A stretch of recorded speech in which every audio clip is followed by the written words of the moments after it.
Oops, didn't do the fade in. Bam, there you go. How you doing, folks? Ten noggin. We're gonna go back and do this. Wait, there's that.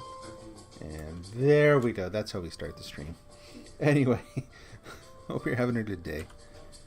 Yeah, haven't streamed for a while. Streaming early enough today, hoping to see some of the regulars. Haven't had a chance to say hi for a while. So, lots of stuff going on in the background. Sorry if there's a little extra noise, but that's what it's like living in, a house with other people. Let's see. So, we're going to start out today. It's been a little bit since I've looked through the Atomic Shop. I'm going to call it the Atom Shop. And, yeah, see if there's anything in here that looks vaguely enticing. That's bizarre. No idea what that is. It's like a fencing suit, but not. I'm not sure where the quack idea comes from, how that's some kind of fake doctor, I guess. Not going to be interested in the Blood Eagle stuff at all.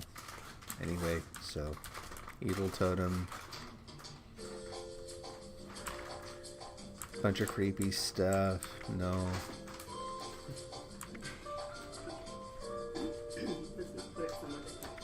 Rainwater collector. Yet another way to get more dirty water, huh?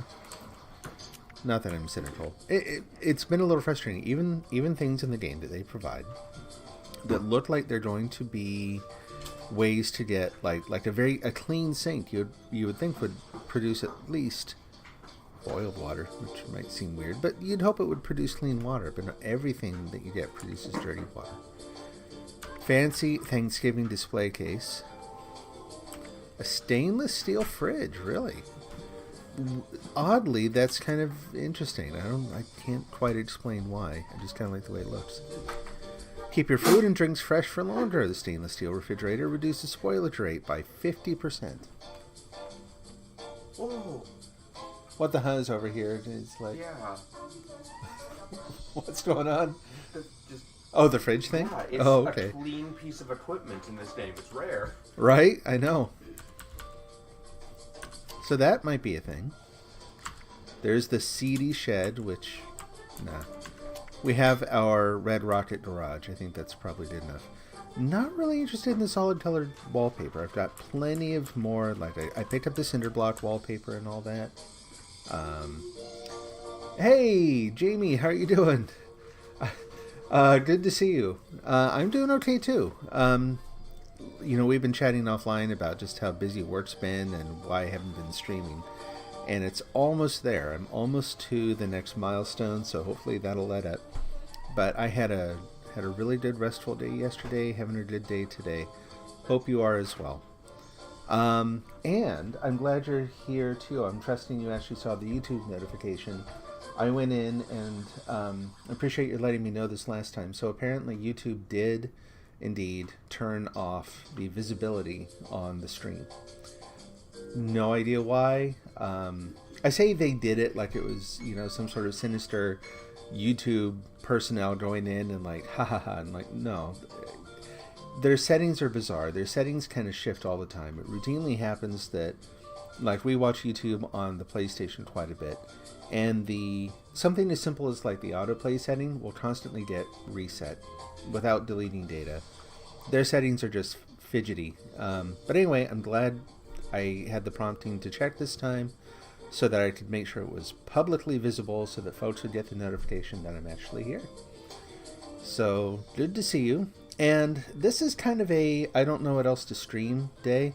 I thought about streaming No Man's Sky, but it felt a little more than I wanted to get into, especially on the first day back after a little hiatus. I would like to wrap up a couple things in this game. And the YouTube notification went through before the Twitch notification. Perfect. No, I'm glad you got it. Awesome. And yeah, it's kind of interesting on the timing. I should actually... So I'm still on Periscope too. I don't know... That was meant to be... Periscope was meant to be an experiment. And it's actually been a fairly decent one. Like, I've gotten a fair number of viewers. Some have even sort of engaged, which is cool. But it's not really a game streaming platform. So there's another new one whose name I can't remember offhand, but I may end up looking at that because Restream, my, well, you might call it my stream aggregation service, now supports some other platforms. I may look at what they, on their free ticket too, on their free plan. So I may look to see, maybe try some of the new game streaming platforms and see what we get. All right, so I got the Nuka-Cola bundle. That I got mainly for, yeah, can I see it? Where's the inspect button? There we go. I got it mainly for this thing. Is that it? Greatest drink icon. It's this. So it's a door. It's a secret door that looks like a soda vending machine. I've been wanting to do this thing where it's sort of a city block with my camp in the middle. I thought, what better way to hide the entrance to the place than with the built-in, the secret door you can just buy from the game. And I'll admit, I kind of like the jumpsuits, like the outfits here. I thought those were kind of cool, so I like the Nuka-Cola thing. Alright, so we got that. What else are we looking at? We don't want the rocket suit or anything. We got the cinder block wallpaper, so we can do some sort of, not industrial looking, but a little more, that'll be good for the city, right? A little more modern looking. There's the invisible beret and the invisible banner. What are those? Sure, I'll take an invisible hat. And the invisible Brotherhood banner. I'm not sure why that's going on. A winter vending machine. Well, I don't have that much, so I have to be careful about what I spend this on. And we definitely want the So Sorry. All the free stuff. Take all the free stuff. This one, I think, will actually come in handy because I have inadvertently shot people before, so... Oh, we don't? Is that... That looks like I may have enabled something I didn't mean to. Let me go make sure that I didn't change my icon or anything. What is my icon currently set to? And where are the ones I own? We're going to use a Nuka Cap for mine, so I'll just go ahead and pick that. There we go. And then... what were our options again? Let's go through one more time real quick. Unplug Eagle Nest. Yeesh. No thank you.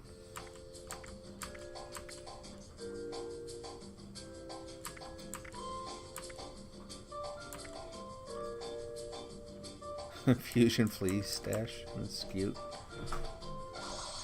Oh, the fridge. That was it. So it's the fridge or the vending machine. Let's take a look at this. It's kind of fun. I think I like the fridge. Let's get a fridge. Maybe. Fidgety controls on this thing.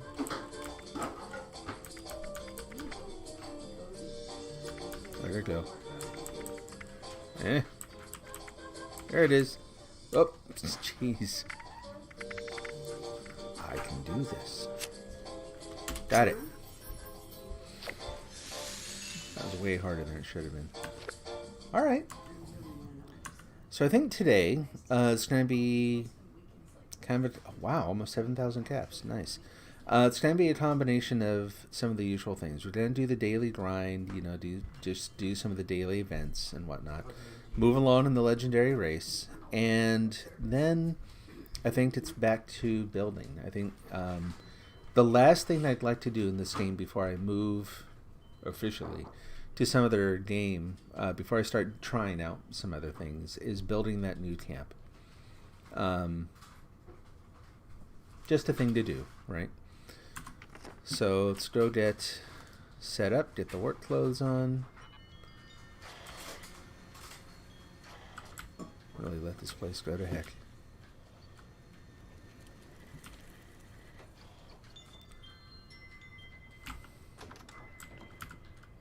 All right. Oh, yeah, I forgot about that. So there's the secret door I was talking about. I have a secret door to my kitchen at the moment. But does it, I mean, it looks kind of cool, right? Be nice if that actually lit up.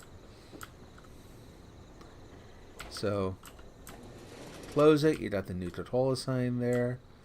I've got a red theme going on in here anyway. Like, I really like this.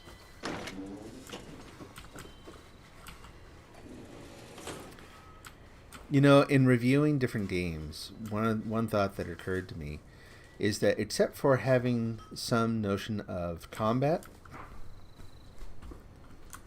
game that I have not considered because it would be, I'll be honest, it would be prohibitively expensive. Wouldn't actually be able to do it. But a game that kind of checks all the boxes for me would actually be Animal Crossing. So if Animal Crossing had combat, I would be there. I can hope. Let's put on the armor, the helmet, the backpack. There we are. We're dressed for work. Let's go get to work.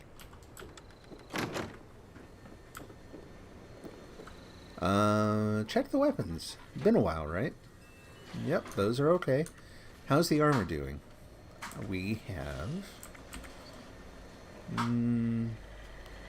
is that as bad as it looks? Or is that... I think it is. Alright, let's go up to No. Go over to weapons. Let's check the final word. Kind of gray. I don't know. Apparently, it's been a while since I played. I can't even tell. No, I think that's okay. I think we're doing alright. I guess we'll find out one way or the other, huh? We'll go do stuff. Okay, what are the dailies? Should probably do some hunting along the way, too. I wonder when the legendary run ends. I haven't looked at dates on this thing. I know I have a limited amount of time to try to get, as far along, and I'm not going to get very far. I don't play enough anymore. But I'd like to know, what can I expect here? So, I don't know. Anyway, let's go to the actual challenges. Daily, so we've got sort of typical stuff. Build anything in workshops or camps. We're going to take care of that automatically, because that's one of our things today, is we're just going to go try to build a mock-up of the new home. Buy an item or sell an item. We'll wait to see. I should get people coming by and buying stuff. I'll make sure the vending machines are stocked. Complete an event. Easy. Cook a meal with plants or fungi. That's a little tougher. Kill a glowing creature. We can look for if someone sets off a nuke. Kill a super mutant. It's one of my favorite things to do anyway. Let's go kill some super mutants. And let's see if anyone has already set off a nuke. Doesn't look like they have. And there's an event we could do. We could do Line in the Sand. It's an okay one. And it's already going. So you know what? I think we'll do that. It's like there's an occasion, there's the opportunity, we'll just take it. That looks kind of cool. Pat myself on the back here for my own screen caps.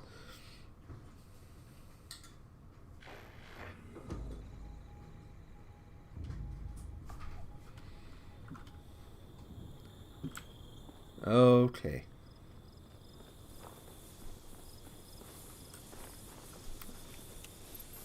Should probably try to be a little more sneaky here.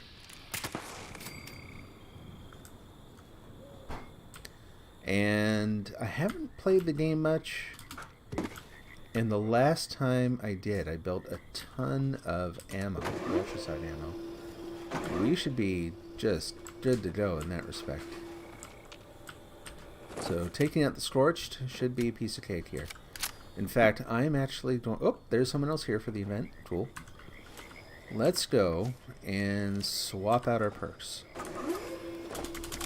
so that we get an even bigger advantage here. Oh, not that one.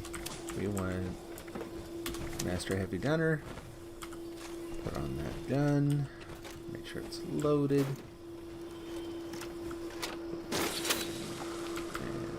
And then we'll head out towards the perimeter, because that's where they tend to show up. They're going to come in from the outside. Be amazing. The Tom books from... Oh, Tom, yeah. From Animal Crossing walks up and pulls out a gun. Right, pay your debt. I know, right? Like, why not have some level of combat in that game? If only you could mod it. I mean, it would have been like years ago, I would have said, oh, Nintendo would never do that. But you know what? They actually have stuff that they do on their platform now that's much more along the, you know, sort of guns and violence line in terms of their games. Why not do a mature rated Animal Crossing? I'd buy it. I mean, heck, I'd buy it and a Switch. Win-win for them.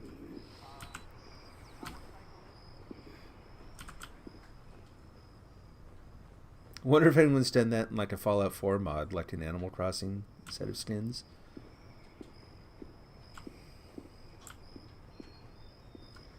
Anyone showing up for this thing? We got people showing up for the party. Where are the organizers?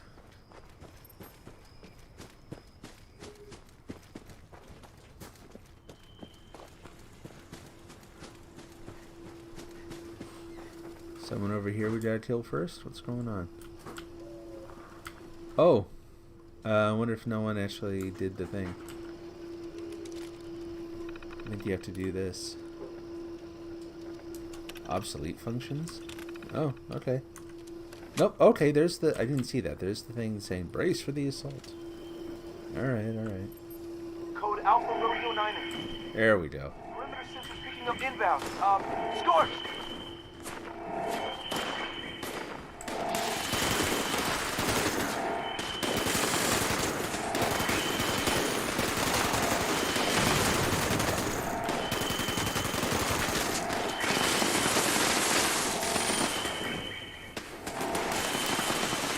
Ah, it's good to be back.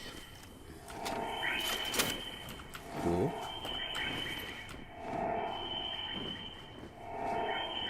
Saw a Scorch Beast. Where'd it go?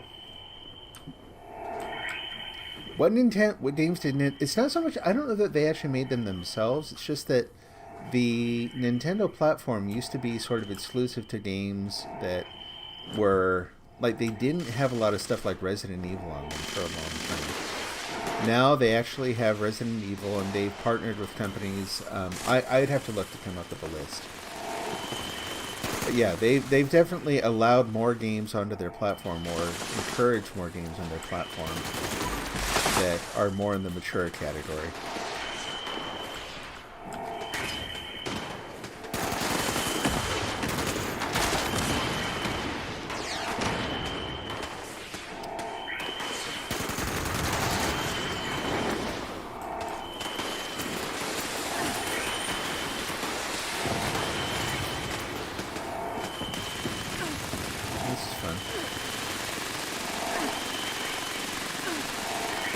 GameCube exclusive, yeah. So part of it is, so my memory is going back in terms of Nintendo games to the original, like the NES and SNES. Nintendo had a reputation for a while of being the more family-friendly console, right? But no, I don't dispute what you're saying at all. It's been a while that they've had more games on the platform, definitely.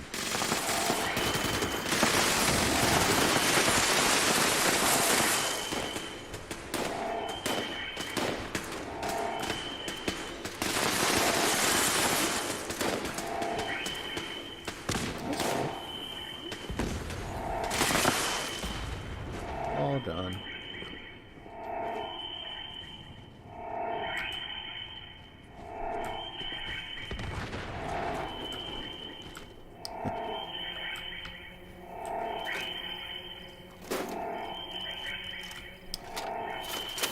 Anybody else? If I go out here, is it gonna mess things up? Oh, are they showing up over there now? That happened one day. It was kind of fun. We had the perimeter blocked off well enough that instead of spawning out here, there was nowhere else for the Scorch to spawn, so they just showed up like, I don't know, good 20, 30 feet above the gun in the main area there, and they just drop in and instantly get roasted. A phone version of Resident Evil. Wow. I've played a few games on my phone. I'm not even opposed to the idea. It's just that you know how it goes with mobile gaming. Most of the games are designed to be kind of like addictive, Candy Crush style things, and so I've kind of avoided them. But I know that there's a lot more to gaming on the phone. Again, I haven't looked into it that much. But yeah, it's hard for me to imagine me with my Gen X thumb disadvantages. Like I did not grow up using my thumbs to type. Trying to play a game like that on a phone would probably be a little much for me. There's a game that I tried on the phone, again, me and names, I'm not going to be able to remember the name. It was more of a sort of point-and-click adventure thing. It was really, really good, though. I really enjoyed it. For someone like me, who, again, doesn't have a lot of, dexterity using a phone, it was a good balance. It didn't require a ton of, it didn't require a lot of finger coordination to play. Can I get in there? Open. There we go. What's in there? Hey, perfect.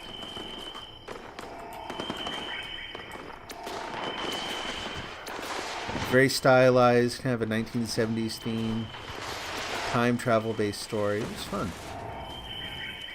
think it wasn't really episodic. It just had 2 parts. I released it in a couple separate games. But yeah, I'd gladly play more games like that. Hello. Hey, Knuckles.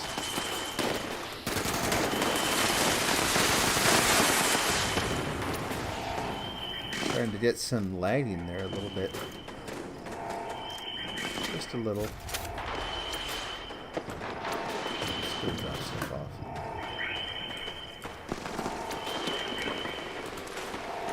Not a lot to drop. Had a lot less enemies, like 1/8. Wow, looked horrible, but it existed for about a month or so. So, yeah, sounds like an experiment. Maybe gone a little wrong. But it's interesting, when I look at phone reviews these days, that's kind of one of the categories that they tend to address, which always fascinates me because it's just not something I normally look for. When they're talking about graphics capabilities on phones so that you can play your favorite 3D games, it's like, wow, really?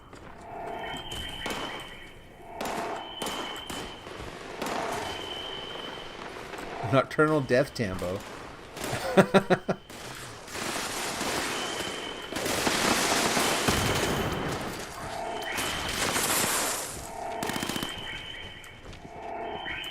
I get shot here myself if I'm not careful. Load up again.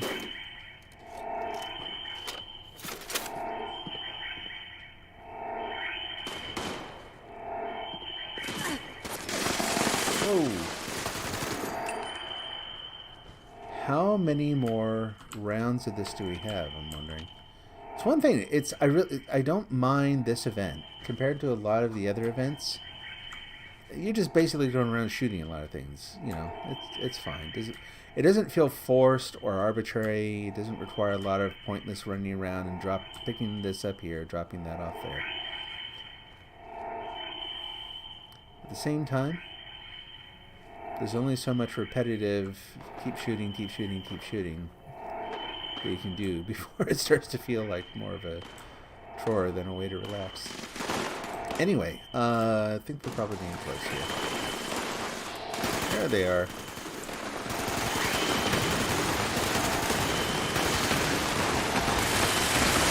Woohoo!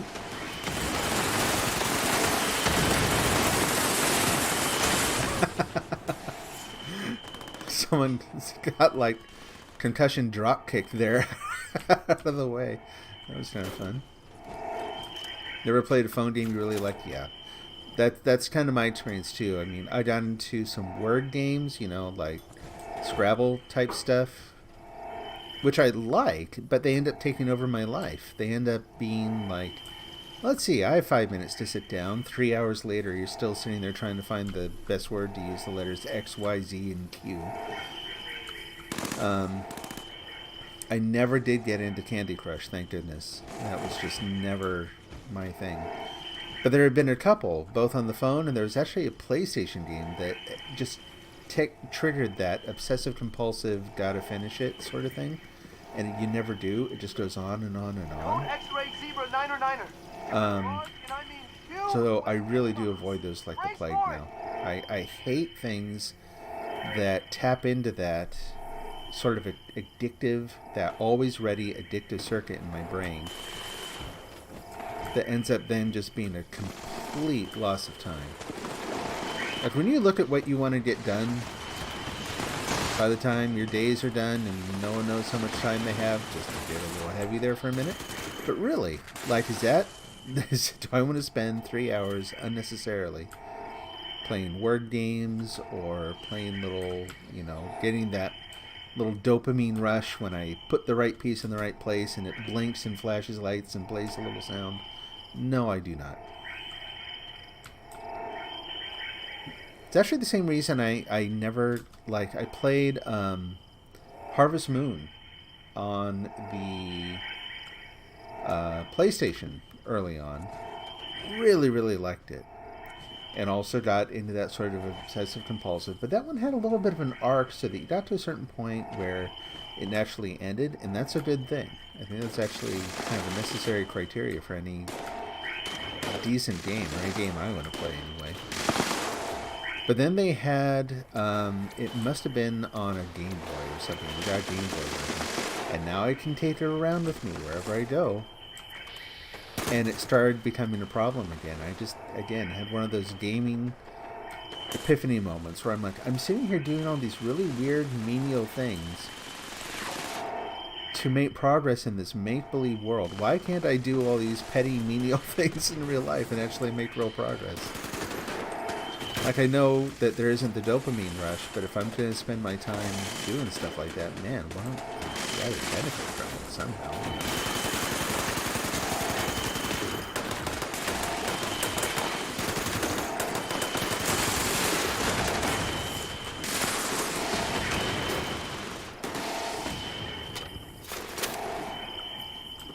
I mean, everyone needs to relax. Relaxation, it's like working all the time. It's like trying to live by only inhaling. Pretty soon you explode. It's a weird analogy, but I'm going to stick with it. You gotta exhale sometimes,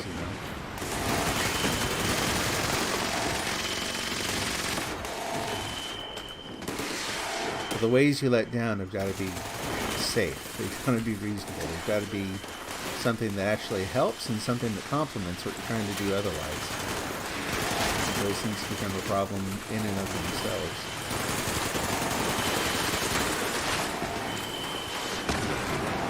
A lot going on here. Oh, he's down. Let's see if I got credit for that one. I shot him a few times. I'm not sure if I got him enough technically to get a kill credit for that. Yeah, that's not a blackberry, trust me. I've seen blackberries. Oh yeah, we'll take that for ammo and that. We don't really need the harpoon gun though. What is he wearing? What's the helmet? Is that oh, that's a Vault Boy thing.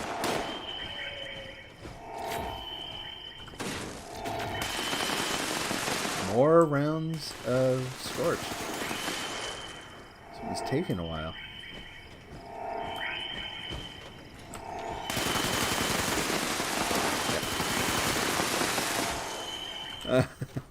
Just see a head go flying up over the bushes there.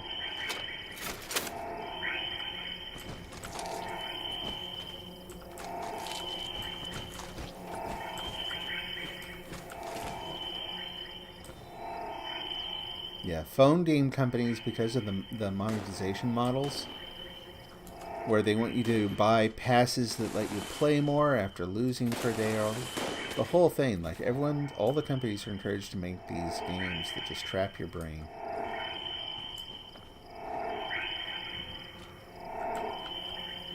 No, thank you. Alright, we did it. Now I'm over encumbered for some reason. So try dropping stuff off, and I may need to find a workbench here, or just... What did they give me? Heavy combat armor, right arm. Yeah, I can drop that. Oh, we got some treasury notes for that one, too. Cool. Treasury notes. Remember that? Gold bullion? That's a thing? Been a while since I've done the daily, like, Raider and Foundation missions for that. Yeah, just more nuclear waste there. So let's see what else we can drop. Of legendaries, like the Death Tambo we can put away, the Pole Hook. Apparently that was enough. Apparel, do I have any legendary? Nope, we just got the heavy combat armor right arm, which we can just dump. Oops. Look up so I can see my screen. There we go. And that's my drop bag now. It's not my favorite one, but it's better than a paper bag. So, alright. So, yeah, you go ahead and use the tent if you want.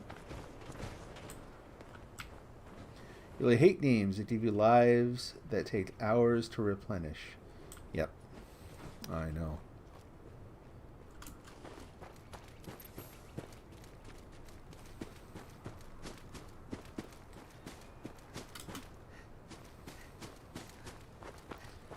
I'm going to look for some concrete here. There's usually quite a bit up at the top of the train elevator here.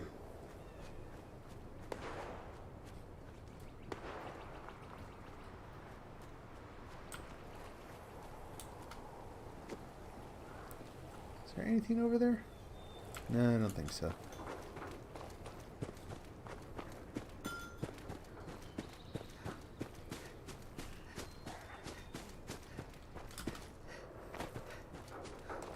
I mean, really, I'm sitting here criticizing mobile games for sucking up all your time and creating a pay-to-succeed model. But then look what I'm playing. You know? Like, they've got me hooked. I'm paying monthly so that I can have a tent where I can actually set stuff down. Because they've designed the game to be very restrictive in terms of how much I can carry and how much I can store. So I'm paying them extra each month to be able to play a more viable version of the game.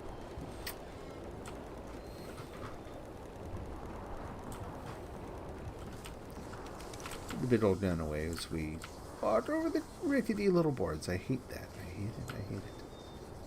I don't really need that. What about... Nope. Anything? Stim pack. Yes. Soap? No. I guess it doesn't really matter, but I mean, I've got my tent nearby. I can just unload stuff when I get down there.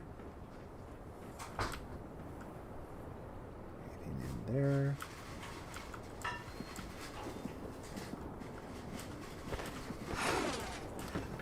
Picked up some lead, too. Forgot about that. That's the main reason I used to come up here. And now I think if you walked over that, it may actually fall. I mean, it stands to reason. I've just never been brave enough to actually try.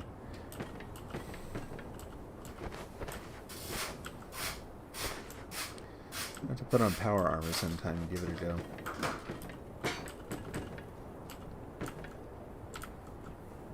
Did I get it all? I think I got it all. Fighting off a sneeze. Oh, man. There we go.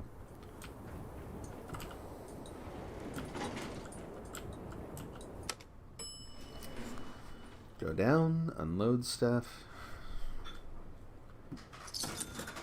Okay, there's someone buying some things. That'll check one of the boxes for today, too. Keep going, keep buying stuff. I forgot to reload them. That's the other thing I was supposed to do before I left. I just put the tent here, too. No, nope, can't do that. So that's the other thing about paying monthly for the tent, too, is that they've gotten... It feels like they've gotten pickier and pickier about where you can put it. I don't know. There we go.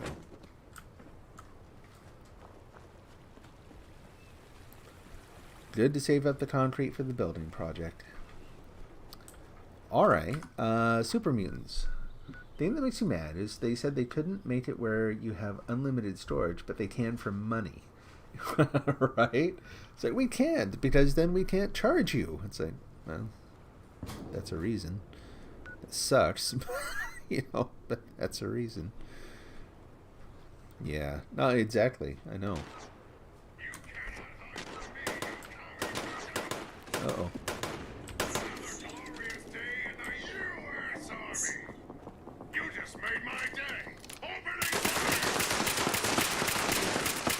I should have been invisible when I came up.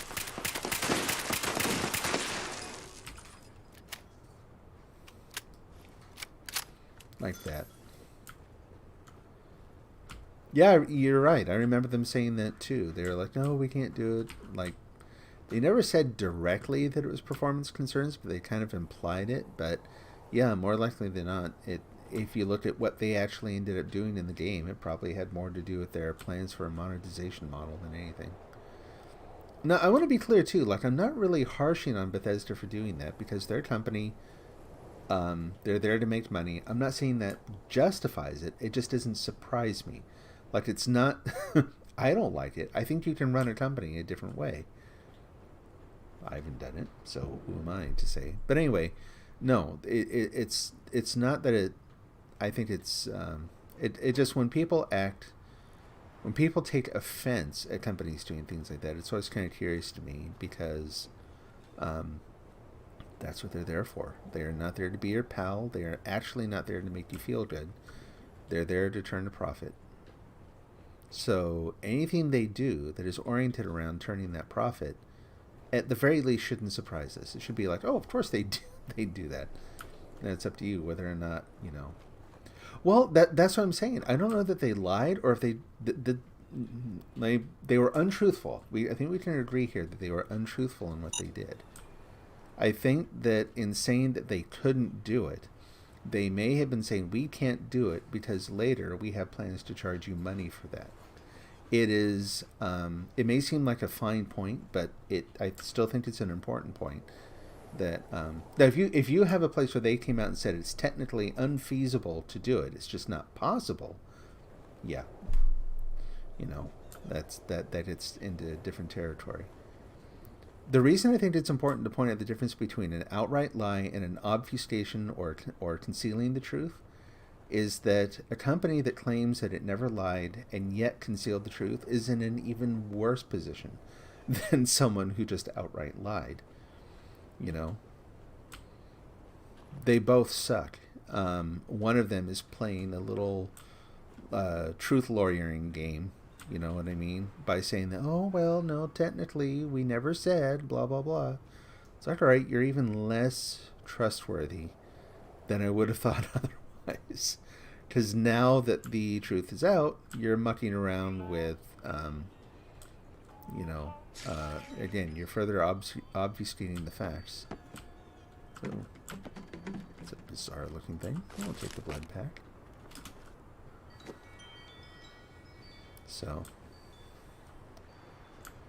but it sucks either way. Yeah, and I used to talk about this more often on this channel, just when I had no other topics or whatever. I think early on when 76 first came out, we're just going to walk all the way up the hill to the camp where the super mutants are. I used to talk about this more, where people, the reason I comment on Bethesda that way is a lot of people came out, were talking about the tone of the discussion was that Bethesda had somehow like betrayed people. And again, you're right. Whether they lied or they obfuscated the truth, in the end, does it really matter? Maybe not. It sucks either way. It still, I hate to say it, but it still doesn't surprise me that they did. I kind of expect it.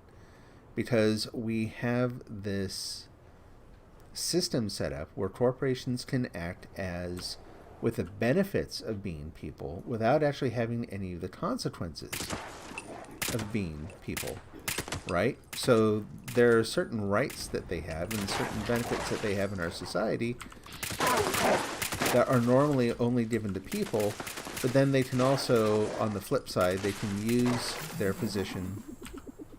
Oh, kill a glowing creature. There they are. We're done with that. Cool. companies routinely, I guess we'll take that. I really don't need it, but someone will probably like that. Maybe I can sell it. No, people within companies constantly hide behind corporate facades to manipulate things to their advantage. And Bethesda's, again, no different than any other company these days in doing that. How far is it up the hill, and am I going the right direction? I am going the right direction. I maybe took a kind of a weird turn. I can try to go up the hill instead.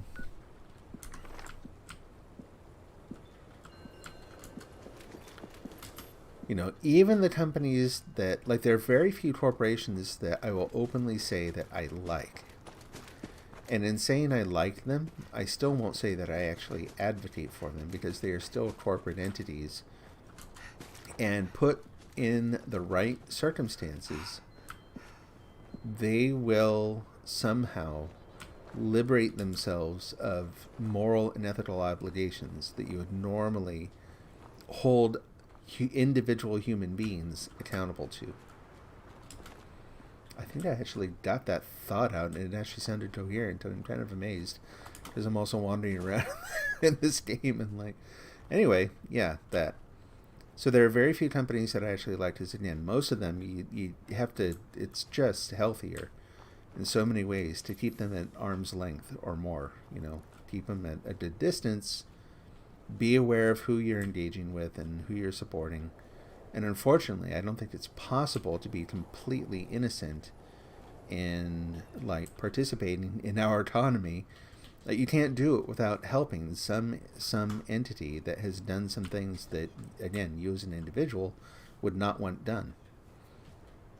Maybe that over over cynical, but I just don't think it's possible. I think that the profit motive has distorted profit motive, and the law around corporations is just distorted what we take as being acceptable and normal. Right in the face. There we go. Anyway, serious topic, a little heavy. I will back off if that is getting a little too meh.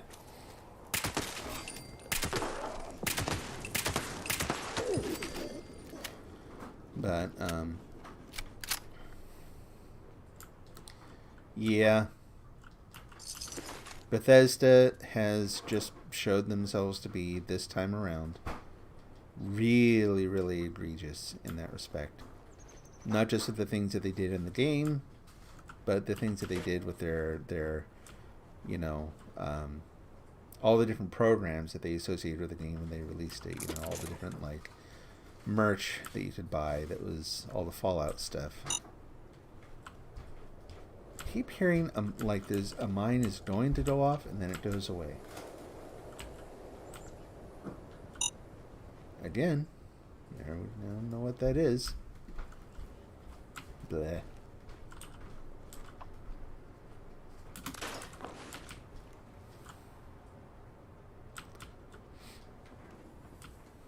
Yeah, I mean, so I used to really, really like, oh, good. Oh, hey, glad to hear it.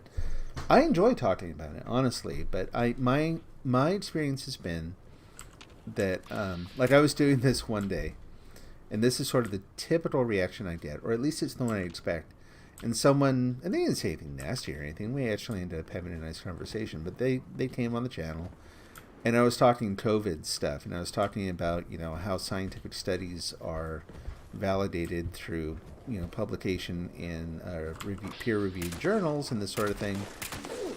And the person's like, well, am I in school? And I'm like, okay, fair point. I kind of get it. Maybe you're coming here to kind of chill and just watch things get blown up and watch people do something kind of silly. It's like, and this is definitely, you know, pretty heavy, and everyone's had a lot of really heavy stuff lately.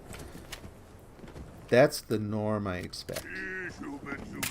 I wouldn't fault anyone for that. Like I said, it's just, I think most people do come to listen to streams to chill a little bit. It's natural.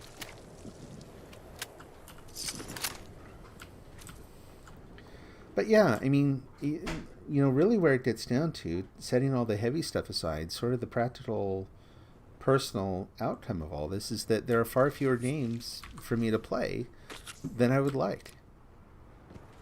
That's sort of the selfish, not in a bad way selfish, but the self-oriented aspect of this whole thing is that the way the system's set up and the way companies operate,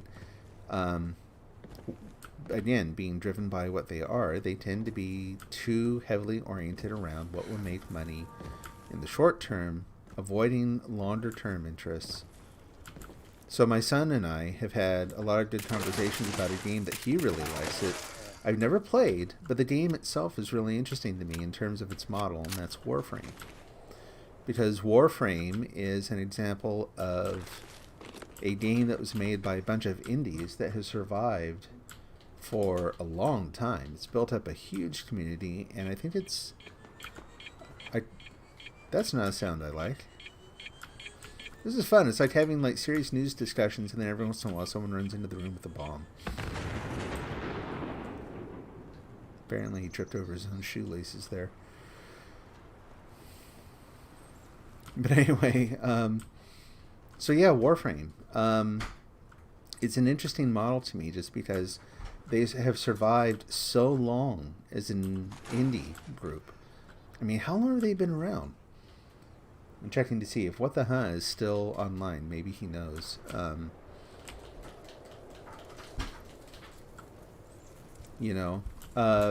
have been doing what they've been doing for a very long time. So there's Warframe, there's the why can't I think of the name? Terraria and Starbound. Also, I think are good examples of games that were a little maybe truer to their, like, you have a group of people who they're building the game because they want a game that does what they're building, and somehow they made it work. They did the long slow start, stuck to it, and more power to them, because what they produced ended up building huge communities of people around them. It's a very, very cool idea. I have a lot of respect for people who are able to do that. I could never see a way through to do that. I've talked about, I want a game that does this and that and the other thing. And for a while, I kind of had the thought, maybe I should try. Like, I'm a software developer. Maybe I should try. I got started in software, in programming stuff as a kid, doing game-related things. I know math. I know principles of 3D graphics and that. I could learn. And the time and dedication that it takes is so far beyond what anyone really realizes taking a casual glance at it. You really, really have to respect people who pull this off by sacrificing so much else to, stick to it and build these things that they just kind of poured their heart, their blood and sweat and tears into. You're telling me I couldn't find 10 super mutants there? How many short am I? Check the stats.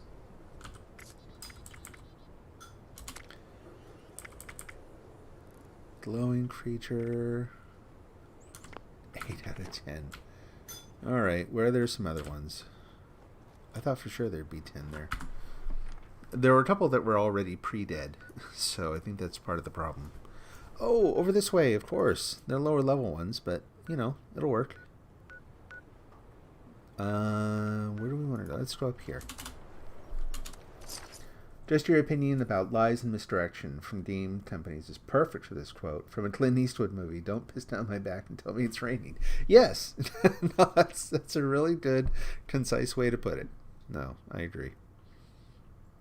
Like I said, I think I've just gotten so cynical, both from seeing what companies do from the outside, like as a consumer, but also, and this is not to say anything specific about any of my previous employers. It is certainly not to say anything about my current employer.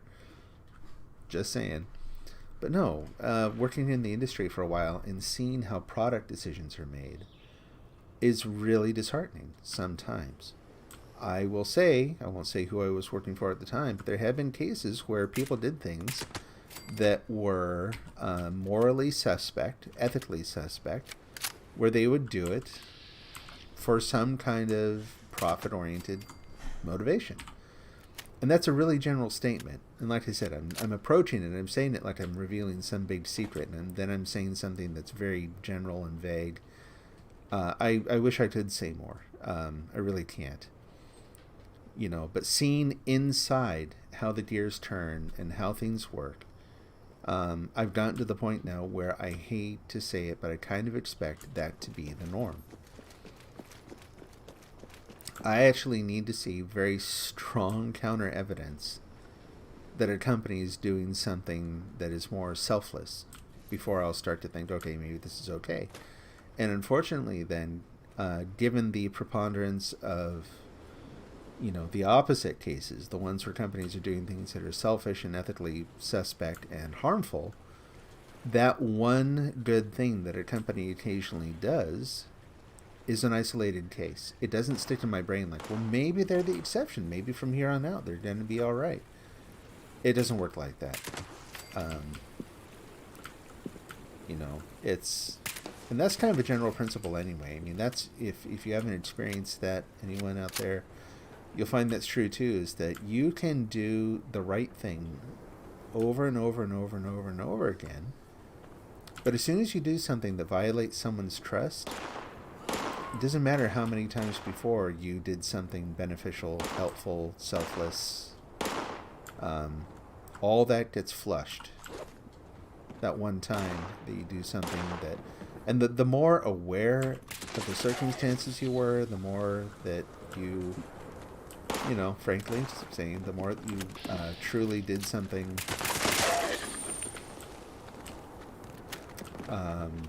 suspect, the worse it's going to be. It's to be expected. Anyway, it's the same thing with companies. They can, every once in a while you see a company do something that's, they contribute to a cause, or they do something that really, really benefits their customers or their fans or whatever. And that's awesome. But I cannot help but treat every one of those just like it as a single isolated incident, not as evidence of some new norm.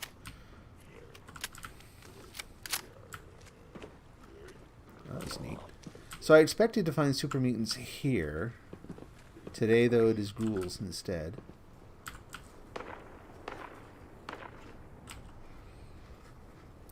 So we'll head up the road here. Almost certainly going to be some super mutants down here somewhere. We just gotta find out. But boy, look at all the ghouls. Even with your family working at a well-known store. Yep. Oh, let's see. Well-known store. Companies are like that. Not surprised, but it can be a slap to the face. No, it's a slap to the face all the time.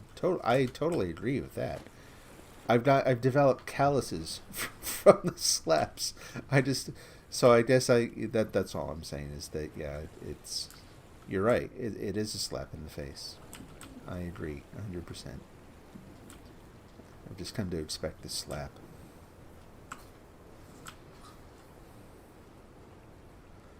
Deep cynicism will do that to you.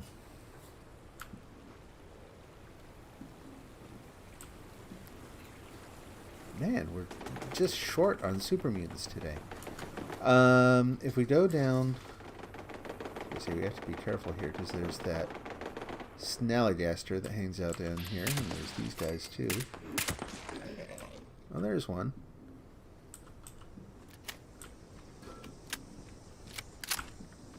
He didn't see where I went.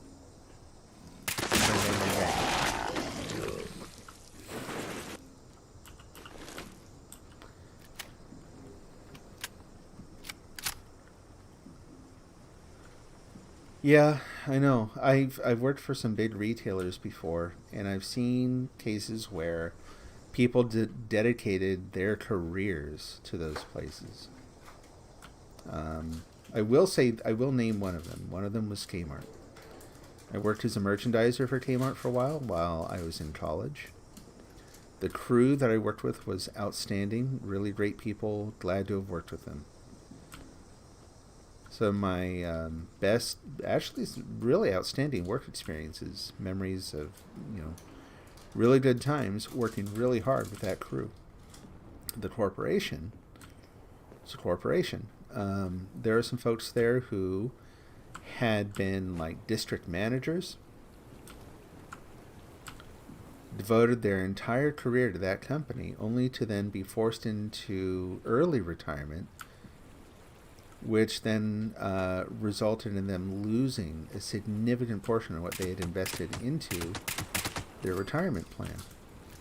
And so it was either lose so much of what they had invested in over the years, or take a job at a store in a significantly reduced capacity, right? Working far below their prior level of experience. There we go. All the super mutants taken care of.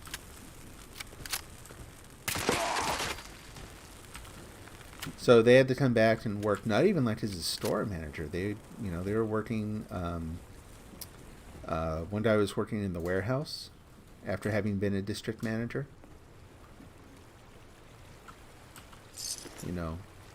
What that company did was absolutely reprehensible, but legal. And that's what a lot of companies will fall back on when ethics becomes inconvenient. Is that they will they'll basically say, look, we didn't do anything wrong. They said they will fall back on law. Instead of law being a basis primarily for arbitration when ethics and morals and rights and responsibilities are unclear, they fall back on the law as their basis for their ethics. And the law is far more, because you don't want a law that is overly restrictive and complicates the hell out of simple things, right? So they end up falling back on these laws that are meant to be very sort of general and are not meant to be an ethical standard, and use that as a basis for their doing whatever the hell they need to benefit themselves. So there's that. So I do think the different model's possible. I do think you see it in the world at times. I love it when it happens. I personally, I do not support as much to Patreon right now as I would like because of where we are with things. I've got to kind of pull it back. People are, right? Yeah, exactly. Yeah, I know some of those too. Outside the cases I've cited, unfortunately, I know a lot of people like that. I was going to say, though, that I liked the idea of an economy where, you can readily support contributors, artists, creators on an individual level, using a system that does not take an oversized share of what you give them just to provide the infrastructure for the giving, right? I've never looked into Patreon to see how well it supports that. The nice thing about Patreon's origin is that it was a creator who made it, right? Patreon was founded by a couple folks. Mainly, I don't want to disrespect people who are involved in its creation where I just don't know the facts. But there's a group that was gaining popularity on YouTube called Pomplamoose. And Pomplamoose was at the time a couple. I don't know that matters, like whether they were married or not. It has no bearing on their music at the time. But anyway, at the time they weren't married. They were just a couple who produced kind of quirky but really fun music and published videos on YouTube that showed. They kind of had their own rules about how they did the videos. In the videos, they had to show how every sound was produced in the song. So you got to see not just, the music itself was fun. My family really liked it. It came out at a time when Little Big Planet had just come out, and playing Pomplamoose music along with the levels in Little Big Planet, like it just fit. There was something about their music. I have a lot of good memories of listening to their early stuff while playing that game. But anyway, so yeah, they were doing the YouTube thing. They were getting a lot of popularity. I think that Jacked, Jacked, do you remember his last name? No one knows. What? Jacked from Pomplamoose. Do you remember his last name? No. So I don't remember his last name offhand, but he was sort of I think the driving force behind Patreon. He's the one who founded it because there wasn't a really good model for direct contribution to creators. So he, man, more power to him. He went out and did it, and seems to have done a really good job. Based on that, I would like to think that Patreon, based on its founding principles, that it would actually have a pretty fair distribution between what they charge for what they do and what they provide to the creators themselves. You know, since they were entering into this as creators, they would want to create a system that benefited them. It's just kind of how you want it done, right? That said, I think they probably... I would not be surprised if they take a larger portion than some people may think, but like I've said before, it turns out that infrastructure for running those kinds of services is way more expensive than people think. And you can't... that's a tough problem. And I think that's partially a tough problem because most of the... Anyway, I could go on that. I'm not going to... Too many unknowns, too many facts I'd have to look up. But the basic idea is that it's still kind of it's a very expensive thing. And so it's not going to be as cheap as we would like it. But hopefully Patreon's a little more on the fair side, as opposed to, say... Oh, okay. Yeah, no, I would... If you don't mind, I would kind of prefer that... just to err on the side of caution. So, I don't mind sharing. I'm happy, I like talking about stuff, sharing stories and such. But yeah, just to be on the safe side, I think discretion would probably be good.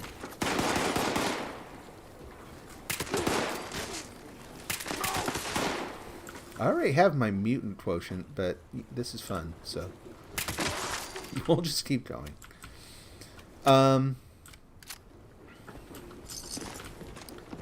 So we have Patreon. I support a couple podcasts that I listen to that I'm also using it as points of research for that story, the novel that I'm working on.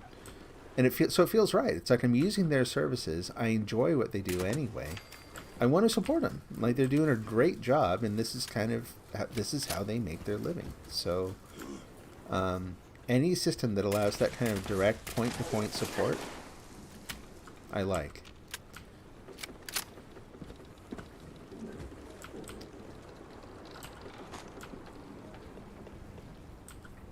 It's also something like I do this for fun. I do this so that we can hang out and chat, and that's the main reason behind doing this. I know a lot of people would like to do... I have no intention, no plans to ever try to do this for a living. I think that would change... And the same thing's actually true of writing. I do not want to be a writer, like, as a job. I do not want to write for a living. I just want to write the stories I want to write. There's a huge difference that isn't called out very often between the two. Me doing this for fun so that we can hang out and chat and just share stories is comfortable. It's nice. It's relaxing. As soon as I start thinking about this as a business, I have to really change how I approach it. And I have to be more of a servant to the market than I'm probably comfortable doing, because the market for streaming, not just the platform, the practice of it. What the heck was that over there? Beaver just up and died in a... Oh, there's another one. It's raining dead beavers over here for some reason. That's new and interesting. Anyway. So doing this for a job is very different. Doing this as a job, you have to give heed to the attention economy, right? Where you are basically selling attention on your channel I've seen a lot of channels do this, and I don't mean to criticize them for what they're doing. They're working to, they have a thing that where people are coming and they see value in it. So, personally, I do not ever want to do that.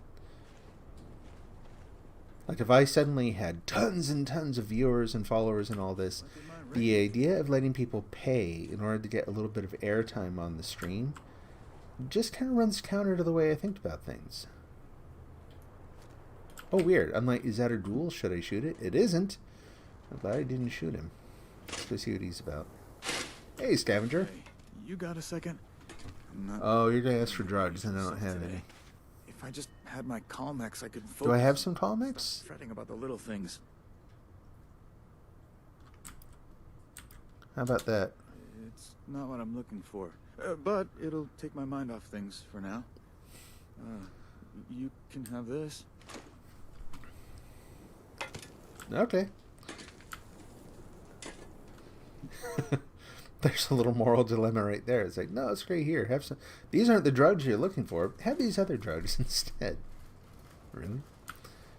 But anyway, same thing's true of writing. People who write for a living, who have to make enough money to pay their insurance and mortgage and all that, you're a slave to the market. You gotta write what the market wants. And maybe that lines up with what I want to do as a writer. Maybe it doesn't. I just don't want to have to worry about it. The reason I got into writing was because I had some stories that were really personally important to me that I wanted to tell. And I mean, don't get me wrong. Anyone who does this sort of thing, who did I just shoot? Like, I kind of expected a super mutant up there, not like that was a person. I hope I didn't just shoot. Oh, Blood Eatles. We're good. Blood Eatles. We can deal them. Knock, knock. That was fun. Make sure I'm not here when cars explode. You sent me the message. Okay. If it's okay, I'll look at it. Yep, there it just showed up on my phone.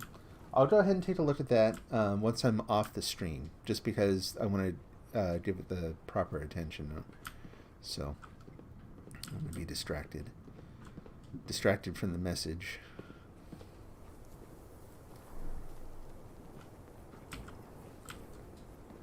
So there are people who are really good at, they know what people like in sort of mainstream books. They know how to set up the plot a certain way. They know I don't want to call it a formula, but they know let's call it the patterns. Patterns are a little more general, right? They know the patterns. They know how to tweak the patterns in a way that maybe makes it feel fresh and new, so that it's not something that people have seen, or at least it feels like it's not something people have seen. And they can just kind of crank those out. And so they actually make enough writing book after book, and whether they do it under their own name or they do it as a ghostwriter, but they make enough doing this that's it. That's their job. They're an author. They're a writer. They write for a living. All the writers that I like personally don't do that. I'm gonna do it. It's a much, much harder road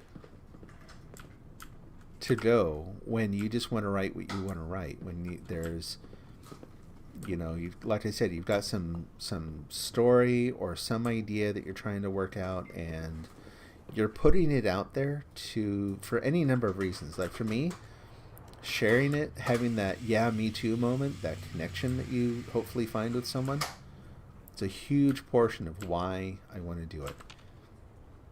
Like on a bigger scale, that's why I think a lot of people make any kind of art, music, whatever. When you're doing it not as a business, you're doing it because you're kind of driven by some internal motive that isn't directly associated with profit or income. It's just something else that drives you. Now, that said, the authors that I really like have something in common, and that is that they starved for years as they were writing those books that they really wanted to write, that maybe even got tons of critical acclaim, but didn't sell copies on the shelves, I didn't even get to this point. One of them is a guy named Don DeLillo, who I found not a lot of people know his name, but when I started reading some of his stuff, I was just blown away. I love his writing. He writes in a way. I like his work in the same way that I used to really enjoy Ray Bradbury, if you know any of his stories. He did Fahrenheit 451, The Martian Chronicles, but he had a very sort of a really enthusiastic, really beautiful way of writing. Reading his stuff, it wasn't just about the story. Reading the words on the page was enjoyable too, you know. Don DeLillo's the same thing, but kind of in a different way on a different level. He doesn't know the plot very often. From what I've heard, I don't think he ever actually knows the plot going in. He doesn't worry about plot. He does sentence by sentence craft, sentence by sentence construction of his work. And it kind of shows up in the work in that there very often isn't a very discernible plot. But I still really enjoyed reading his stuff, you know. Oops.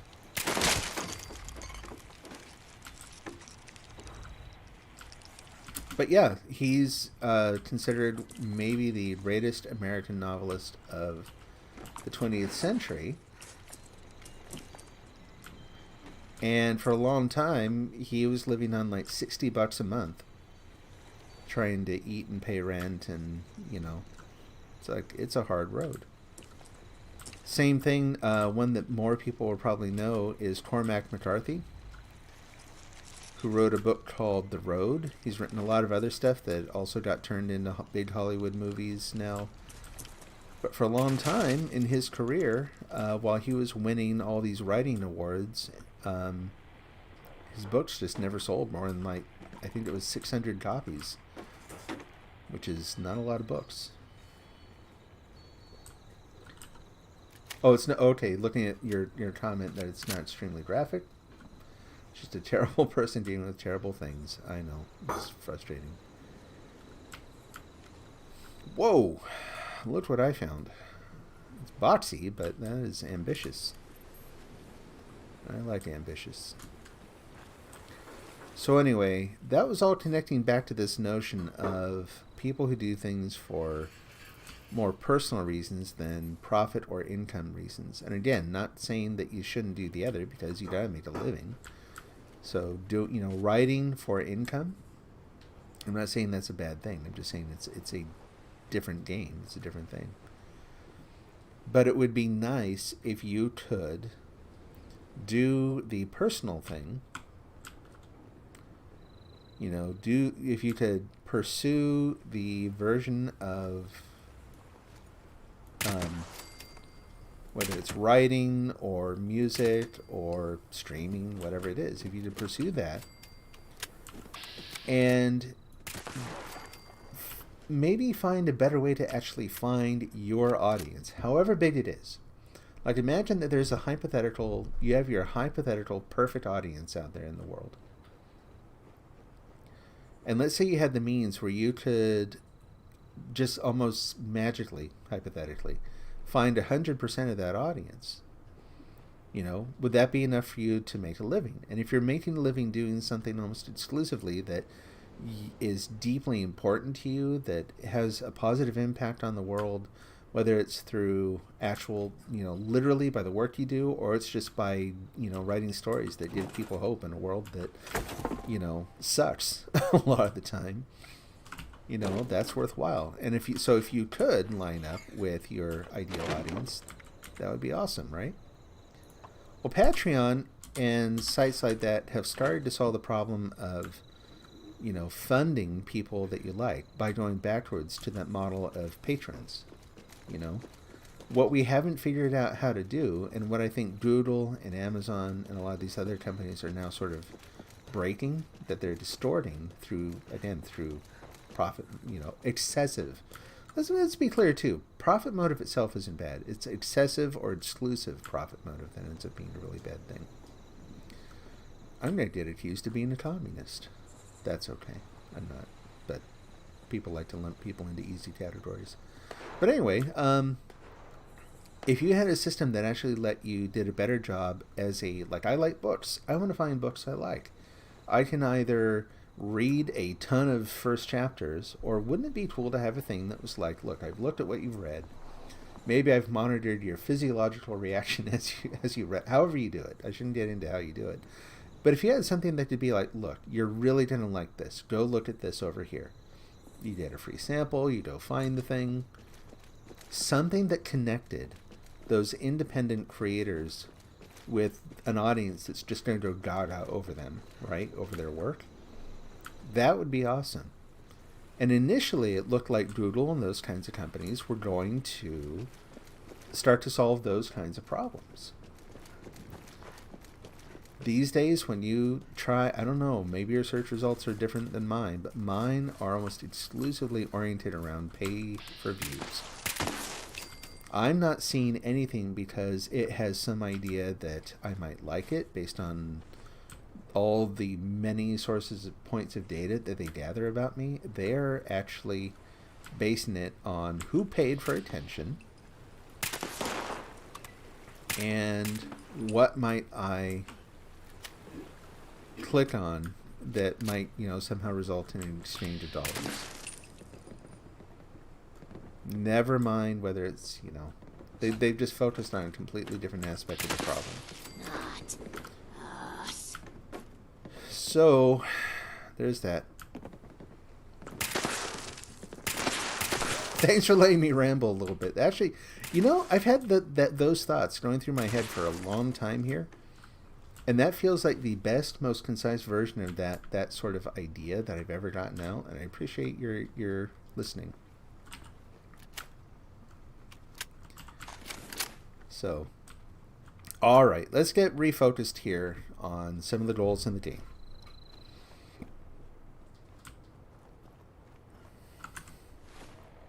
Yeah, I'm looking at the wrong thing. Z menu, challenges. Whoa, wait a minute. Are we done for... No, we're not. I'm like, we're not done for the day, are we? Are we done for the day? No, we're not. What am I... That's really weird. What's wigging me out? I don't know why. I'm looking at these checkboxes over here, which mean nothing. Everything has a checkbox. I'm like, did I really do all the... No, I did not. So I've got to figure out how to cook a meal with plants or fungi. I don't know if I have any recipes I've ever tried that actually rely on plants or fungi. I have to go see. Buy or sell. I've only got 1 out of 3. I've got to build some stuff in a camp. I could level up. I'm not sure how close I am to leveling up.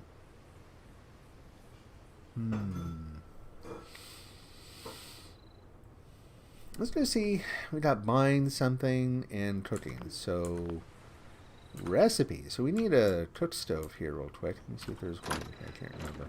Nah, not likely. Oh.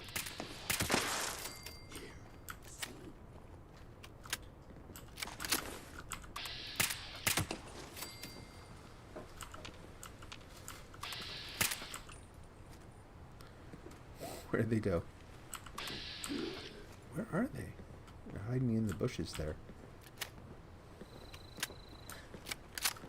Let's go find the cook stove and see what recipes I have. And then from there, let's see how much we need to gather.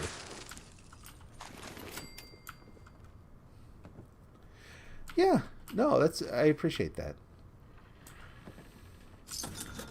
Whoop. And someone just bought something else, so I'm one closer there.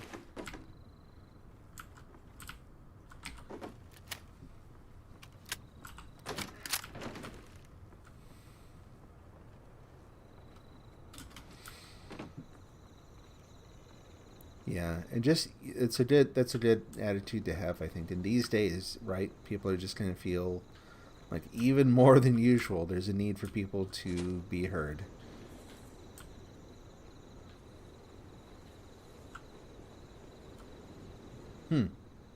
Well, stim pack because I let my health get down there a little bit, and then we still have 1 or 2 people there? 2 people there. Okay. I'll head back. We'll look to see. We'll just check. We'll use the stove at home. Oh, I also need to put in the new fridge. That's another thing that'll count towards the other goal, too.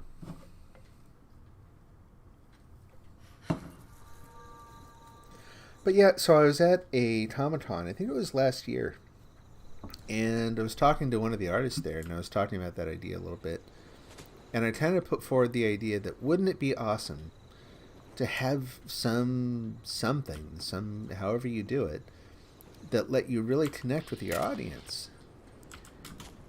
And he was surprisingly opposed to the idea. I was really taken aback. I really didn't have anything else to say because I was so shocked. I'm like, really? Like, if you could actually just, like, have something that helped you find people who really liked your artwork, that would be a... And I think that part of the problem was he saw that as being impersonal. I'm like, well, initially, yes. But the point is to actually make that personal connection, and to make that personal connection with people who you've got that in common. They really, you like to make cool stuff. They like your cool stuff. Isn't that awesome? But I think that's also a sign of how people have... it's also just one case, right? It's an interesting case to me, though. Like, here's someone who's just kind of been put off by the whole, internet economy of ideas and that sort of thing. Okay, let's load up the machine. It's been a while.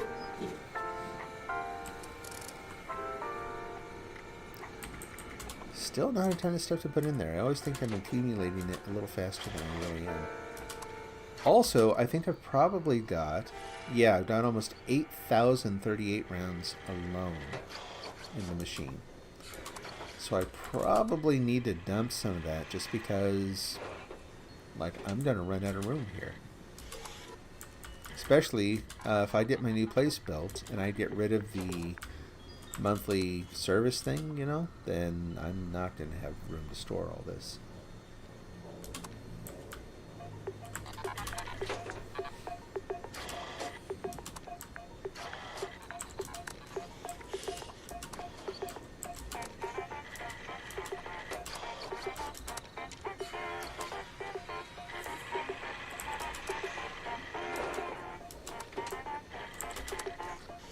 Getting there. Those are 100%. Okay. And we'll charge 10 for those, since those will actually... Those cost a dime instead of a penny.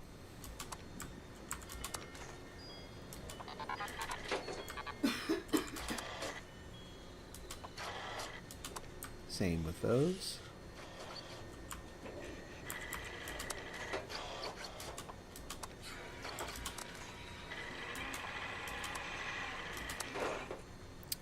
And yeah, we've got 3,000 rounds of that ultrasight ammo left, so good.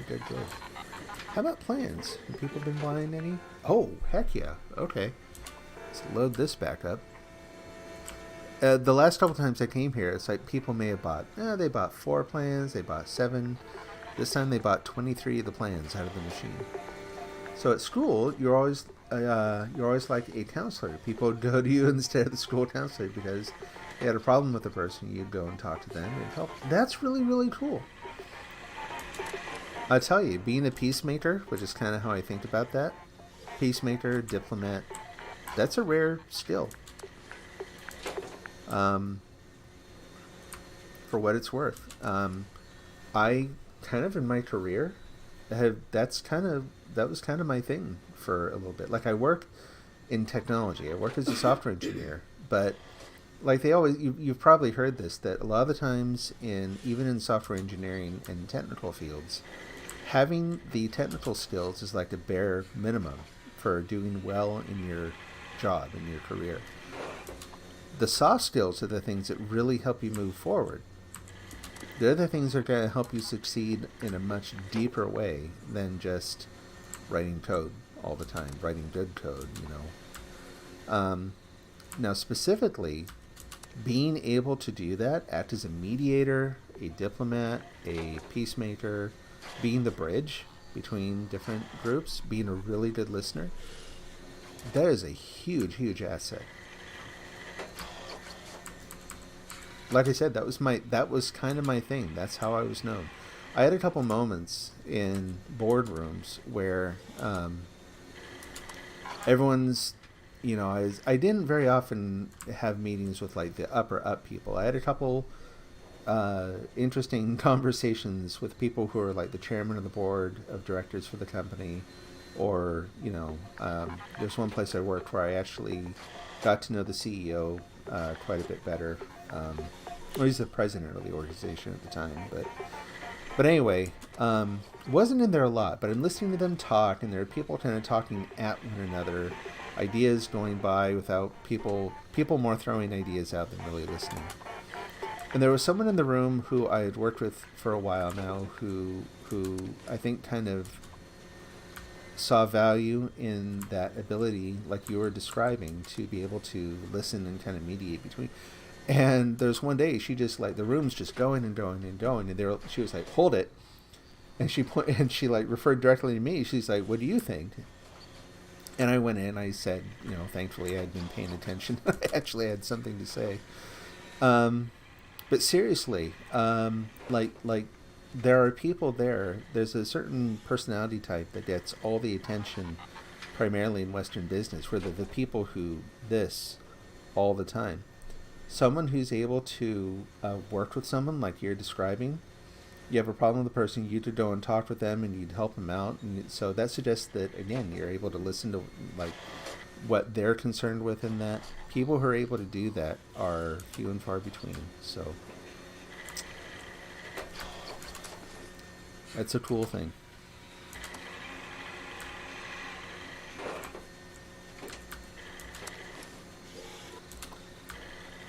Boy, there's a lot of stuff to put in the machine today. But I'm glad to be able to unload all this stuff. Oh, we got some treasure maps and that kind of thing too. I should go and put those in here. Check for duplicates. Is it under notes? It's probably under notes. Yeah, there we go. Oh, more plans. I didn't see. Oh, I wonder if I can't sell those. If those don't show up in that list just because I can't. Oh, and a couple plans that... Well, that's interesting. Boy, I'm not paying attention. Okay, so let me check for duplicates here. Pick up any extra treasure maps that... If I want at least one copy of every treasure map. All the duplicates I get, I go ahead and sell. And this time, it looks like may have had one dupe. Yeah, and the rest are new. Those are some new ones. Oh, nope, there's the other one. Take that. Okay. But it made it even worse for you about the thing. No.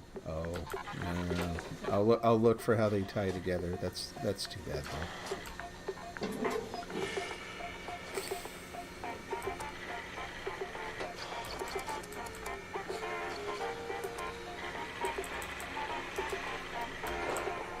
That's unfortunate, especially if you're trying to help someone out.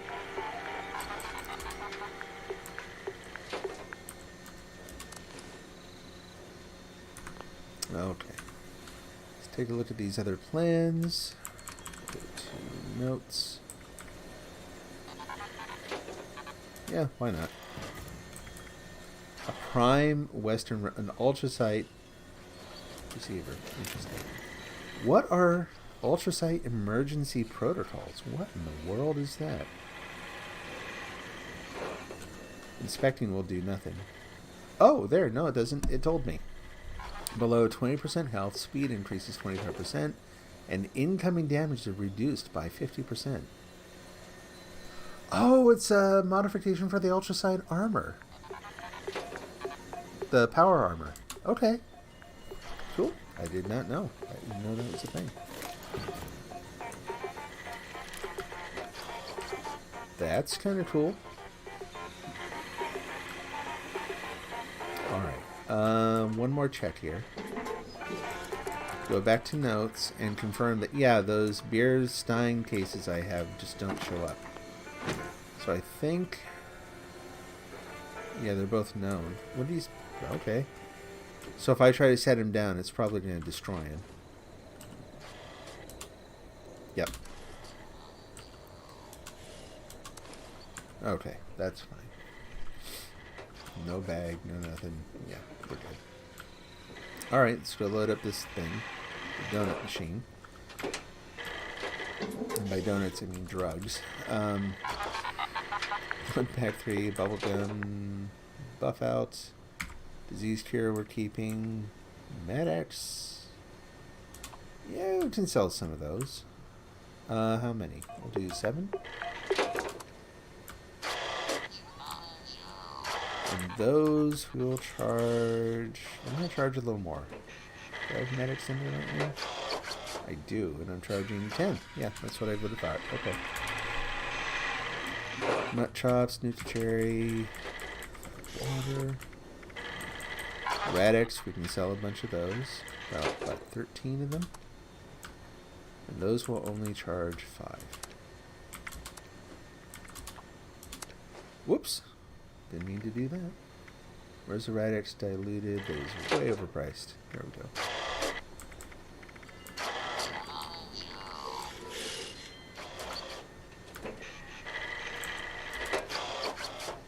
Radaway will sell one of those. Whoop, that's fine, 2.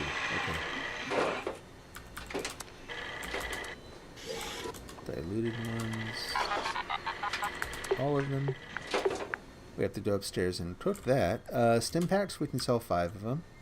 I like to keep 4, which is more than I realistically need most of the time, but I like to keep 40 of them on me. Just because. And those we sell for 5. Diluted, go for a penny. Keep checking over here. I want to make sure I don't miss any of your comments. Okay. There's that. Go upstairs and do some cooking, which means we need to turn on Super Duper. We'll just cook here. Oh, nope, we won't. We'll go upstairs and install the new fridge, and then do the cooking in there. Oh! You can always tell when someone's been here, because they're like, what's in here? And they just open all the doors and then leave. They didn't apparently go into the kitchen. That's weird. My brain likes the idea that maybe they missed the kitchen because they didn't know it was a secret door. Like, haha. My little plan worked. Can we put the fridge there? It might jet out just a little too much. Put the fridge there. Get rid of that sink that I don't use. Let's do that. Put you in a weird place. Again, I don't actually use it, so who cares? And then go and hit Q to get rid of that. And it's probably gonna... Is it under miscellaneous or is it an appliance? You just never know with these folks.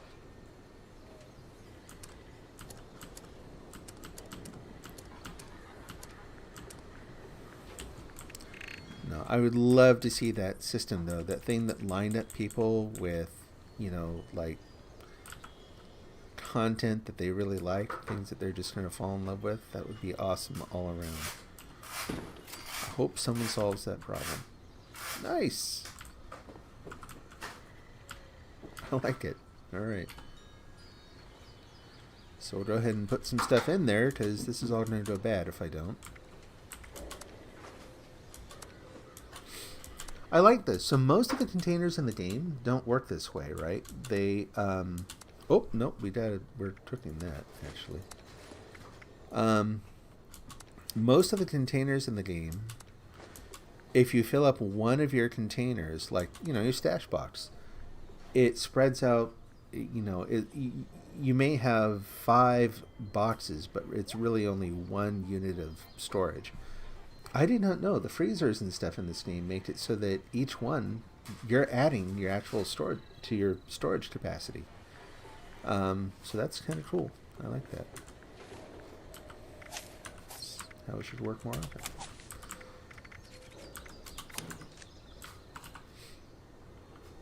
Not even taking off the helmet to cook here. That's fine. And then I've also got to look to see if we can find some plant-based recipes. Blech. To satisfy the daily goal.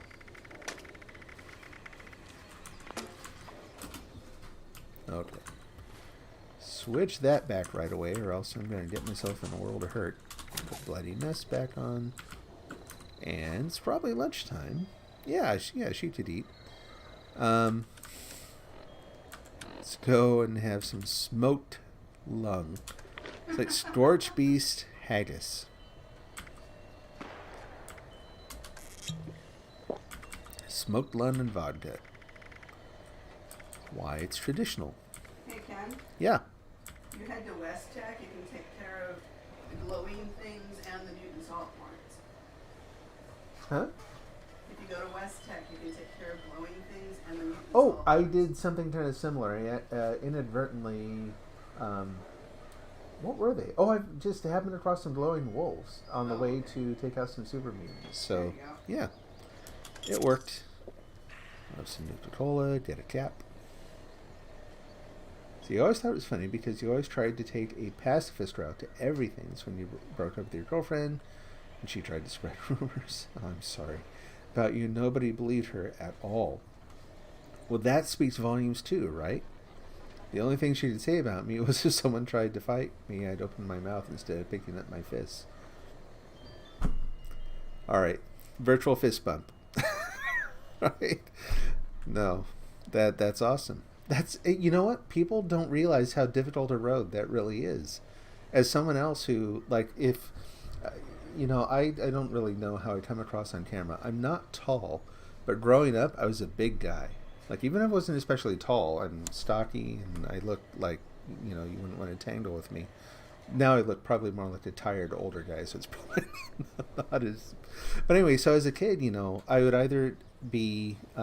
there's always the person who wanted... I think we talked about this a little before. There's someone who'd see you as like a challenge, and so they'd try to start something. And I do the same thing you're describing. I was like, I lived up here. I didn't like fighting. I didn't have that. I just didn't have that gene. I didn't have that, like... It's not me. So yeah, I'd talk to him. And if I could turn the situation around to where we were actually friends by the end of it, then all the better. And most of the time I could. There are only a couple cases where someone was so hot-headed that they just, wanted to, like, they wanted to start punching or whatever. But people don't realize how difficult a road that is because of how the rest of the world sees this notion, this sort of blatant, surface, shallow notion of strength. It takes a lot of personal fortitude to handle situations that way. And it takes a lot of wisdom, too. I'm there with you, man. So...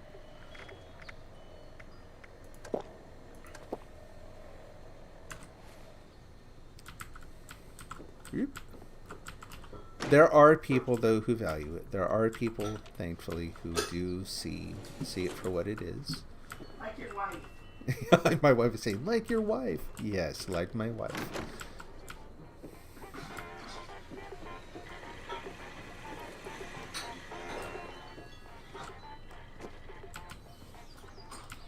Yeah, it's always funny to me. Like, there was, this was around the time that Grand Theft Auto, there was this big debacle about a pre-release version, like some pre-release content that made it onto the master for release of Grand Theft Auto, and it was called Hot Coffee.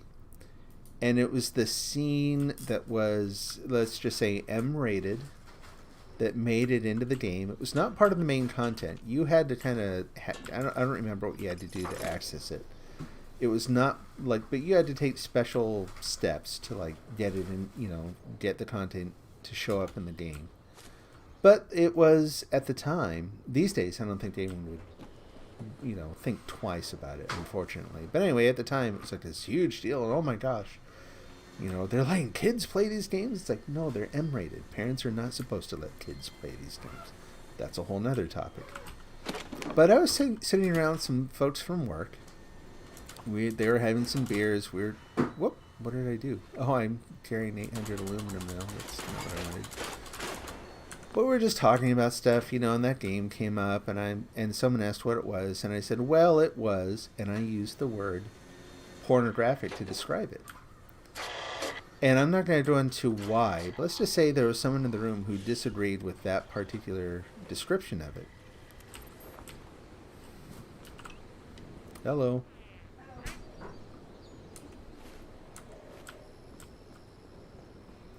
And they very vehemently disagreed with that description of it. And so a discussion ensued. And the discussion consisted of him standing up, leaning over the table, pointing, like, not actually finger in the chest, thankfully. I was too far away. But just, oh my gosh, red-faced. Just flipping out. And I just sat there like, I was so shocked that I had, like, triggered this guy by saying that. I didn't say anything back. And someone to my side turned around and said, well, how did he phrase it? I gotta think about how he phrased it. I think his wording was, well, he really proved you wrong. And I'm like, he proved nothing. He turned into a banshee for 30 seconds and basically shouted down, like, just used volume to, you know, like, he shocked the hell out of me more than he didn't. There was no argument to win there, you know. But in this guy's mind, he had, you know, just by, anyway, that's probably like, anyone who hears that story is probably like, well, of course he thought the other guy won. You shut up. You lost the argument. And I'm like, I have such a different idea of what it means to argue something than these people. Anyway, but yeah, most people will see, because they're just oriented to see things that way. They're going to see, you know, winning as being the person, as the aggressor, right? The person who's like screaming and red-faced and angry, and it's just, that's people. So let's see, you said you're Swedish. Oh, okay, hey, mostly, I'm actually half German, some Norwegian and stuff, so, you know, hooray for that area of Europe, I guess. Swedish, and you think you're related to Leif Erikson, the Viking. Hot-headed and short-tempered, but you control it. Believe me, it's hard, but you never got in a fight. Well, again, good for you, man. I mean, that just speaks, that again, that's, you know, the fact that it's actually some, oh, they're shooting at whatever's over there. Oh, hey, someone finally bought some stuff. Cool. Yeah, right. It's not easy. It's not an easy thing to do. Yeah. My dad had a temper like that. And as I got older, I was always been curious about this. I developed that temper. I did not really have it as a kid. But it definitely showed up later. And yeah, you know, it's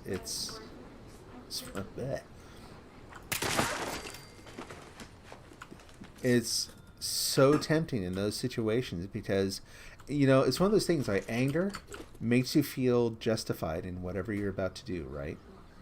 Like that's the, to me, what I found, that's like the danger of anger, is that when you feel really like you've been lit up by something, almost anything you do in the next moment feels just. It feels like, nope, I've been wronged, and what I'm about to do is just, you know, whoever had it coming, or, you know, it's just, I'm justified in doing it, and I don't remember a single time where I acted on that impulse and afterwards felt the same way. Most of the time it's you thoroughly ticked, I say the thing that feels totally just, and, you know, I let loose the zinger or whatever it is, get in a fight, and afterwards it's always like, oh man, my anger is really brilliant at lying to you in the moment. How am I still alive?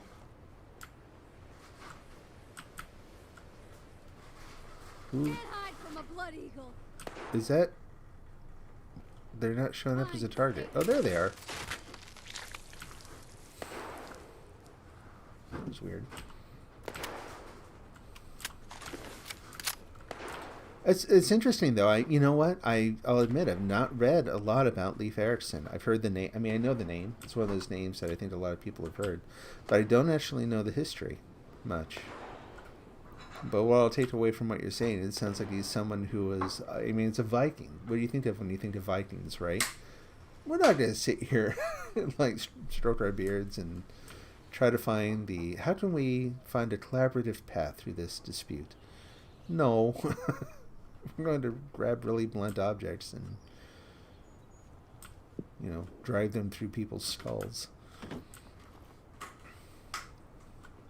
But it sounds like there's more to the story around Leif Erikson that I've not heard yet.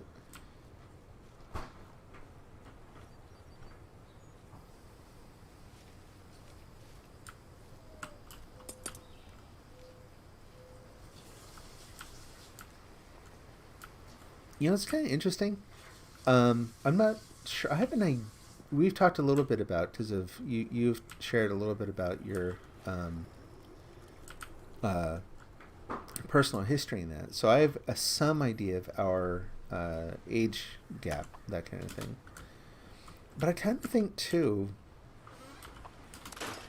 I wonder if younger generations are actually, we're starting to get to the point where they actually see more value in that kind of approaching things that way, that kind of resolution. My generation, and even more the generations before, boomers and pre-boomers, not to say that in a disparaging way, just people from those generations. Yeah, it was a lot about, someone said something to you, pop them in the nose. Like, that's the advice I was given as a kid. Oh, someone dissed you, someone whatever, lay him out cold, that'll teach him. I'm like, really? Honestly? Like I said, because I grew early on, I grew faster than the other kids, and I'm just kind of stocky anyway. Like, I was bigger than most of the other kids. I probably could have taken the advice and been like, oh, okay. I'm so glad I did not. And the other thing, too, we talked about before, I remember we had a conversation where it's like if you take that road, man, there's always going to be another bully who is head and shoulders above you.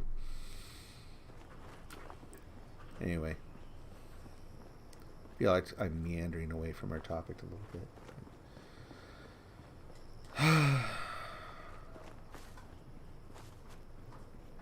Well, God bless the peacemakers. They're few and far between. We could use more of them. Is somebody there? Somebody is here, but... You. You can smell the beef jerky.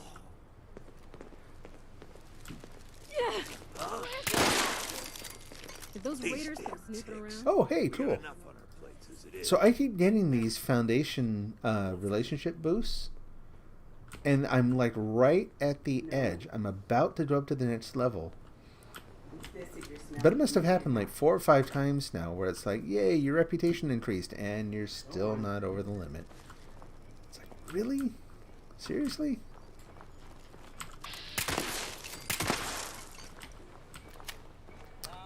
Deal with that problem.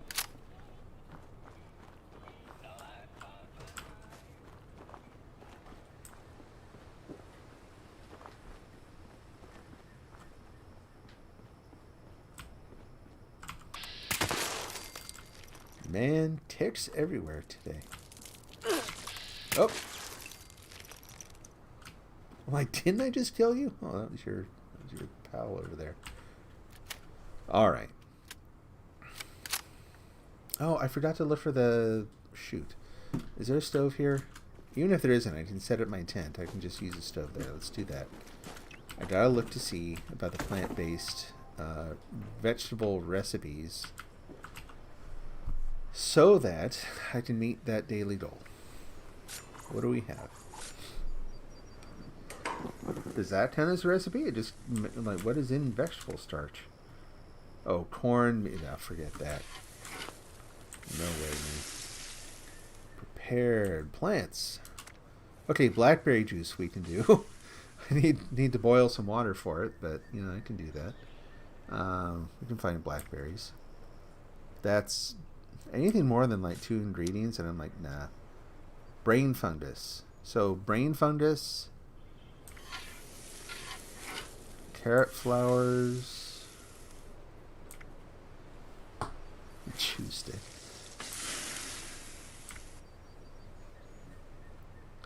You're 19. You can read people. You're ahead of me there. If a bully walked up to you aggressively, you could dig at them to the edge of punching it in the nose and then stop. It's a weird thing you've learned. That's a good skill to have. I'm glad. It's been so long since I've run into folks like that. I mean, weirdly enough, the last person I ran into who was like that was it was in a software engineering job. One of the first place that I ever did programming, there was a developer there who was just awful, just aggressive to the point of physicality. And the company tolerated her. And yeah, it was a she. It was a her. Kind of, breaks people's stereotypes a little bit. But yeah, unfortunately, we had a tech writer who had just started, who did not know. No one warned him. And he went up and he didn't do anything wrong. He just asked her for some information. He was documenting the system she was working on. And she snapped and grabbed him and dragged him out to have a talking to with someone else. And Christmas in August. Good grief. But anyway, that's the last time. That place that I worked in, there was a guy who sat behind me who kept a shotgun under his desk at work. And I cannot say on the stream what was going on the other side in the other cube. It was bizarre. It was a weird introduction to the professional working world. So let's say blackberries and brain fungus are kind of... sounds like a really weird, Martha Stewart episode. Maybe some of the... I was thinking about it might be good to make some of the teas, because, hey, tea's just going to have, one or two ingredients. But the teas are actually fairly complicated here. You got ash rose, gourd blossom, carrot flowers, honey, melon bloom, bleh. Nah, let's go grab a bunch of brain fungus somewhere. And, keep our eye out for it. That and blackberries. We'll gather up as much as we can. We'll boil some water. And just do some simple recipes. Don't want to overthink it. Where's a really good place to find brain fungus? I can actually... Oh, he got tired to lie down.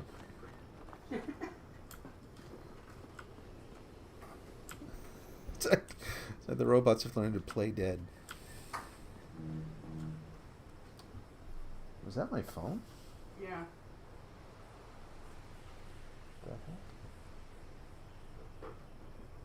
Huh, go figure.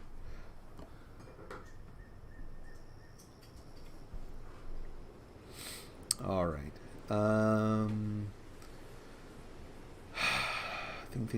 Think.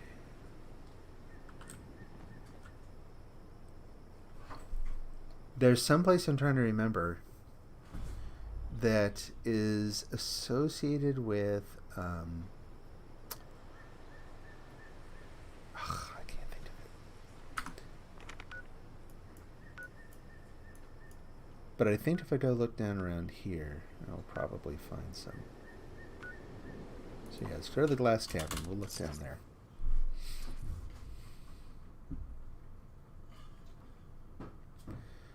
And if I could get the last couple things checked off the list here, then I think it would be time for a brief intermission. I really hate it when I can't move when I first arrive. Because all I need to do is duck so I can be invisible. Because maybe I just want the brain fungus. I don't want to deal with the headache of having to take out the Scorch Beast. There's that. Okay. Used it to get bullies from bullying people and going to you and trying to mess with me, but you've learned people saying things to me to get you mad doesn't mean anything. Awesome.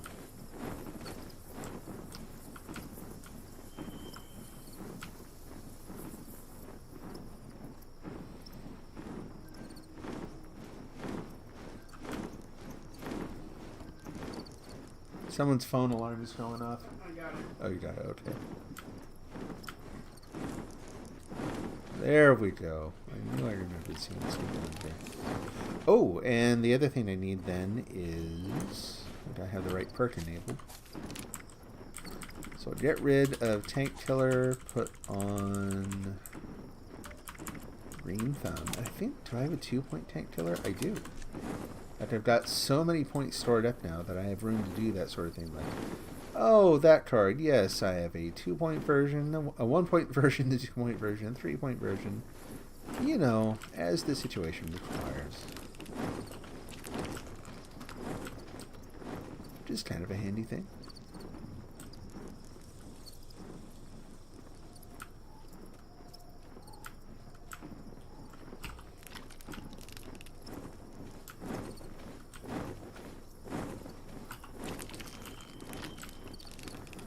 Hopefully we're getting close to the point where I just have enough to make the horrible brain fungus soup. I don't want to spend a ton of time on this. You know, if I were being chased around by a Scorch Beast down here, I would be finding every hole, like, on accident. Never fails. Trying to fight something off, fall in a hole. Now that I need to find them? No, they're all missing.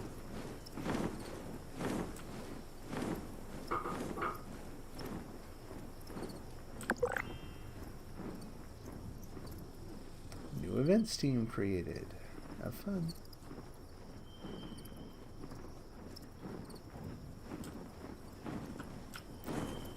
Probably some down here, but there may be some rather nasty ghouls too, so keep our eyes peeled. You're not so nasty. You look tired. Go ahead and rest now.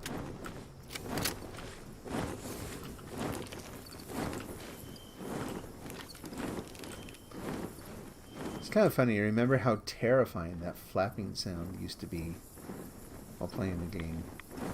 You hear that flapping sound and think, oh good, I get to run now. I get to run for a long time and hide in a building somewhere. And now it's just like, whatever. They're just like big, slightly aggressive birds.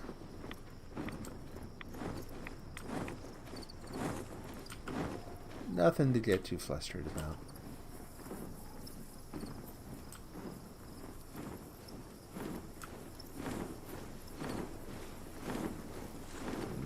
Oh, hello. Combination round. Take it. Whoop, brain fungus. There we go. Be very careful to take the fungus and not drink the water here.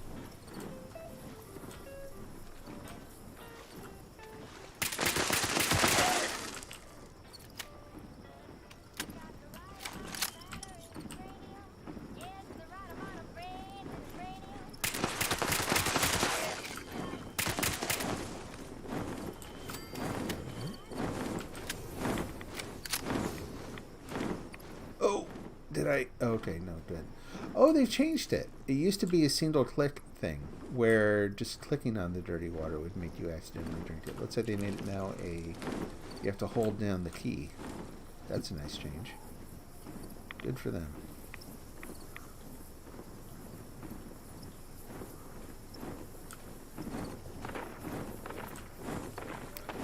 Well, I think we'll call that good. Go find someplace to set up a tent and do some cooking. I don't want to do that here only because I don't want to draw attention from the Scorched and the Scorch Beasts and all that. Don't want to start a fight if I don't have to. We've got other priorities today. Where to go, though? That's a Sunday Grove. That's no better. That'll just be more icky stuff. We'll just head home. Let's go all the way back. It's free. Free bus fare home. Hey, how are you doing? Oh.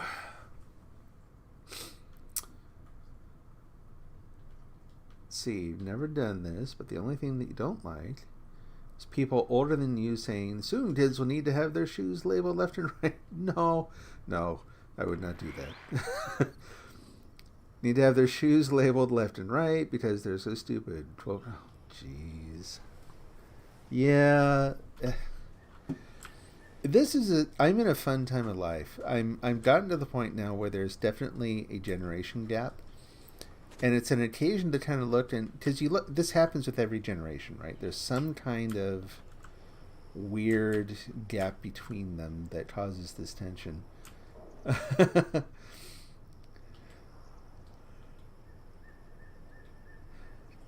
You having a rough day, Jack?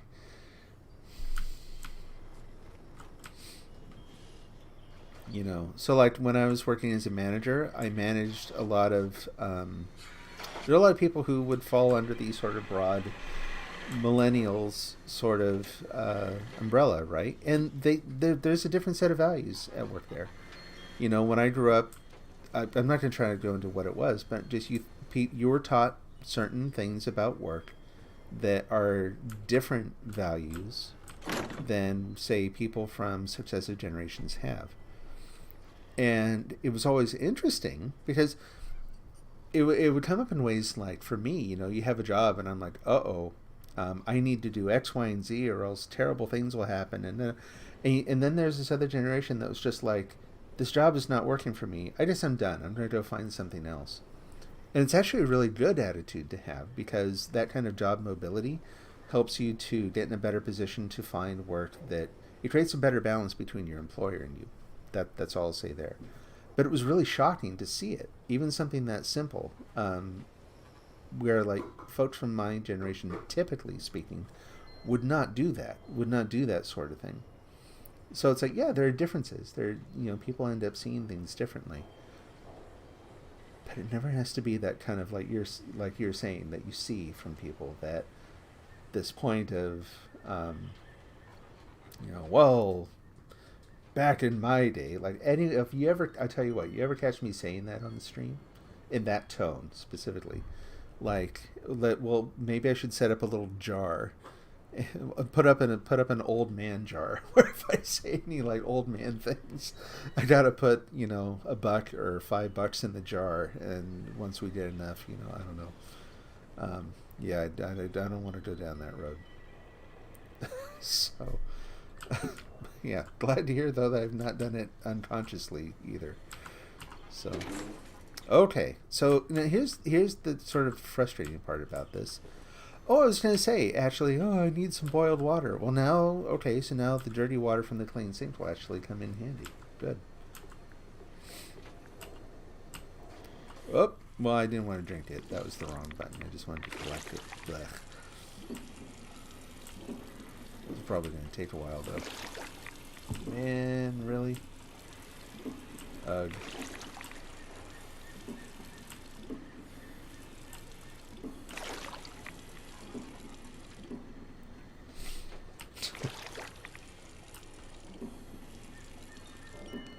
So when I go to boil this, I'm going to have to use the Super Duper again too, just to maybe, hopefully, save a little time.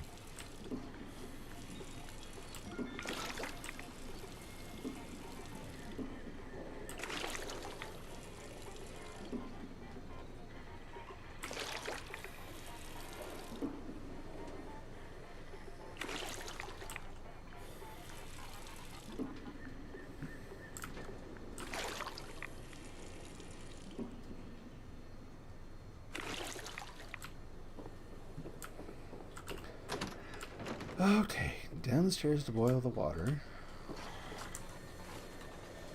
And what are we going to do? Super Duper, that was it.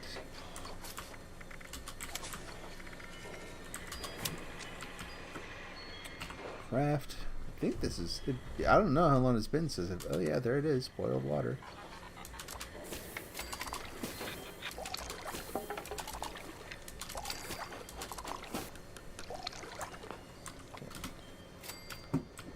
Go see... we'll just go here. See how close we are.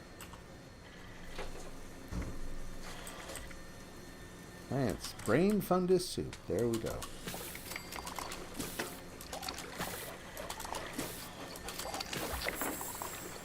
All done. You did it. Oh, I wanted that to be worth a lot more. Oh, there we go. We got the you did so many different things in the day, so oh hey, cool. And it keeps going up. Boy, that was a lot more than I thought it would be. And it's still going, and I don't know why. All done? Okay, now we throw away the rest of the brain fungus we picked up, because gross.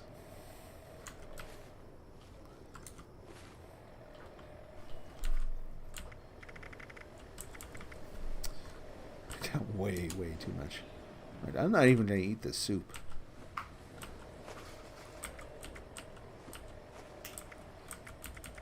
It's against my principles. Drop that. Drop that. Okay. We'll eat some of the scorched beast lung. Like, that's not nearly as gross as brain fungus soup. I don't know. So to make some stim packs, I have a couple blood packs there that are just taking up room. And I've already enabled the... Oh, I should have had the chemist or whatever it is on there. I would have probably would have duplicated the water I was making too. Oh, let's take... Boy, I've got all sorts of stuff I gotta fix. Bare arms. There's pack rat and strong back. Good. Take off the 2-point tank killer. Take off green thumb. Put on a 3-point tank killer. Right now, take off pharmacist, which is funny because that's British for a. In Britain, they would call that a chemist, but they're different things here. And leave super duper on. The way you see it is, you don't call anybody completely stupid or useless, right? But people can call you that because you're younger and was born in a different... Yeah. So again, back to the career thing in that respect, you know, I run into... So I've interviewed a lot of people now. Having worked as a manager, I've done, I don't know how many job interviews. And I've interviewed people who are brand new to the field, people who have no professional training, just learned on their own, people who have advanced degrees, and I've interviewed very experienced people. And one of the most problematic things, I won't say one of the most, I'll just say a very problematic thing you can run into, though, are people who maybe have lots and lots, many years of experience. And there's a sort of a mentality where it's like, well, I've been doing this for 2 decades. Like, come on, I've got all this experience I bring to the job. But you very quickly kind of figure out in talking to them, or sometimes you hire them and you find out on the job, that their attitude is, I've been doing this a lot longer, so I'm less obliged to be able to explain why we should do something a certain way, or why we should choose option A or B or whatever it is. And I'm telling you, that is just not true. To me, this relates to what you're saying a little bit, because that idea that, but I think I get what you're saying. You're saying that you, based on what you said before, you just don't sweat it, which is, again, kind of, it's good to have sort of a gracious heart about things, but where you can just kind of let it slide when people say that because you're younger and was born in a different generation, that, but still, that you're doing better than I do, because that kind of thing bugs the crud out of me when I hear it. Yeah, but anyway, what I guess all I was trying to say is that you get a lot of people who seem to think that wisdom automatically accompanies age. It's absolutely untrue. You have to work for it just like anything else. And the more further along you get, you become more suspicious. I think if it's taking root, ironically, you become a little more suspicious of whether or not you are making progress in that area. Hopefully you gain humility at the same time, right? There we go. That's the sound I wanted to hear. And I think we'll just go pop those in the machine to sell. Oh, hey, duped a couple of them. Nice.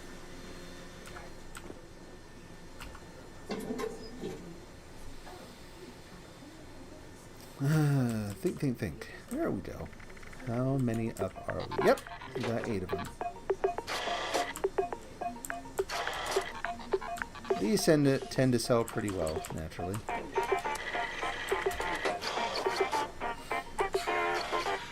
Alrighty. The animation from that thing is kind of fun. I gotta admit, though, the sound kind of drives me nuts. Like, if I put one of those in the new place, I'm putting it really far away so I don't have to listen to it. Okay, intermission time. Quick break. Go get something to drink and whatnot. Take a little breather, get back, and take just a little bit of time with the rest of the time I have to play today, and maybe go work a little bit on the plans for the new camp. So let me find a good safe place to sit. I really regret taking down the building that used to be down there. Either version of it. I had a couple different things down there, both of which looked really neat. And then I got all ambitious and decided I was going to build something huge and all, and it just, ugh. Oh no, don't worry. The thing with people stopping by is you never know. Like, anyone who comes in is usually looking for something very specific, and if they don't find it right away, that's it. They're gone. No worries at all. Not a problem. Okay. All right, I will be back in just a moment. We'll put up the intermission screen, and I'll see you shortly.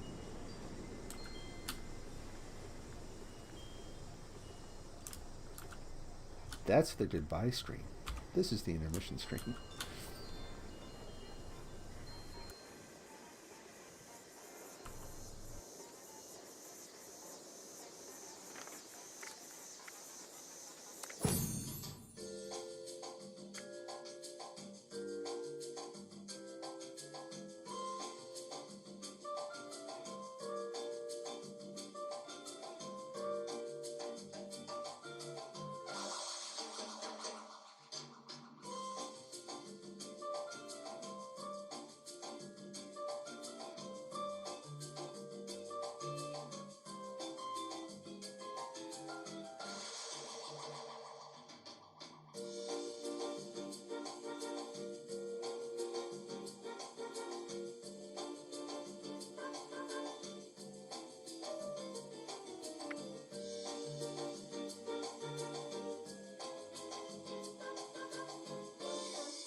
Okay, let's go ahead and first of all, just the headphones so I can hear my own voice so I don't...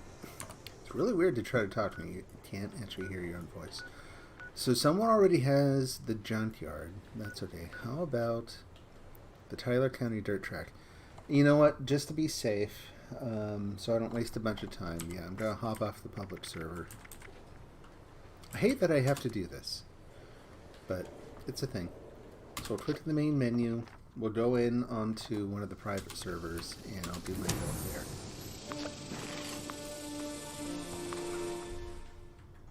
build there.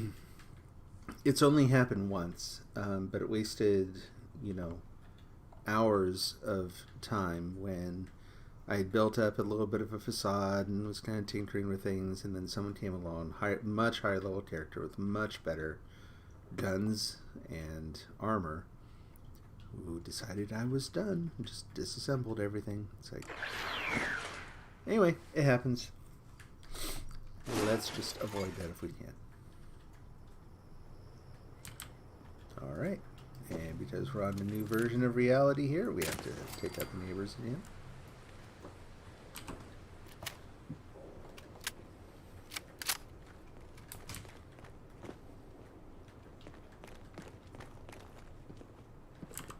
It's been kind of interesting. I've been surprised at how few people who stop by to watch the stream who also play the game, how few of them actually play on PC.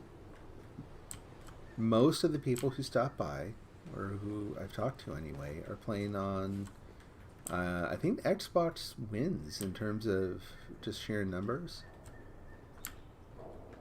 But yeah, Xbox and PlayStation first. Not a lot of PC players. So, go figure. Okay, well, technically, everything should be wide open here. So I can go wherever the heck I want. And I'm going to go ahead and actually go to the dirt track just because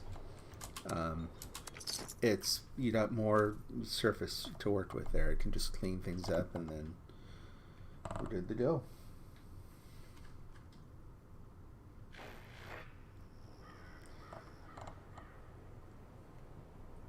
And I have not done, I simply haven't had time. I was originally going to do some like maps on, you know, kind of plot things out on graph paper first. Everything else going on right now prevents that. I've not found the time to do it, so we're just going to go ahead and try doing some works in progress here anyway.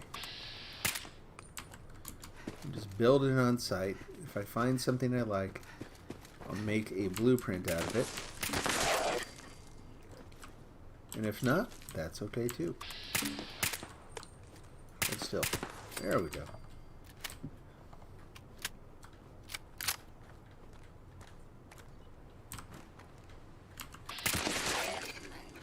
I wonder if you can blueprint trees. That's one thing. I want to use trees to kind of block off the views of the outside world from inside the base. But I've never tried actually using trees as part of a blueprint. And the game is a little kind of rulesy about what you can and can't blueprint. At least it seems to be. Or rather, it's not so much about the blueprints, it's more about the trees. It's a little picky about where you can place them and that kind of thing. Oops. Yep. There we go.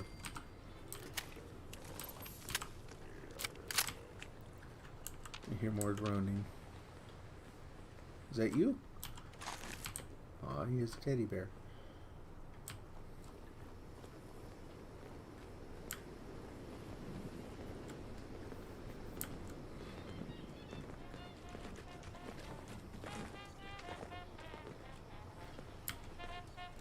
But yeah, speaking to the age gap thing again, I don't know. For me personally, someone who has been doing a job... Huh? Oh, no, I don't mind at all. No, why would I mind? Always make my streams story time. Lately, I get to talk to a lot of people. I really like... No, same, dude. No, it's all good. This is why I come here and do this. Like, It's fun to kind of relax and play the game. It's not nearly as fun if you and some of the other folks aren't around to just kind of hang out with. This has become like, this is my third place, right? That idea, like that's what Starbucks based their design on. You've got your home life, your work life, and everyone needs a third place. Let's turn that off.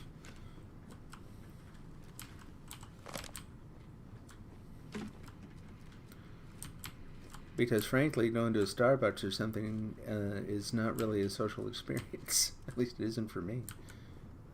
It's all good. No, I was just going to kind of summarize and just say that this notion, this attitude you get with some people who have been doing, maybe they've been doing a job for a long time and they've just developed this mentality of, I've been doing it a long time, therefore I'm in charge, implicitly. It's like, yeah, not really. More to the point, anyone who's that experienced has been there, done that, seen all the things to see. You would hope by that point that they'd gotten to the place where they were the ones who could be more flexible than anyone else. Like if you have someone on your team who isn't as experienced, who maybe needs a little bit more support to do things, they need to work a certain way, the most experienced person on your team should be the one who comes along and is like, yeah, I can do that. Like I've done it that way, I've done it this way, I've done it the other way. I can make all of those work. But very often you don't see that. And that's where, yeah, that, again, I'll try not to get too heavy on things, but just saying.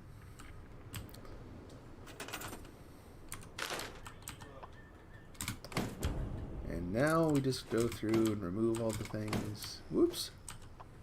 I have to wait a second after picking something, otherwise it interprets the next keystroke as a jump. And I really wish I could go around.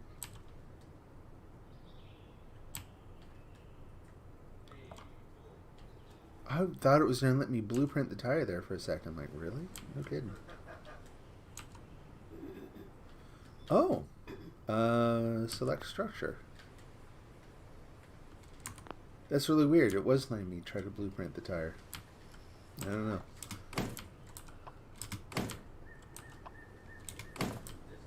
You don't really talk to strangers. Weirdly develop the social anxiety when you're in places. Well, yeah, I don't know. It's kind of a thing these days. It seems to me fairly common. At least if I go by what I've heard from, I have very, very few friends in physical proximity, right? And most of my friends, as happens when you kind of hit this stage of things, most of them are going to be people I worked with in the past. Even then, there are a few select ones that I still stay in regular contact with. And then we really don't see one another that often. And it can still be a little, it's kind of difficult to feel out the rules sometimes, Yeah, I know what you're saying. My wife and I have talked about this a lot because, so we've been together for a very long time. We've been together since I was around your age. We actually, well, longer than that. We just had our 30th wedding anniversary, and we were together 3 years before that. And so it's been nice to have someone who's been along to kind of get the full perspective. And we both feel what you're describing there, where it's like, it's been so hard to meet other people along the way and build lasting relationships because bad experiences with people who you think you're building a friendship, and then you turn this weird corner and suddenly everything's not okay and you have no idea what happened. And for us, being the way we are, sometimes we tend to be of the mind where, like, what did we do? We give less credence to the idea that maybe this person is the one who just Who knows why? They needed some space. There's something you said that just ran against some. You don't know. But the point is, it wasn't necessarily you, right? Like, people are difficult. It's not an easy thing to do, and I think a lot of the skills that are required for doing that, I don't know, skills and inclination and everything else together are just in short supply, it feels like.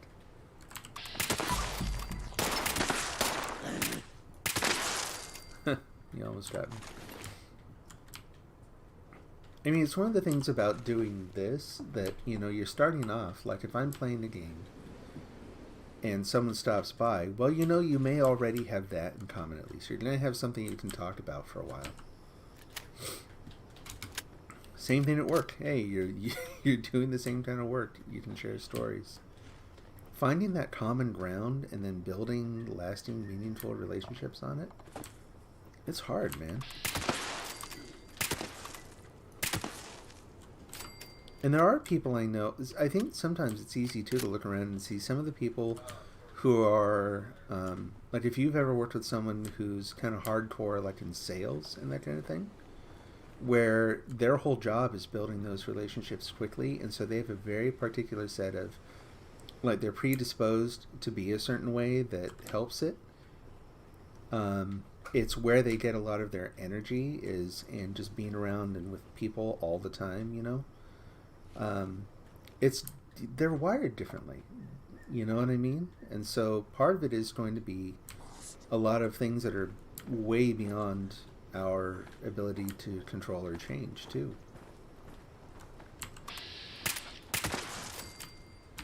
Some people just, that's what they do. I mean,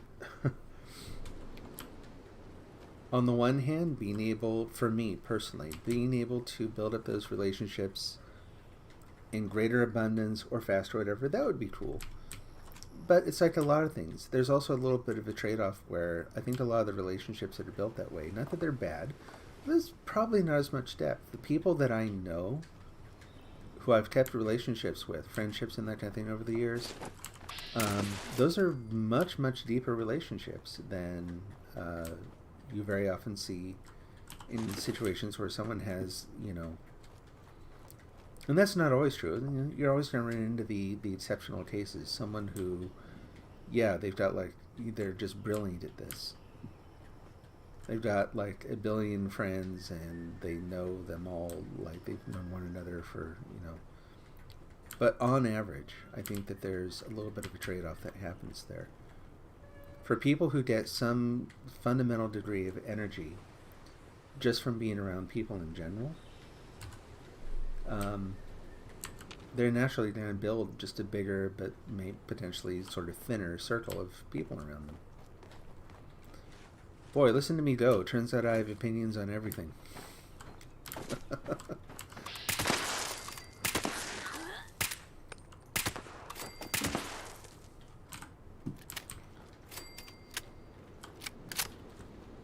My wife and I used to joke about starting a and this was before podcasts and stuff, so I don't know what we were talking about doing. Maybe a blog or something called The Everything Critic. It's like, everyone has opinions on everything. Let's just make a profession out of it. Okay. We're not done. We're on 2 out of 4. Alright. I was going to go set up some turrets, but I think that's just going to take a lot of material, so I really don't want to spend. So, let's not do that. What's going on here? Oh, there we go. I don't see anything on my radar, so I trust they're just not here yet. Oh, there's one. Vats is acting up again. The other thing, too, I don't know if you've experienced this, but I've also had some friendships within the last, decade that I'll talk about one in particular, no names, and I still, I wouldn't want to say anything, hurtful about this person. There's really no ill will. It's more confusion than anything. But yeah, I had a situation where someone and I became friends pretty quick, really. We really hit it off.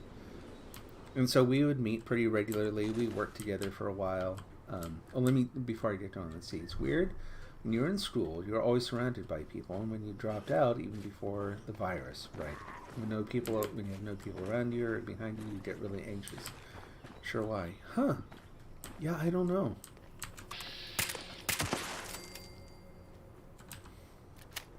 That's something that, I'm hesitant to comment on it just because, there could be so many different reasons. But it doesn't, just at the surface level, it doesn't surprise me that if you're going through something, and based on what you told me, you're going through really, really difficult things. Our brains don't compartmentalize things as much as maybe we think they do sometimes. Like, when you are going through, I'll speak for myself, and as it applies to you, then good. Or maybe as you find it helpful. But when I was going through a time when we thought that my son was very, very sick, chronically ill, something really, really awful, and I've probably talked about that before too, I did not realize that it induced severe, severe stress in me. I knew I was stressed. I was conscious of feeling bad all the time. What I didn't realize is the physiological and emotional impact that had, where it didn't just impact that aspect of my life or my health. It started impacting everything. And so things that I would have taken for granted, and that's why, sometimes when you go through things like that, it can feel like, why did all these things hit me all at the same time? This bad thing happened, or I got a medical diagnosis, or something happened, and suddenly this happened, and then this other thing, and you start listing off the things where, everything changed. And for me, that was true. I started having other medical things that, in my mind, were completely unrelated to the situation going on with my son, and the very overt, obvious distress that I was feeling from that. In the end, it was all one thing. It manifested itself a lot of different ways. But really, it was that one thing. And it's as I kind of learned to process that in a healthier way, a lot of the other things started to kind of clean up too. Now, unfortunately, it was bad enough that I have lingering effects from that stress. There were certain things that changed that have never gone back all the way. It had a huge, huge impact.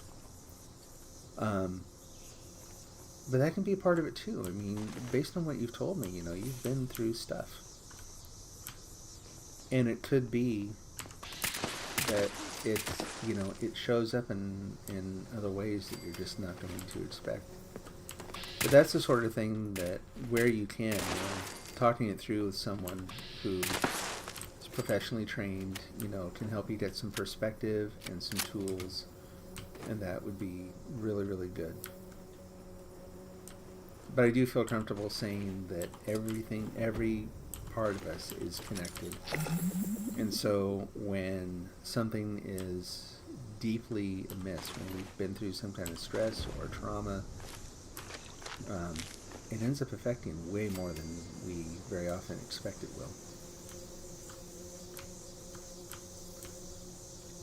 So we're complicated. That's what a lot of it comes down to, is we're deeply, deeply complicated, and the mental ways, the ways that we think about our health, and that very often, most of the time, are vast oversimplifications of how we actually work, and it can unfortunately sometimes kind of blind us to broader and deeper effects of some of the things that we go through. Oh, she's gotten thirsty again. Stare at the sky and drink some water. This is something that I think I might, in some cases, be inclined to think of as a bug. But I actually kind of like it. Like, if you're actually invisible, if you couldn't actually see your wrist computer, this would be a real problem. You'd have to, like, find the right background to look at just to be able to see things. And sorry, water.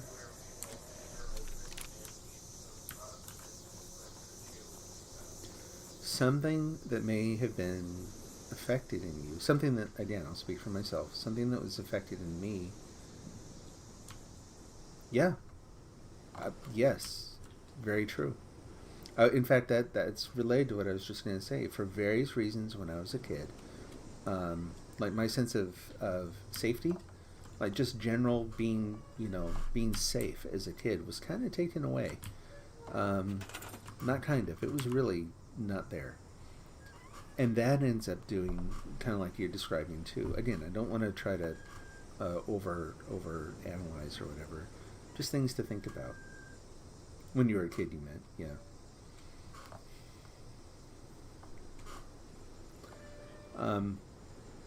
Those sorts of things, yeah. Things like that then impact your sense of well-being, your general sense of well-being, wholeness, and safety can potentially lead to these other things, kind of like you're describing, where something changes and you don't feel well in a certain situation, or there's something going on, and it feels like it's out of the blue.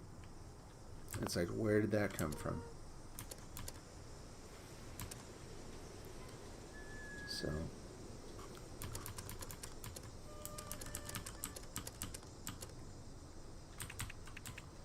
one of these will fit in here. That one. There we go. And we'll put up a windmill here for the power supply. Just because.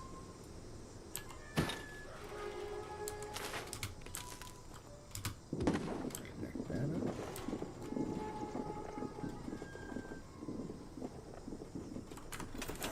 Yeah, bullying can do that. Lots of things can actually do that, right?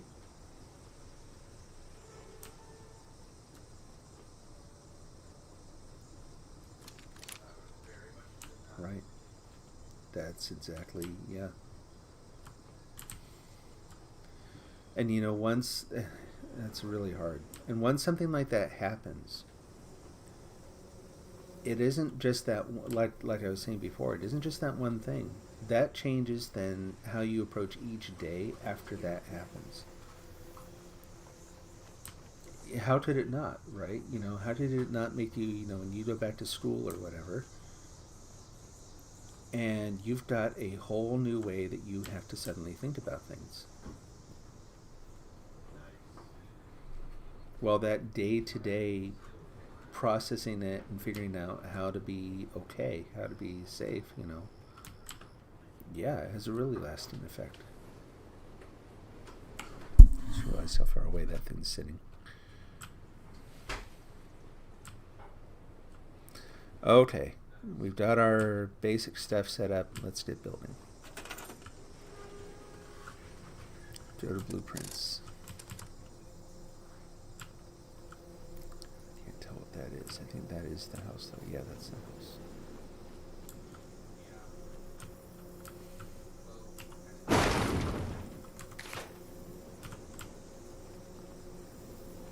Mm-hmm. Right. And that's when, feeling safe and okay and all that is vitally important, right? That's when all that's developing.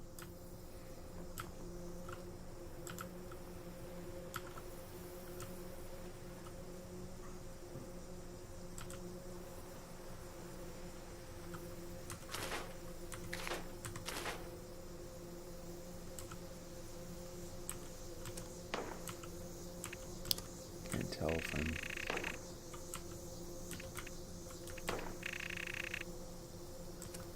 What's going on here? Let's do none of this.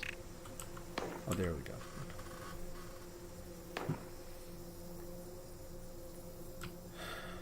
Yeah. Yeah, there's similar sort of experiences. Both at that age. I don't know about you. For me, like junior high level was like the absolute worst. That's when everything just came to a head. That was just miserable time. Always sympathetic to people going through that time of life where it's like, I don't know, people just, feels like that's when people are at their meanest. There's this corner that everyone seems to turn.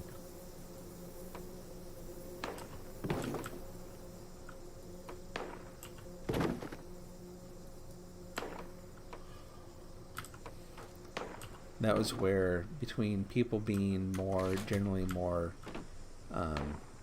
just awful in general, there were, oh, cool. We just got some caps too. Nice. It's where a lot of lines are drawn socially. Oh, interesting.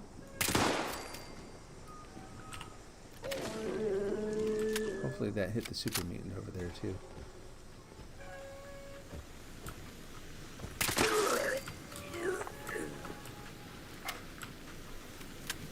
That was where I had some friends from earlier on where you go from one school and your friends, and now it's the first day in a new school and everything's different, and people who are your friend at the end of the school year last year are suddenly not your friends now.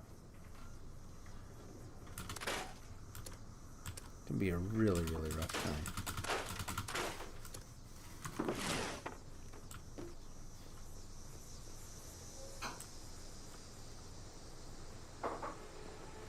You build in your head that when someone's nice to you, there's a reason. I know exactly what you're talking about. That's another one my wife and I talked about a lot. It's been interesting with me working from home now. She can overhear the conversations I have with people at work. And I have that same exact thing that you're describing, where someone to be really nice and gracious and, hey, thanks for... And I will turn around and go, well, they weren't being sincere. They were just trying to make sure I wasn't upset. They were just, you know what I mean? Like, my brain will, like, invent reasons why it wasn't a sincere exchange, why it wasn't a sincere compliment in that. It's awful, isn't it? Right? I've come to think of it as, I call it social blindness. Because it's very much like being blind to the real underlying nature of social interactions, you know what I mean? Like, I can't actually see. Was someone actually, like, they said this, but were they upset? Were they sincere? Were they happy? Were they... And part of it is not being able to interpret it. Part of it, I think, is more what you're describing, where it's past experience saying, if they're doing this, they're being manipulative. They're being... they're just trying to placate me or do whatever they need to do to get me into a position where I'll help them out or something. But yeah, it's awful. It makes it really, really tough to build, to build relationships, to make friends. But telling someone that also doesn't help, right? You can. I'm sure you've been told before. It's like, oh no, that's not true, or whatever. It's like, well, yeah, but in asking. Like, everything in my brain is telling me that that's what's going on, that they're being insincere. It does, yeah, it totally messes with your head. And asking someone to just ignore it, there's problems with that idea, right? Because what you're asking them to do is to, act irrational. You're asking them to go against this thing that feels just as factual as the sky is blue. Like, no one would ask you to question that. Your brain's telling you that, well, they were acting this way, and here's why they were acting that way. You can't just ignore it. It's very, very difficult. But also, it can put you at risk. Like, there's a real risk of actually, being hurt. And that's where, this idea of, all friendships require vulnerability. All human relationships require vulnerability at some level. And there are, unfortunately, so many people who either inadvertently, just because of their nature, or intentionally, because they're awful, awful people, kind of take advantage of that or violate that idea. So it's rough. It's not easy.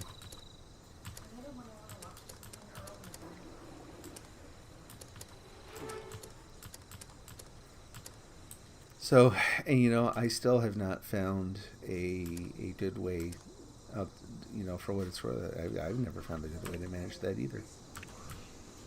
You know, like I said, actually, being in a position where my wife can hear some of my exchanges so that she can offer additional perspective has been good. Let's see, but weirdly, it's helped you. Oh, really? Okay. How's it helped?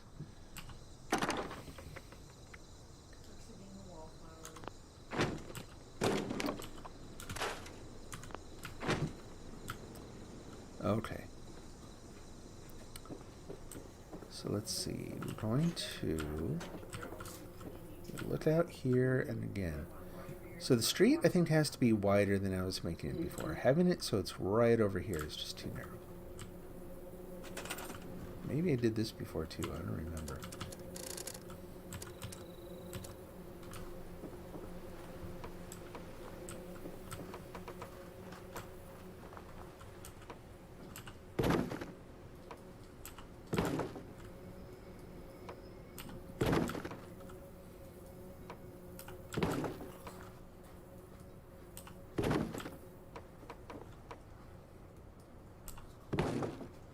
I don't know if I need to put that there or not.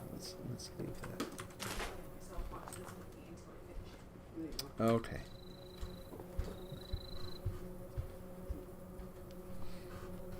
Let's see.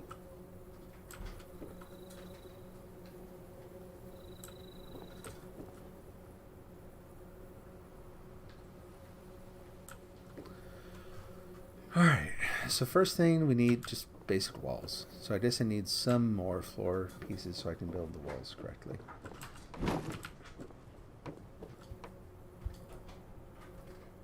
Come on, go down the right way. So people have tried to do that to you so many times. When people are nice, you can get friendly and talk, then at the end they ask for money or something. Yeah. Yeah.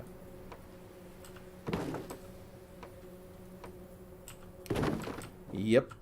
And that's where, you know, you develop some, like, talking about social ideas again, you develop social calluses. So it's like, there's just this longer period that you develop where someone's like, they're acting really nice, and it's like, oh, okay, waiting for it, waiting for it, waiting for it. There it is. You know, every time that someone actually does that, then unfortunately just feeds into that idea that, yep, everyone does it. And again, I'm not, I'm there with you. Like, that's rough. Okay. There.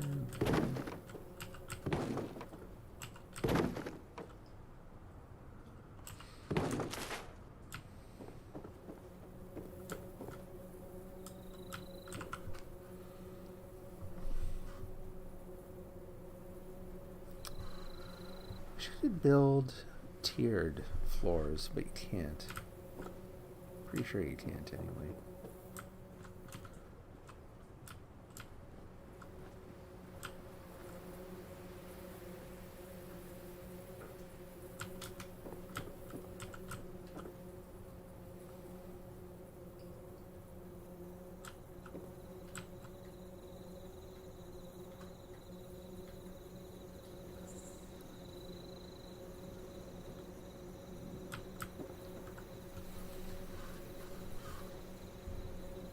Myself get all befuddled here again. Okay, how many rooms do I need? I need, I want one for each. If I want the vending machines in separate rooms, I need 3 different vending machines, 3 different rooms. Okay. Oh, I can have up to 4, right?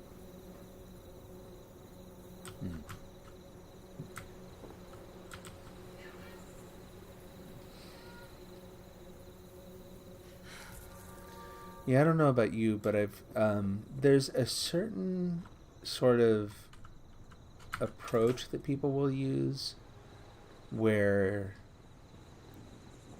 generally speaking, I think I've learned to detect the,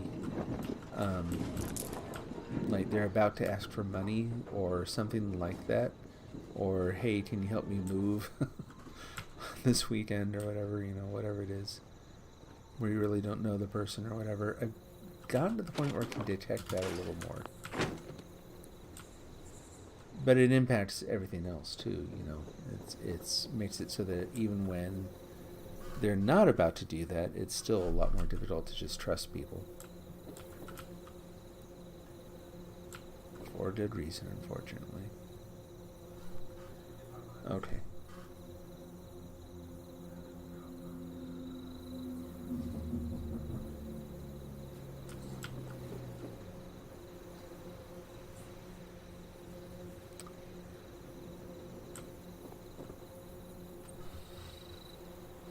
Your ex-girlfriend had so many bad times messaging her that you found common things she did when she was mad, that when others do it, you connect it. Right.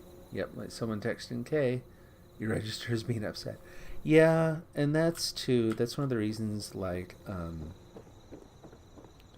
I like early on in the internet, I was really surprised at how easy it was to misinterpret someone's email or like any text-based communication, right? Where it's like, how did you read that out of the... But yeah, no, it is really, really tough to know whether it's just them acknowledging what you said, or they're being somehow like passive-aggressive and they're actually upset and they're just kind of playing along. I still struggle with that too. Where possible, like at work, we use Slack all the time. The company I worked for, even under non-pandemic, conditions, they're like 65% of their staff works remotely. There are people all over the U.S. And that's developers, but also management, like all sorts of roles. They have people working all over. So we use Slack a lot. And, Slack, again, yeah, you've got emojis and stuff, but even with emojis, it can get a little weird. And so they've got, they also use Zoom, like a lot of people. So we had already been using Zoom before it became like national news with people using it. And the security issue that they ran into and all that. But given the choice, like if I'm talking to someone, if there's even a hint of what you're describing, like things looks like they're starting to go a little sideways, it's time for that face-to-face whatever, that face-to-face chat. Like, hey, how about, and that thankfully in Slack, like, they've got the thing where you can do a little command and boop, a Zoom invite pops up in the chat, and so suddenly you're looking at one another, and it's a lot more difficult to be, if someone is being difficult, or if someone is being not really facing the thing and not really dealing with it directly, if they're being passive-aggressive, which thankfully doesn't happen a lot at the place where I work. But anyway, when it is happening, it's so much easier to deal with when you're looking the person in the face, even over video conference. And I know that it's not the same thing as being there in person. A lot of people will be very quick to point out, oh, it's so much better if you're just in the same room. Maybe, in some cases. There are a lot of other costs that come with that in terms of availability. I think that being able to look at someone even on camera is a really, really good compromise. So, yeah, it's like whenever you have those little moments, and it's not always pragmatic to do it, but where you can, like getting to where you can look the person in the eyes can really help. And then if they won't do that, well, maybe you have your answer. Maybe if they're not willing to do that, it's like, okay, maybe they need a little space. Maybe they just need to kind of chill for a little bit. All right, got my lovely inside of the house. I have that over there. I have 1, 2, 3, 4, 5. So I need a total of 4 separate rooms to store the vending machines. Or even when someone doesn't read a message or respond to it right away, you think they're upset. It's hard to get your brain out of that. No, I agree. I know. I sympathize too. Beyond that too, I'll maybe add to that. It can be really easy, or at least I found this too, I will sometimes take the attitude when that sort of thing happens I'll think, oh well, that's okay.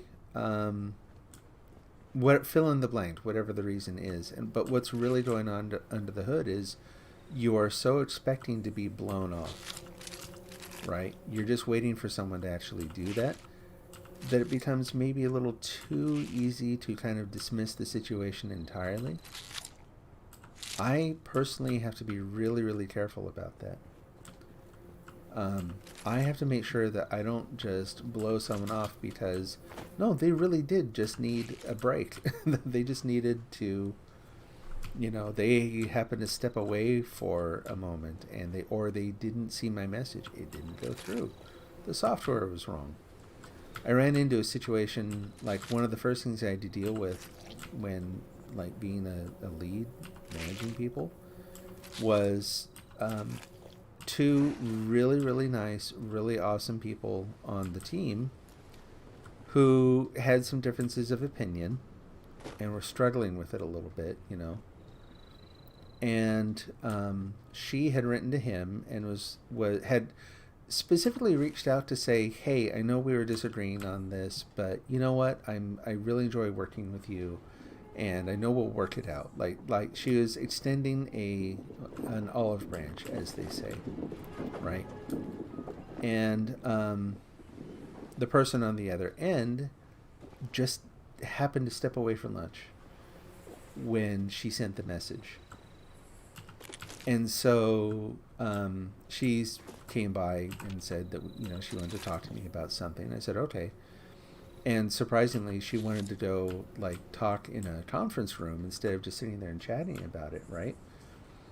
I'm like, oh, well, okay. And so we did, and she burst out in tears. And so this is the first time I was ever in a position where I'm, responsible for other employees, and now one of them's crying. And I'm like, wait a minute. Well, what do I do here? I don't know how to do this. But we talked it through, and yeah, she was explaining what had happened. And I knew this person. I knew the other person in the situation a little better than she did. I had worked with him before. And he's someone who, he'd be a little bit distant, but super nice guy. Really, really bright. Very friendly. I find very, very easy to work with. I could actually say that of both people in the situation. But I heard what she said, and I'm like, it doesn't sound like him. Based on what I know about him, it just doesn't sound like something he would intentionally do. And then, yeah, like I said, we found out that, he happened to step away for an hour or more. I think it was a little more, because he used to go and work out on his lunch break or something. And so he just happened to step away right when she kind of reached out to say, hey, friends, and he vanished. But in her mind, it was real, right? That he was just when you don't get that feedback, it doesn't match what you expect, and you don't know, there's no other information to go on. In this case, for other reasons, she didn't know that he had stepped away. There's more to it. But anyway,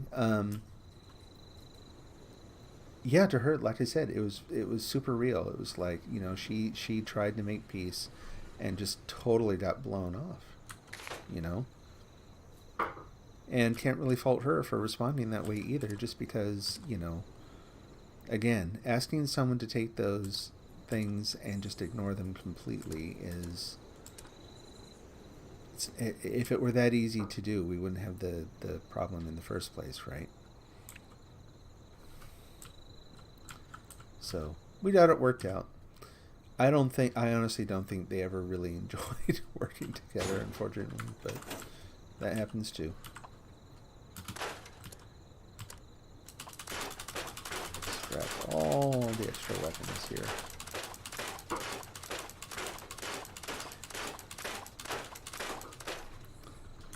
I'll say that too, it was interesting working, I'm a coder through and through. I've talked before about how I don't think I would have been open to the idea of being a manager anywhere other than this company I happen to work at. But having done it, it does give you a lot of insight into, you at least run into a much wider variety of people and it gives you a lot of insight into how other people think and what they expect as norms, and you know, so I'm glad to have done it. I don't want to do it professionally anymore. I really don't. Like, I don't want to do it as a job, but I'm glad to have had the experience. But it wasn't easy. It's a rough thing to go through. All right, how big do my little side rooms need to be? Like, can I have a room that is just one?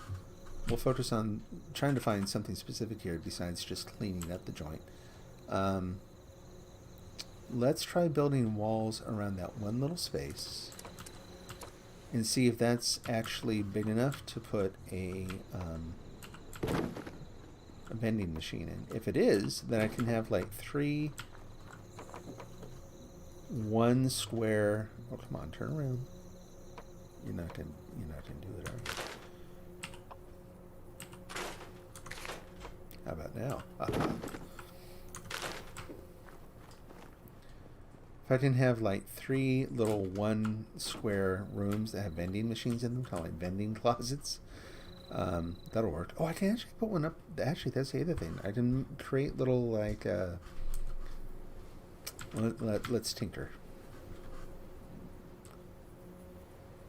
Let's try tinker anyway. What are we going to do? Replace. And we'll put. It won't let me put a door in? What the heck?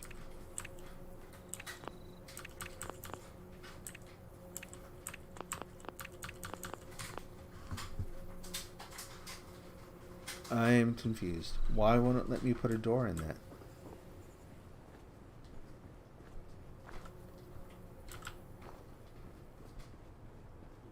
That is the weirdest thing. That sums it up. People are very, very complicated.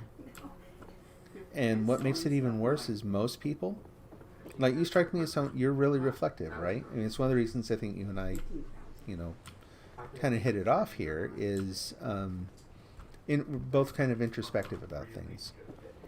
A lot of people are not. A lot of people are whatever they are and generally don't think about it a lot. And so they're kind of on a sort of a behavioral autopilot to a certain degree.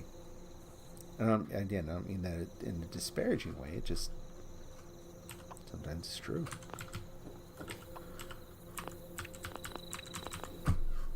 Why won't it let me put any doors in?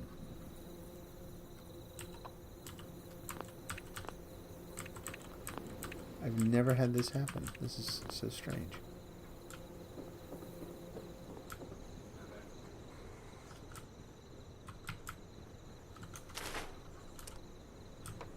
So if I put this back in,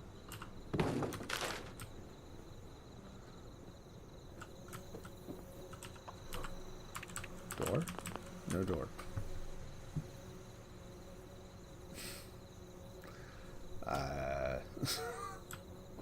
Issues. What about here? No doors anywhere now.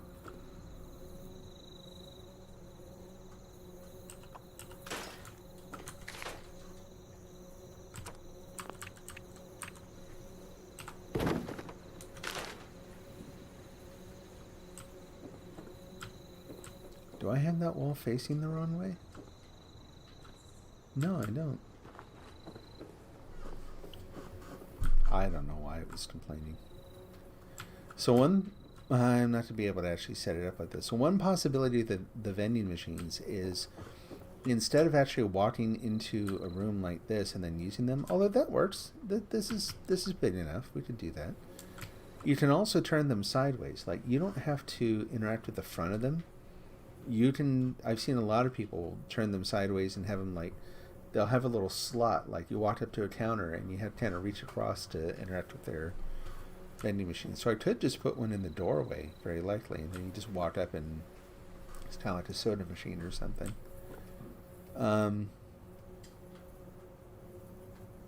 So that's a possibility. So yeah, 1 cube rooms are enough. It would be nice to have a small, kind of like a cafe where one of the vending machines is. And that's where I would put that robot one. The one I'm using to sell chems back at the camp. The other thing too is that in order to get the finishing on the rooms correct, it helps. Like, notice this is the interior of the wall. If I build, oh, actually, so that's the other thing. Let me see. Place and no cinder block. Where the cinder block? Same problem as before. Let me try just building a new wall.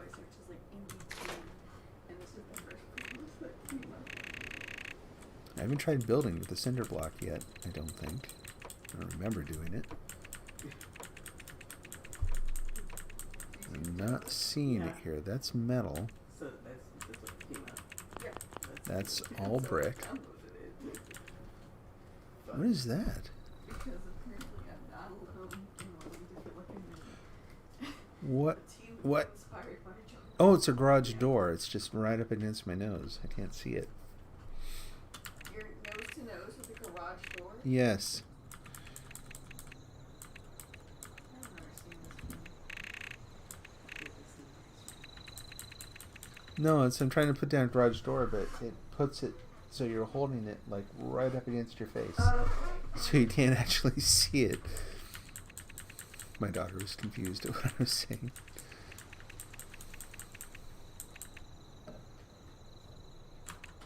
So I got the cinder block plans.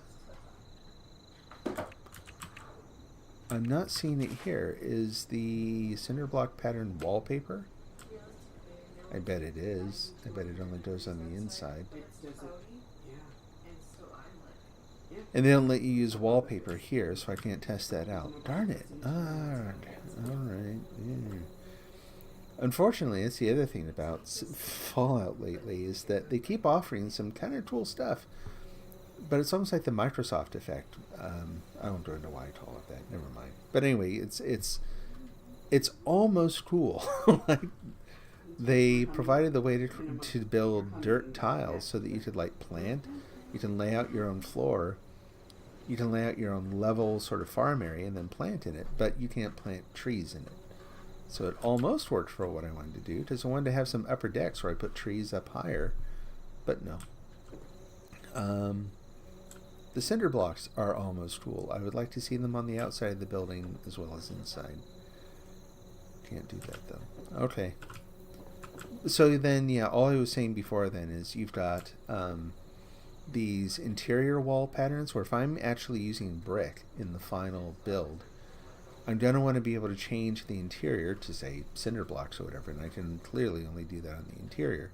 So if I want a bunch of adjacent rooms, I have to put a gap between them, because otherwise I can't.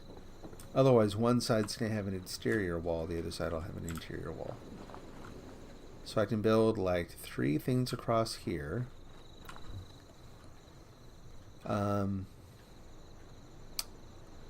Yeah, again, not a lot of space to go with. Maybe, so that kind of suggests I should build one right here then. So on one side of the house, I would just want an alley, dead end alley. Let's go ahead and build that. I'm already in edit mode. Actually, yeah, with all this stuff,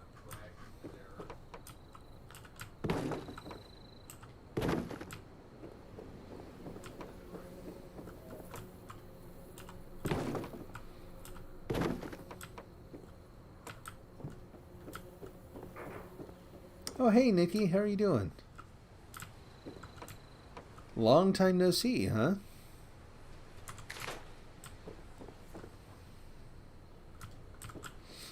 Yeah, I liked it too. I did it on accident back at my other camp. And like I did it and I looked up and there it was. Like it already kind of existed. And I thought, oh cool, I'm gonna do an even bigger version of that, and I took it down without blueprinting it. And I've not really been able to get quite the same effect since. Oh, I'm sorry to hear that.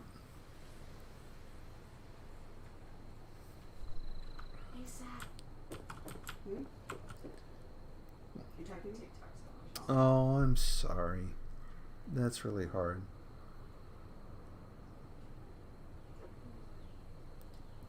What kind? So I presume this is a dog you've had for a while, or I guess that's not a safe assumption, but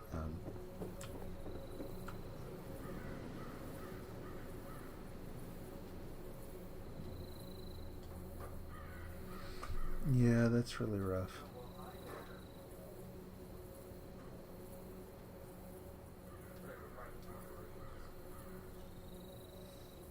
I wish there was something I could do to help. Years of blurred, yeah. And then they really do become part of your family, right?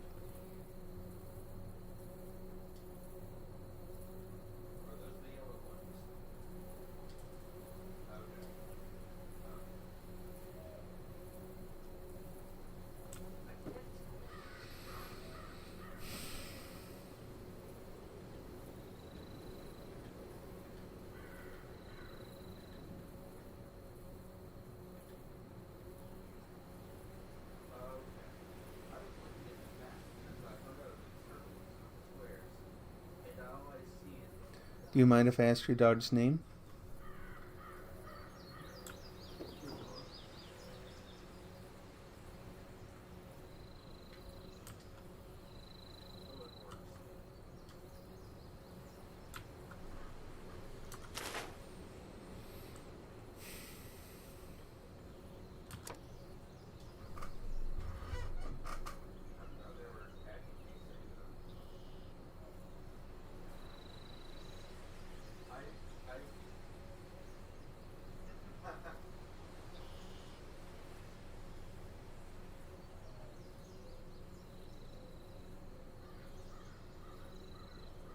Border Terrier, okay. Scamp, that's cute. Scruffy. So did you name, I don't know if it's a he or a she, did you name, I'll presume him, did you name him Scruffy, or, like when we have 3 cats, and when we got them, they all came with names. We got them from a shelter, and they have a list of names that they just go through alphabetically. So 2 of them we kept. Liam and Xander are still, we just kept the names that they were given at the shelter. But our tuxedo cat was named Coho, and it just didn't seem to fit quite right, so we actually named her Saoirse, which is an Irish name. He's really your sister's boy. Oh, okay. So yeah, it really was a family dog too. I'm so sorry. Sister named him Scamp, and you and your mom just called him Scruffy. Okay.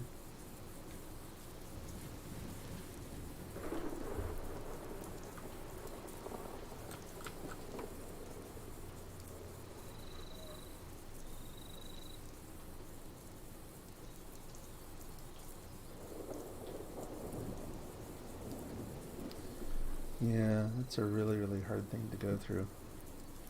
Answers to Scruffy, ironically enough.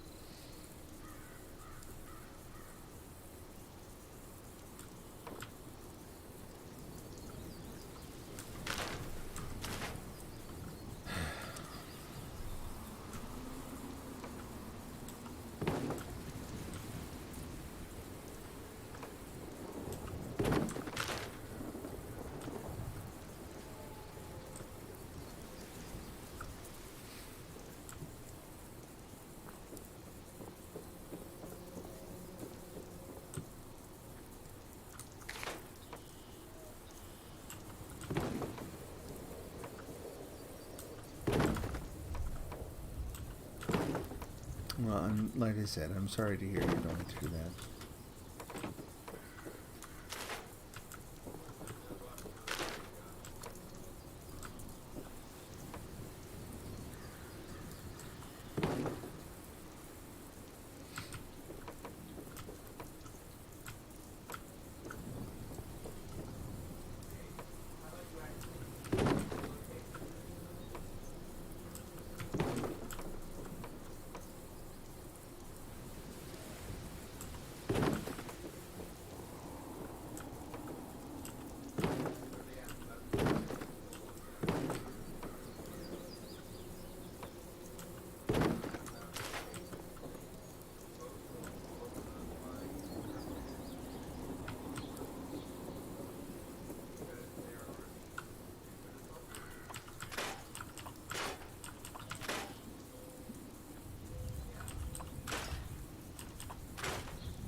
Oh, really? So, so you're in a position now where you have to make a decision. I take it then.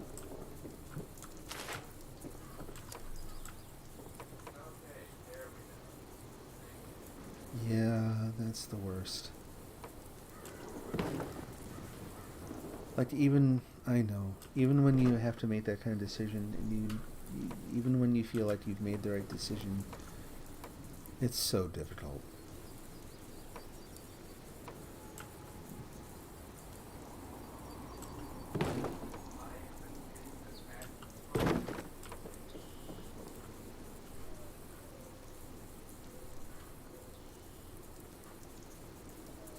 Inner ears inflamed, so I'm guessing that's probably causing some like disorientation and that kind of thing too, some dizziness.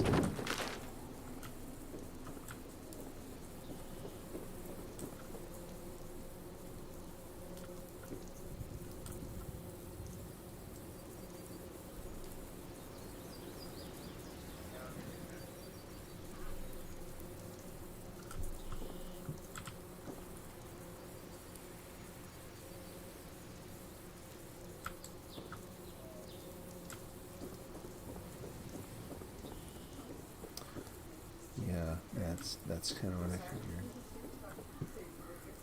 Oh gosh.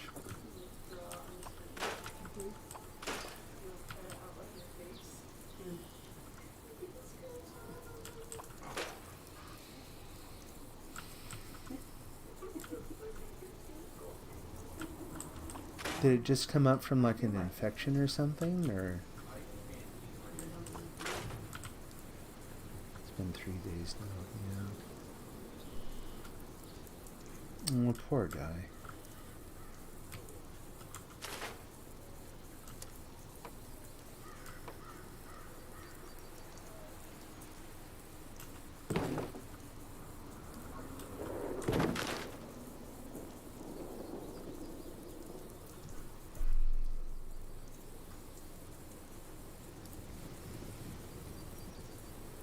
Oh, okay. Yeah, no, it's a pretty good age, so.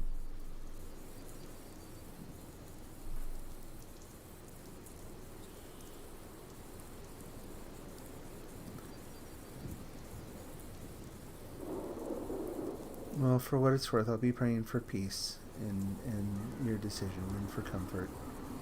I don't know where you stand on that. That's just take it. I hope you can take it for what it's worth.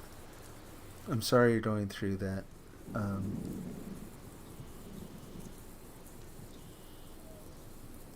wish there was something more meaningful I could do for you. So it's just hard. It's a hard side of. Well, it sounds trivial to say it. It's a hard side of having pets.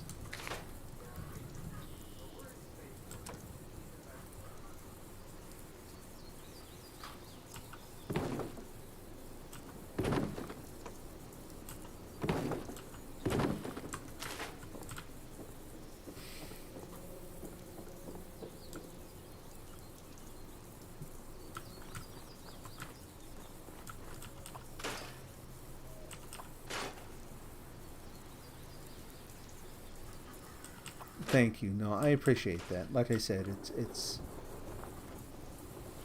no, I appreciate that too.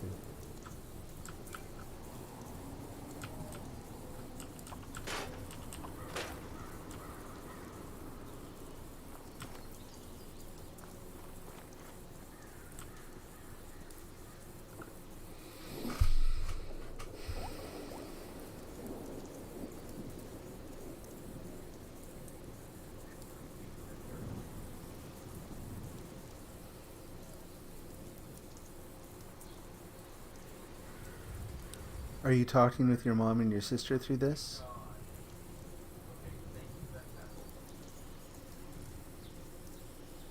Oh gosh.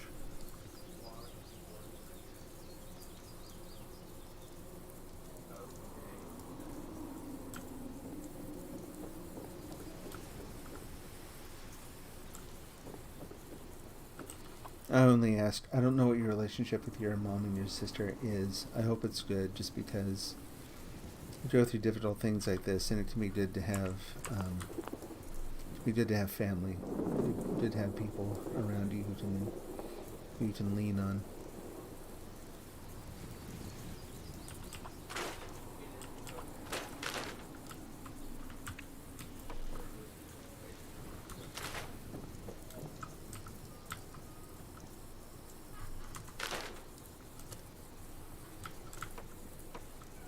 Yeah, we had to make a similar decision too. We've always had, not always, for a long time now we've had cats. Yeah, no, I don't blame you. It's, but for a long, we've had cats for a long time, and we went through a period where we didn't have them for a while for various reasons, but. Before we had the cats we have now, we had one in particular he was a rescue kitty. He was hanging around our house and like sleeping in the wheel wells of cars, and he was such a sweetheart. And I don't know, we never knew exactly where he came from. Some of the neighbors would kind of jointly help take care of him, and then we had a really rough winter, and it was snowing, and he was still outside, and so that's when we adopted him. But then when years later, when he passed, and it, like both of you were saying, we got to the point where like he wasn't able to eat anymore. We had been doing IV infusions of to keep him hydrated and this kind of thing, and it just got to the point where it was clear that it was time. And when you have to step in and make that decision, it is like I said, even when you know it's the right, compassionate thing to do, it's the worst spot to be in. It is so tough.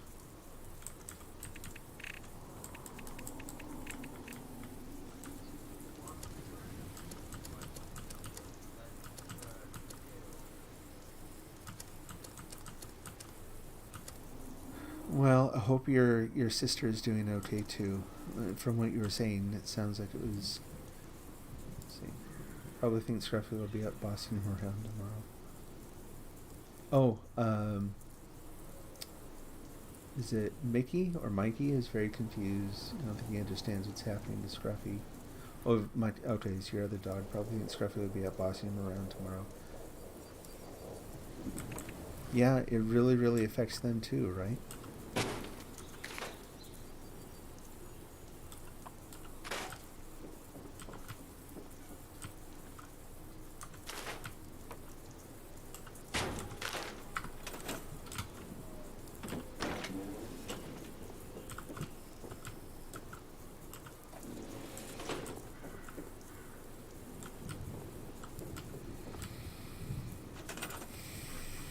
It's a tough situation all around.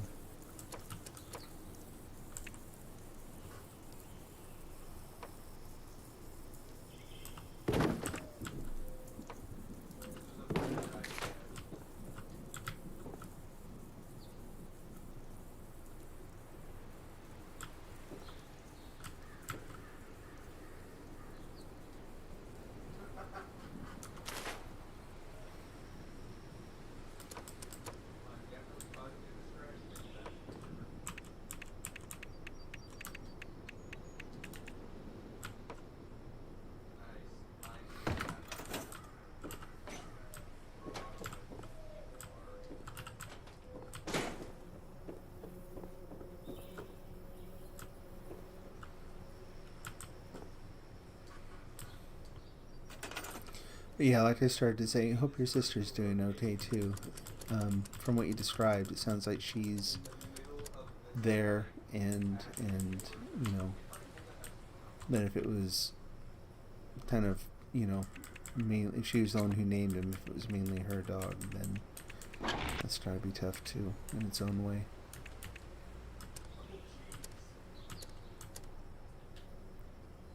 Yep, that actually does help. Oh, and Chief Fire.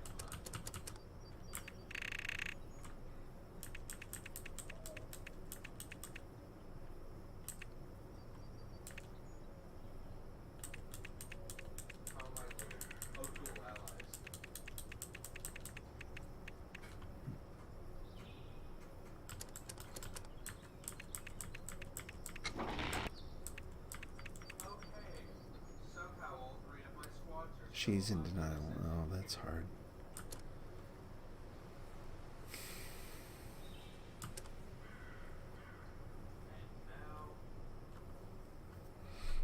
So, is your, if you don't mind my asking, is your family kind of making the decision together, or?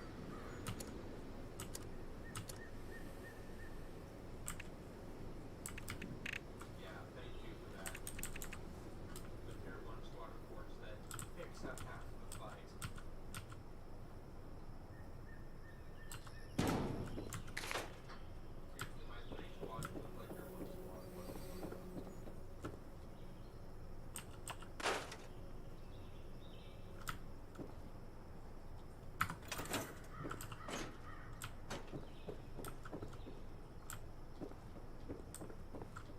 I think you're stalling at that point. You're hoping for a miracle. Yeah.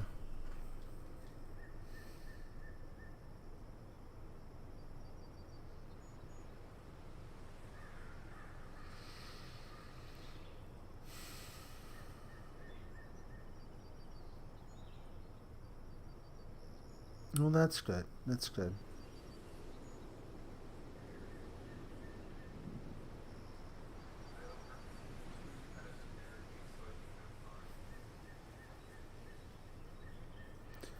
We'll be hoping for a little clarity too, just around what to do next.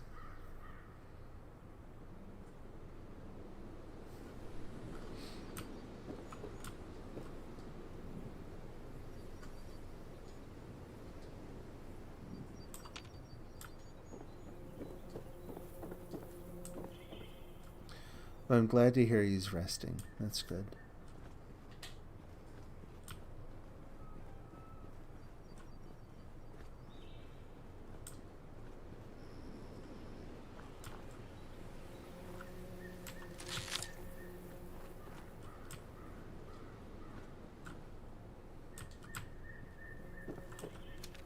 Oops.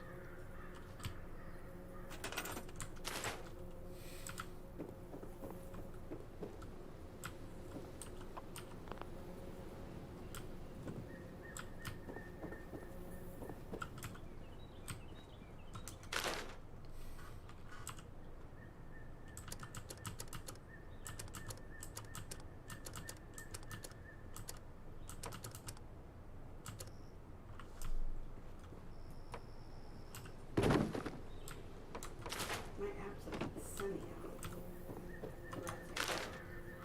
Does yours say that too? What do you use? Yeah. About what?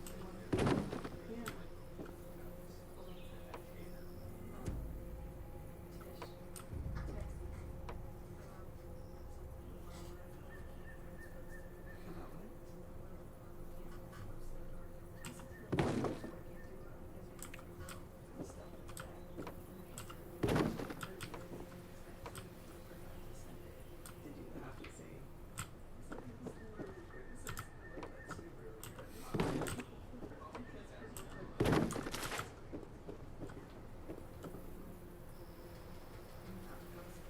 No, Oh, Nikki, I'm sorry.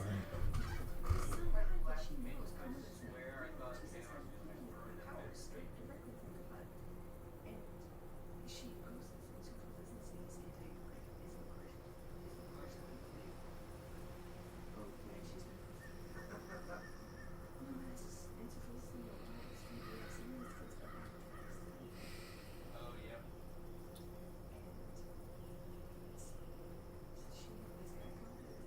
You're not in an easy situation. It's maybe a good thing to cry at this point.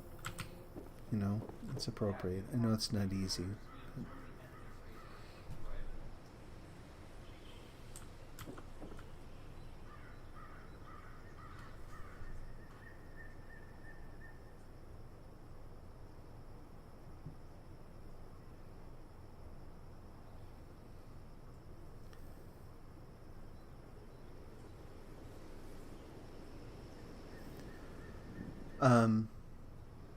For what it's worth, if you want to chat off stream, then let me know. We can chat on Discord or something.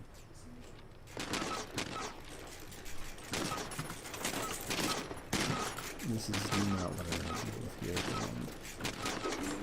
Yeah, no, it's the least I can do.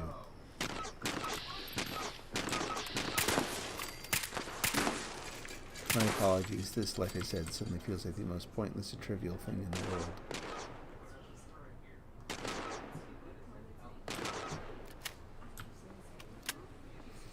But seriously, if you want to talk, you just reach out and let me know. And if you don't want it to be like a public live thing, more than happy to chat whenever.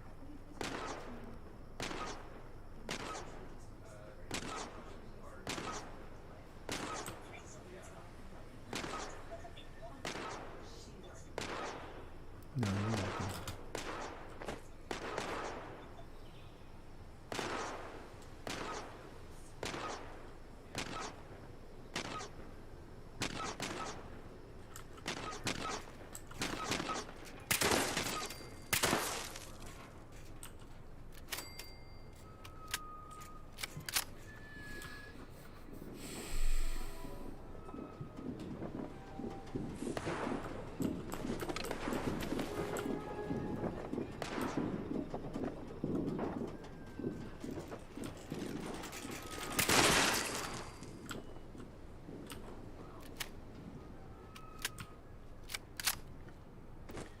You know, so I hadn't had pets for a really long time. I don't even remember how long it had been. I mean, but my wife and I got, of all things, we both like rats. And so we had gotten a couple pet rats. And if you know anything about them, you know they're really not very long lived. They don't live very long.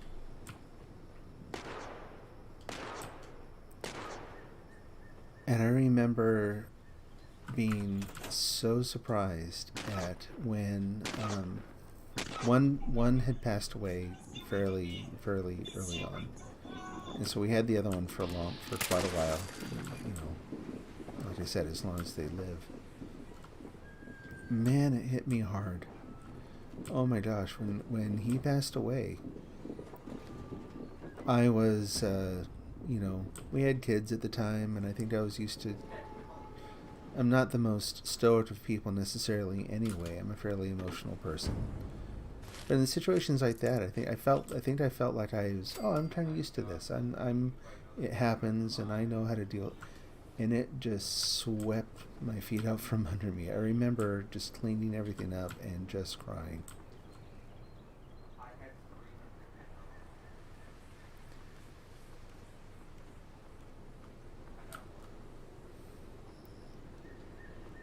Get so attached. Always affects us more than we think it's going to.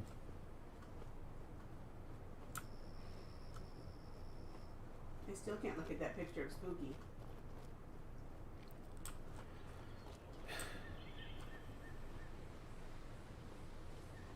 Yeah, that's the thing too. The cat I was talking about, who the rescue kitty, his name was Spookers. The neighborhood kind of named him that.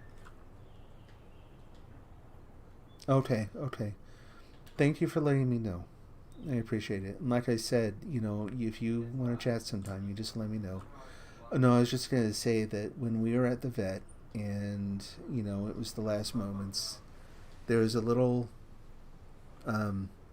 moment there. It was, you know, it was a nice morning. It was a sunny morning, and my wife was holding him, and I took a picture of them together, and it ended up being like a really, I mean, to me, it was a really beautiful photo.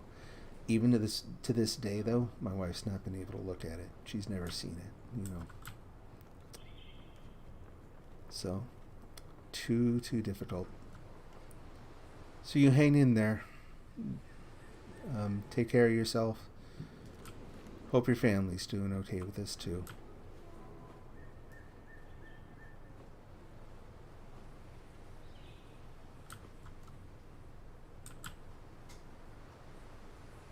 Yeah, you take care.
Yeah, that's a really hard thing.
Trying to kind of see what to do next here.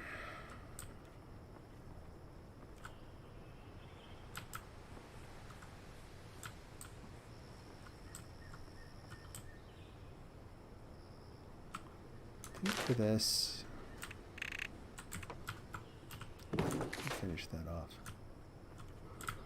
And then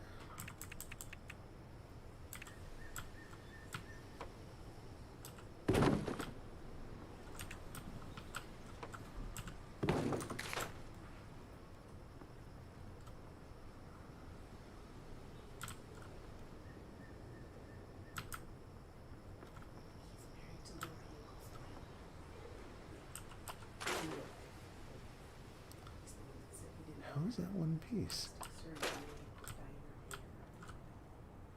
Oh.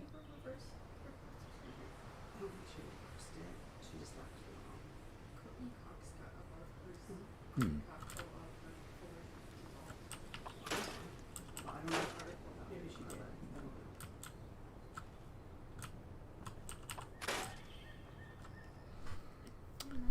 You just have a really soft spot for animals. They're to you just really innocent creatures that shouldn't have bad things happen to them, right? I know.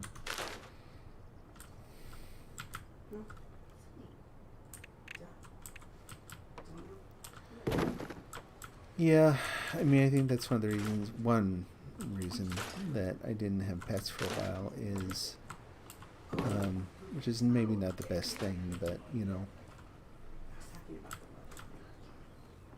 just not wanting to have to deal with that aspect of things. It's not easy. It never gets easier. I want a headphone up in here and there.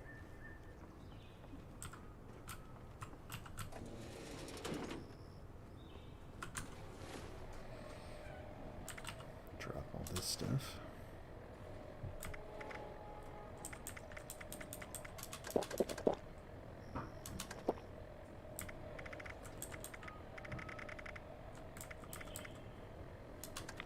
Sure, why not?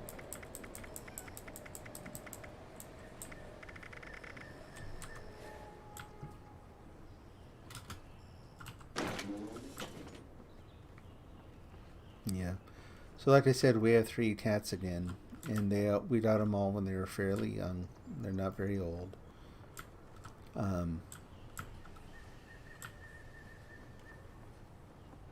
And there are the usual inconveniences that come with them too, you know. But yeah, I don't like to think too far ahead in that respect.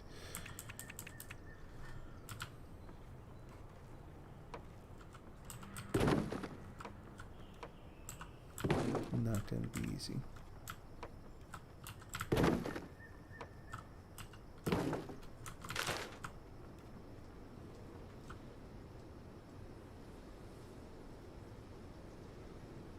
doesn't really work either.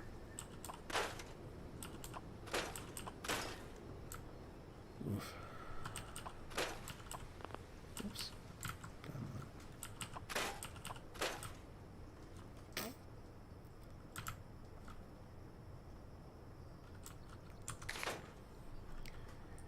It to say this, but I think if I want to do this the way I really want, I have to have it like built up really, really high.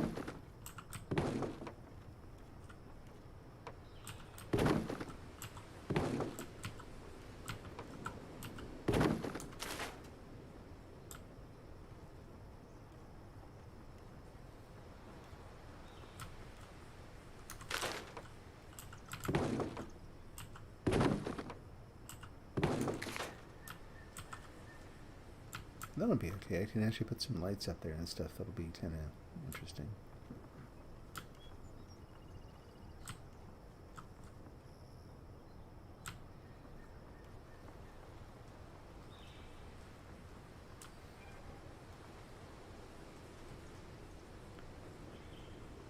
Yeah, it's been a rough time for everyone for a lot of different reasons, and then things like that come along, and man, like all your emotional defenses are down anyway, you know. You got your dog the day you were born. Oh, that's a neat idea. So you made her birthday mine. So every year on her birthday, we'd get tiny vanilla. Oh, that's really sweet. You'd get tiny vanilla cupcakes, and you and your dog Chelsea would share them. That's adorable. So what kind of dog?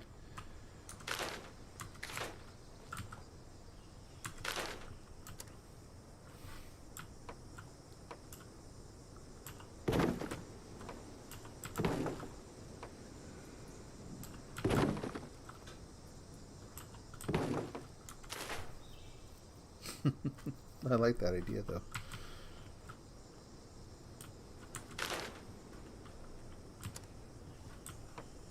I have to say, I'm kind of surprised. I've never heard of someone doing that. Like, it makes perfect sense now that you mention it.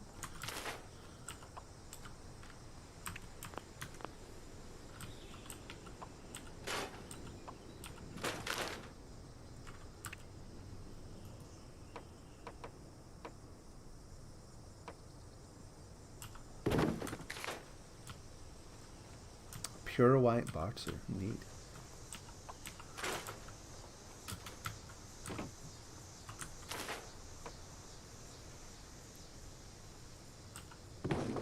Oops.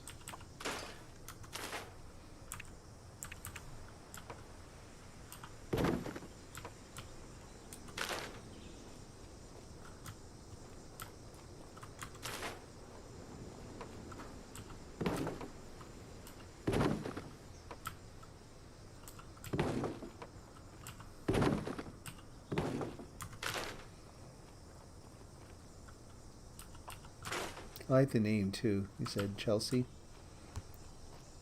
It's a cute name.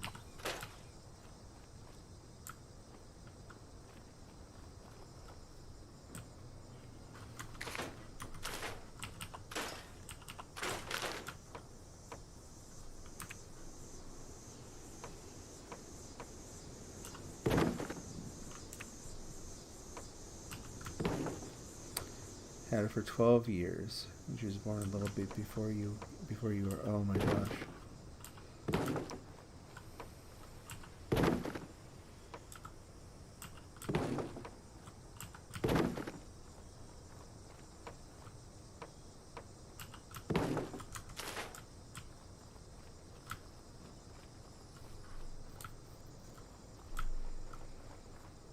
But yeah, that must have been just, that must have been really, really rough then too.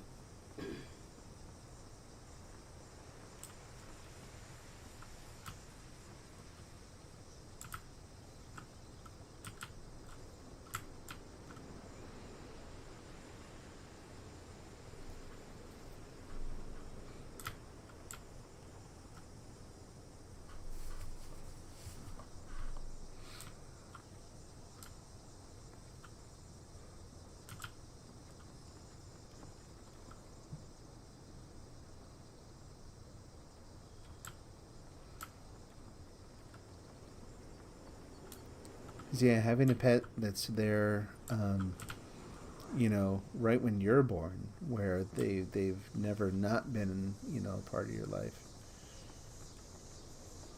We had some pets when I was born.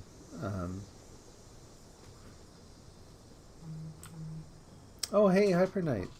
Hyper Knight G. Sorry. Thank you very much. I appreciate the follow.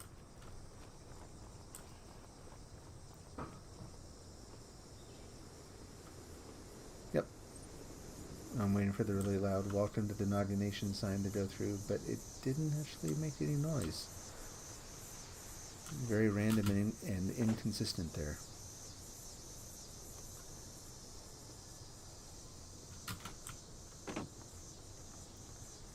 But I was going to say, we had pets when I was born, but it was a little different. It wasn't like what you're describing, where your family got the dog right around the time that you were born, and you're at least very close in age.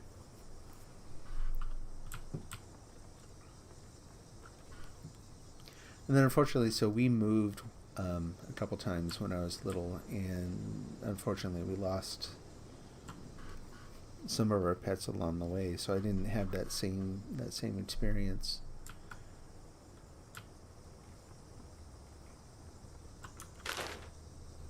But it sounds like you have some really nice memories.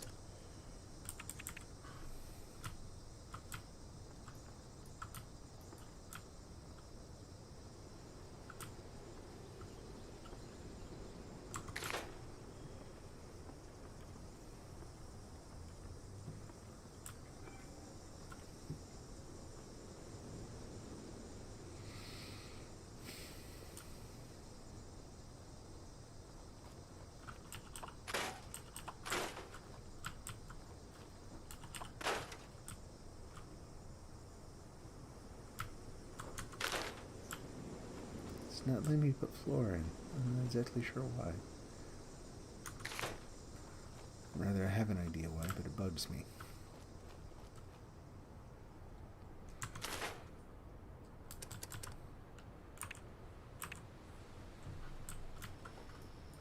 Come on. No? Yeah? Okay. Do this the hard way.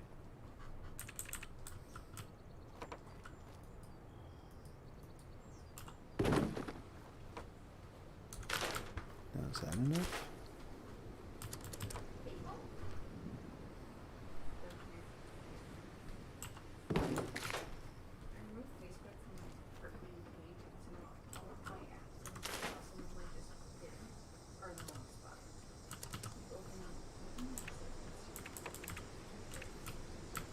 How about now? Almost. Come on.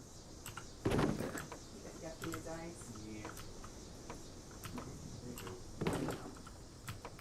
So unfortunately, I'm going to have to leave the stairs there because of the building rules, and that's okay.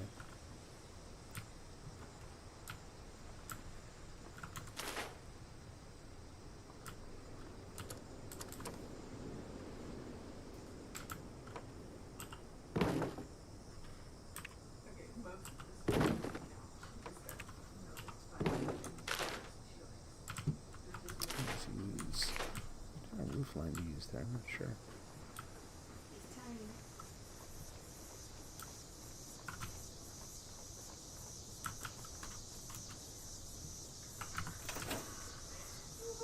I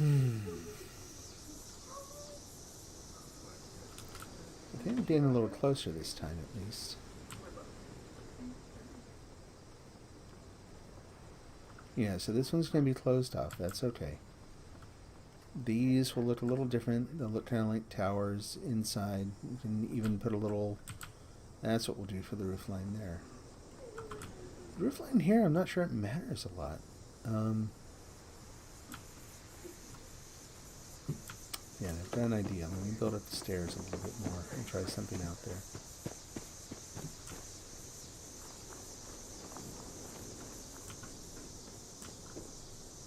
How best to do this?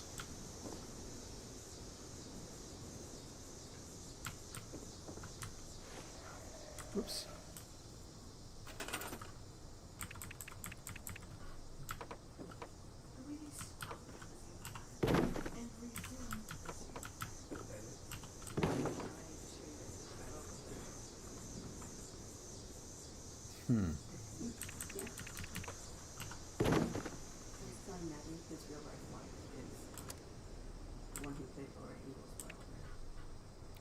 Put stuff like that on there. Alright, let's try building the angled sections first. Oh.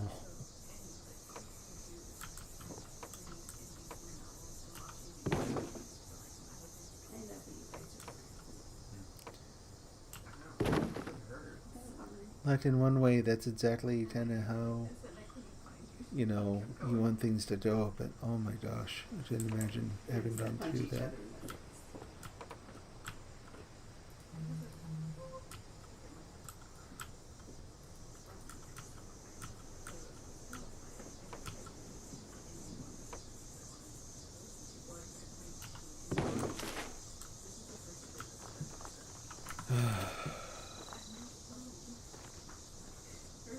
Nothing's easy, is it?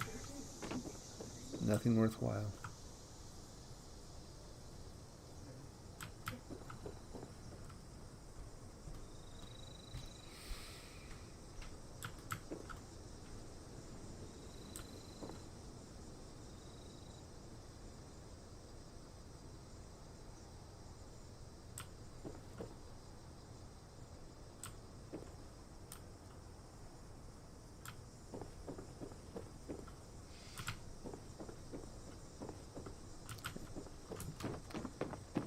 Back around we go.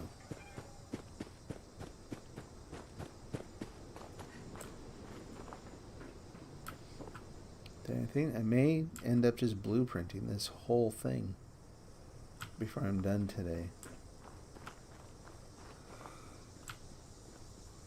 Just so that I can come back and like pick up where I left off. It'll take a lot of materials to do that, but so be it.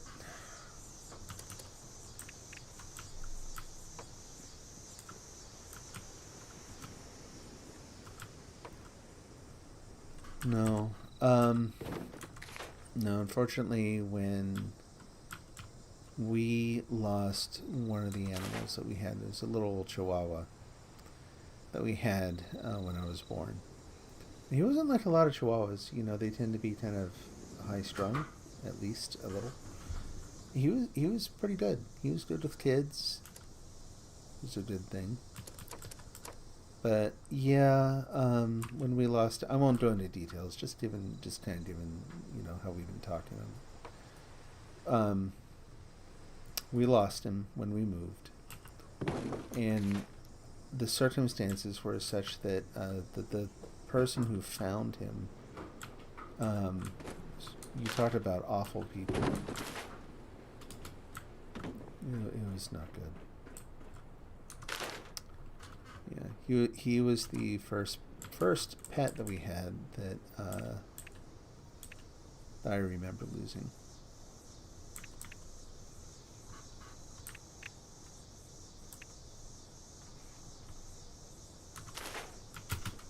Oop.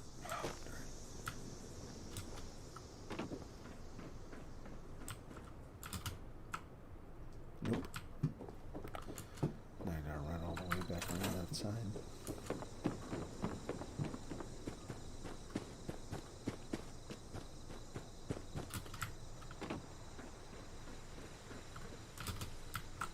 Yeah.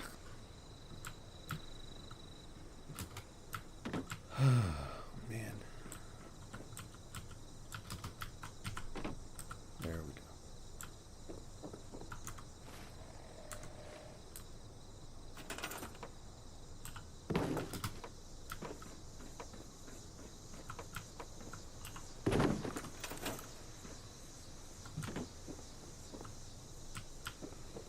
Can't really see him there, and that's okay. But you go in here, it's a nice clean, you know, looks like a well-finished roof line. So that's good. The one thing I don't like about this in particular is that it's too symmetric. Like, ideally, this would actually be a little off to one side and stuff. So maybe dog that you've had for a couple of years now. She's a Chihuahua, really? Oh, Chihuahua Terrier. I don't know that. I don't think I know what a Chihuahua Terrier is. I'm guessing just a sort of half and half.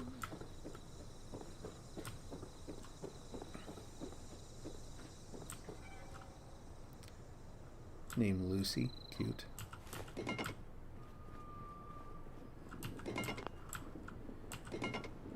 Yeah, our dog, our Chihuahua, had a really weird name. I've never been able to get a clear idea as to where the name came from. But his name was Botar. Hey, Saf. Botar. And I've looked up the word since, and the only thing I can ever find is that in Spanish it means to dance. I'm like, I don't think that's it. I don't think that's where his name came from.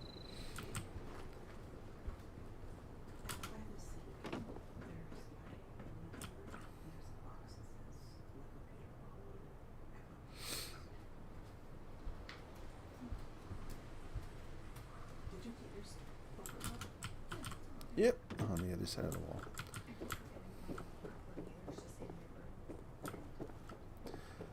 So is she mainly yours, or is she kind of a family pet, or how does that work? We're eating when we're hungry. If you're hungry, you can see each other. There we go again.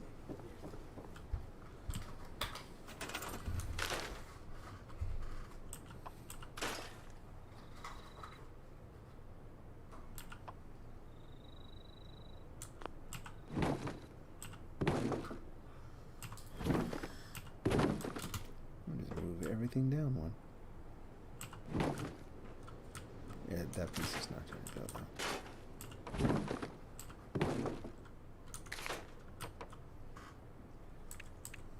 Where'd that go? That one? That one. Nope, not like that. Like that.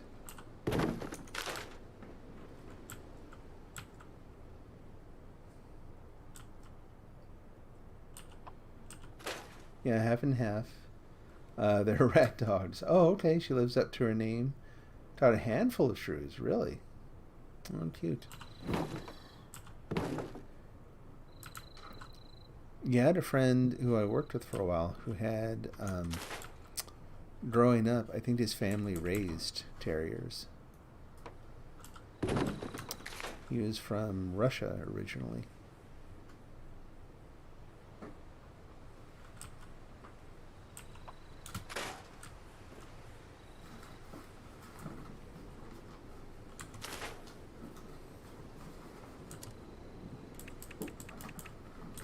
He had one dog though he told me about that for various reasons did not like the smell of alcohol. Like if someone had alcohol on their breath, it would get really, really aggressive. And I kind of laughed when he first told me. He's like, no, you don't understand. Like, this is a serious thing, you know. This dog might be a small dog, but it could be a problem if it you know, decided it didn't like someone or was angry at them or whatever. There we go. Okay, kind of a weird roof line now, but that's okay. We'll see what it looks like. Yeah, I like that better. I like the asymmetric thing. And I don't know why they don't have the side beams on that top piece. Always something. Okay, that I can fix. That I can close off.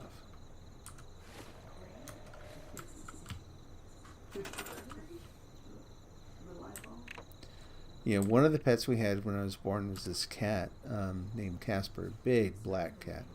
Halloween cat, you know. And yeah, he was an outstanding hunter. We lived out in the country for a while, and he would routinely catch shrews, you know, moles, giant, big, scary rats, and he'd come and drop them at the door. He was generous. He would share. There we go. I like that a lot better. How's this looking here now? Still the floor. Good. What about you? Similar sort of thing. We gotta patch that off. That's okay.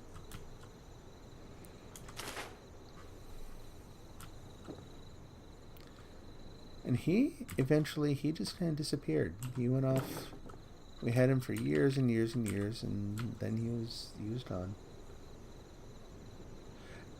Yeah, no, I think you're right. I kind of wondered the same thing. Might have been that he had been mistreated and that. So.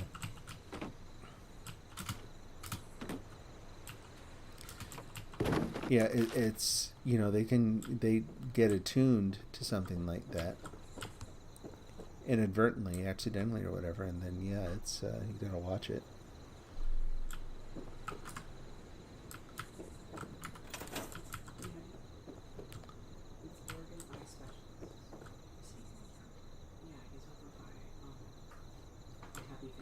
Okay. Got a room in here. We can put lights up high so that, again, just kind of for effect. There's that. And then we'll put... It should let me put windows in. Yeah, good.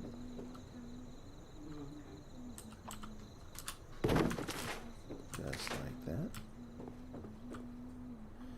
Actually, yeah, we can do 2 sets of windows there. It kind of fits the pattern of the roof line. 2 there. 1 there in the middle. That'll do.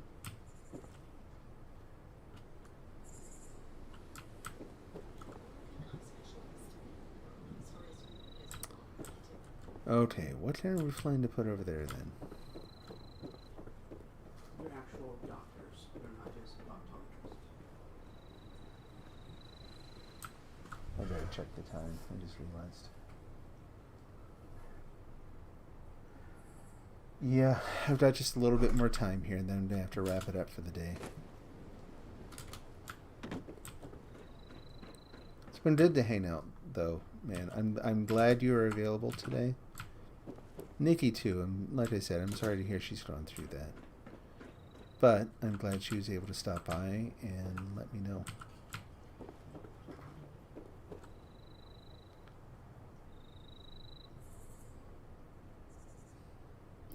Oh, yeah, I've heard of that one too before too. Specifically, like, thankfully, I've never encountered a dog, you know, never encountered a dog with that. But yeah, I've actually heard beards can be a problem. Like you said, not just like in general. It's like when it's just like a distinct, for some reason in dog perception, like it's a distinguishing mark.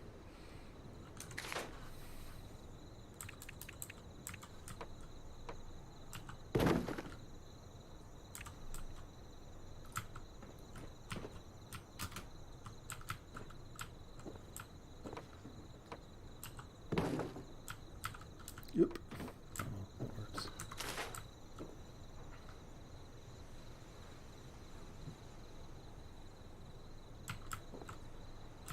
Yeah, I think I'll leave the rest of the roofline there flat, or slope it away or something. Probably do something similar over here.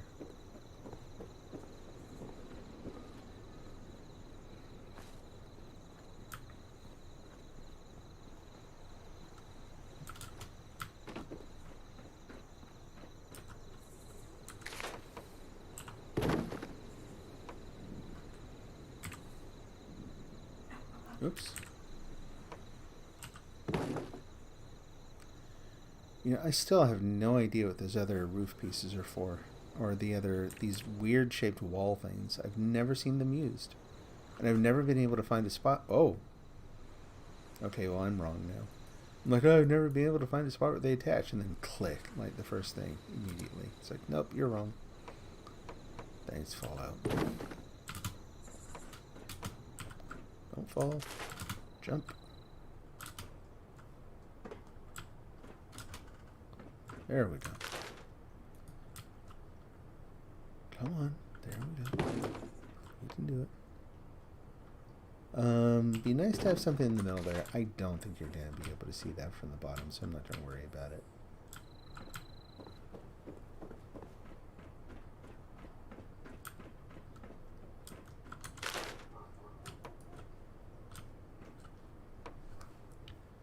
Do I even need the other roofline pieces here? I don't think I do. If I don't absolutely need to build something, I'm not going to, just because every little bit of material takes up build budget.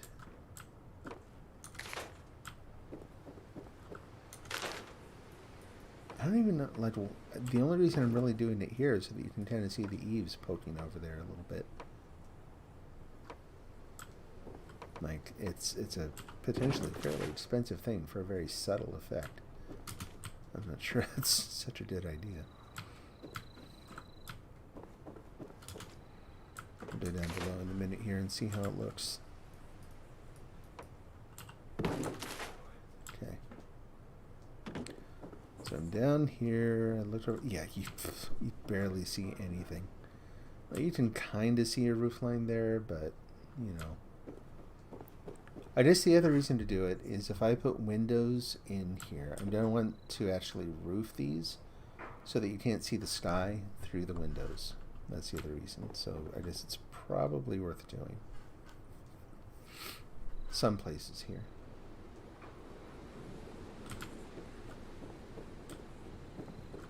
Like, let's go ahead and put in a few sample windows.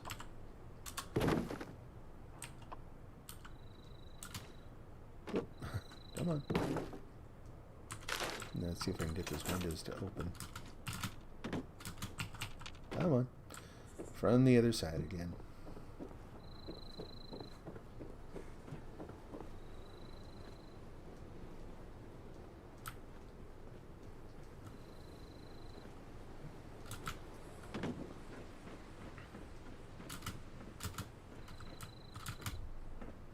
Yeah, look, come on. There we go.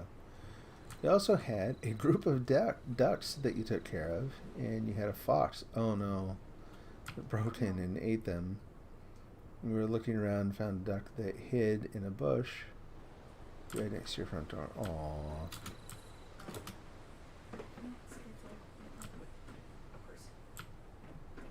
Poor thing.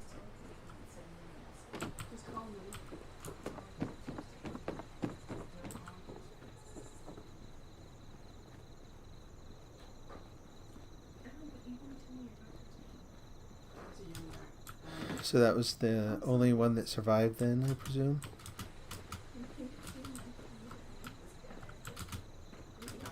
That's... boy.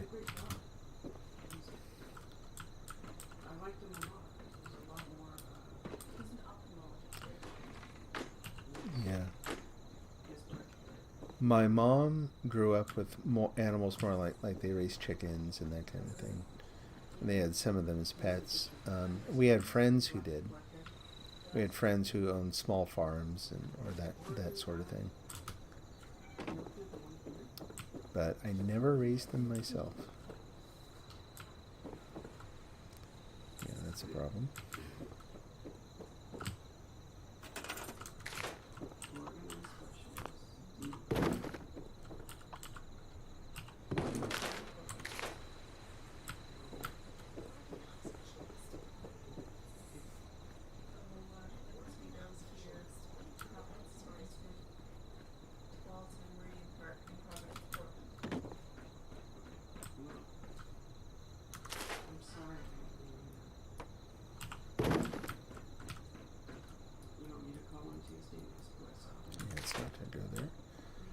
Of that.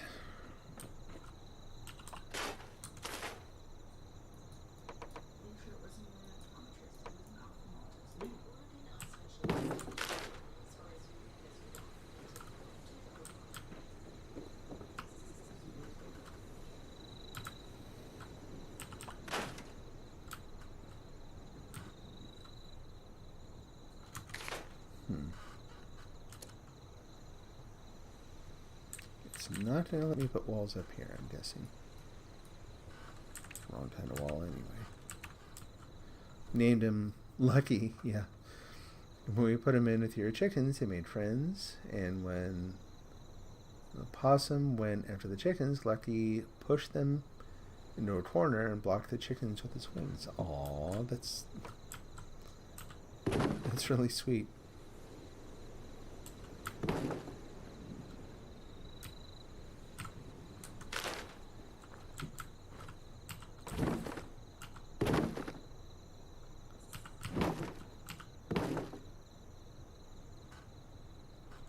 Okay.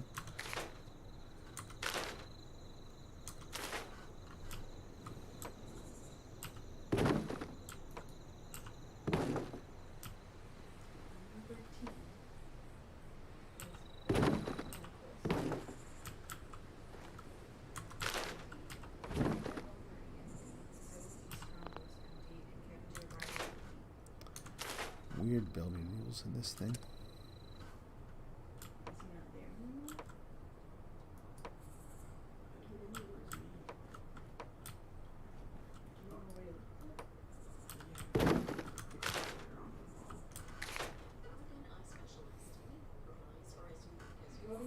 Scare the opossum away. Huh?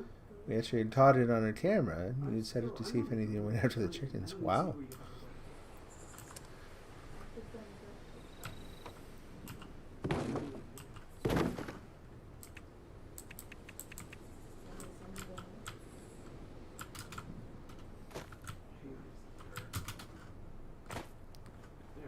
No, I can't reach up there.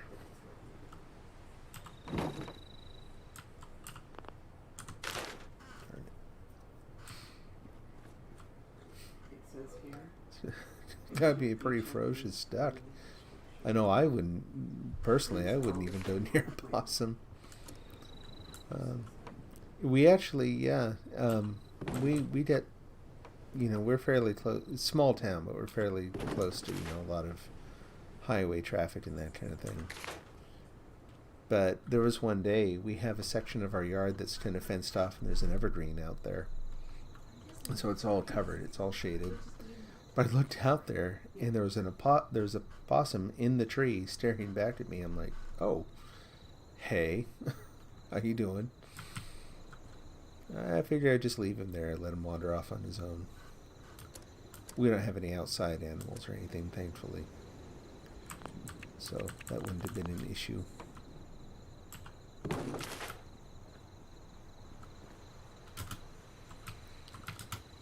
But to me, honestly, they kind of creep me out the way they look.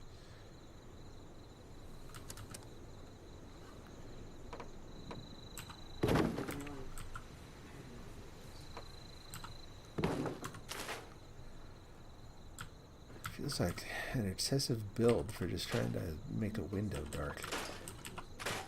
Do what you gotta do. Looks weird.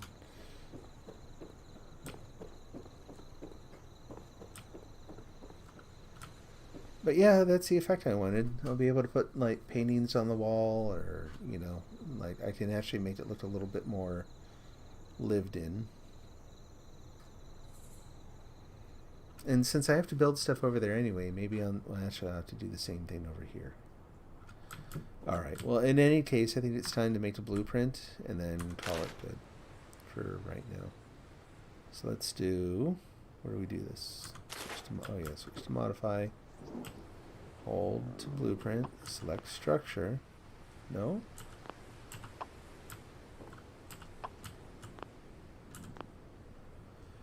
It's not letting me pick the whole structure.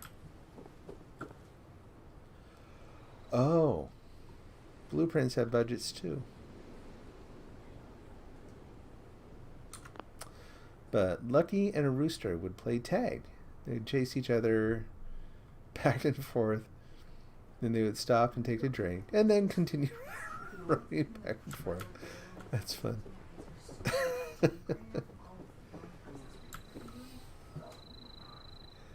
Yeah, that's the thing that always gets me about people when they treat animals as being kind of like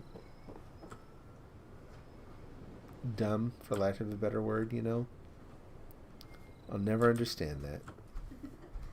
Just because you see so much signs of something deeper going on in watching them, that you see how you could easily, you know, so easily dismiss them.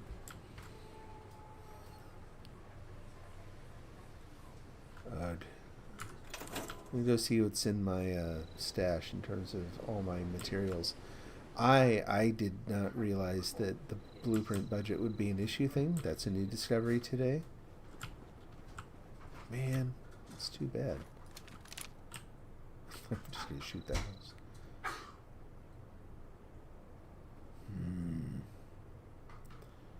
So far, of all the things I've done, I think I like this one the best. It may still be too big for a camp, honestly. Hard to say.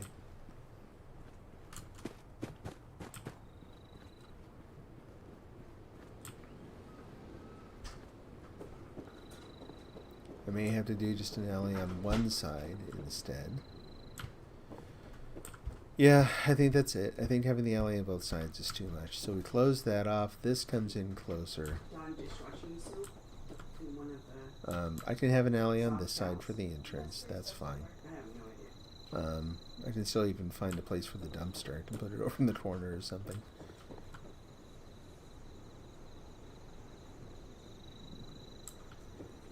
The asymmetric roof line is probably a good addition. I like that. Really like how this is going to look.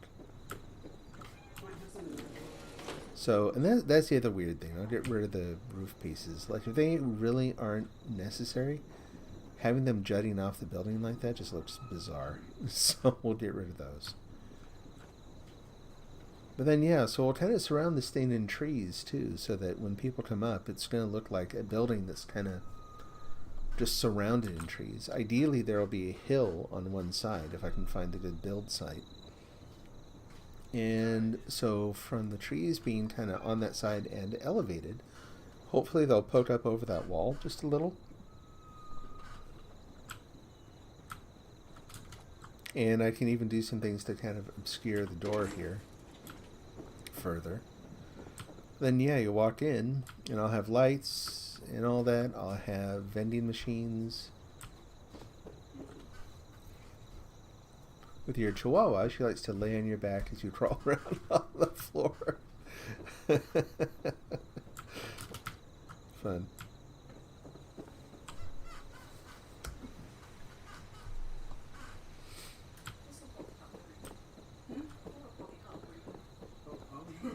A dog that likes horsey rides.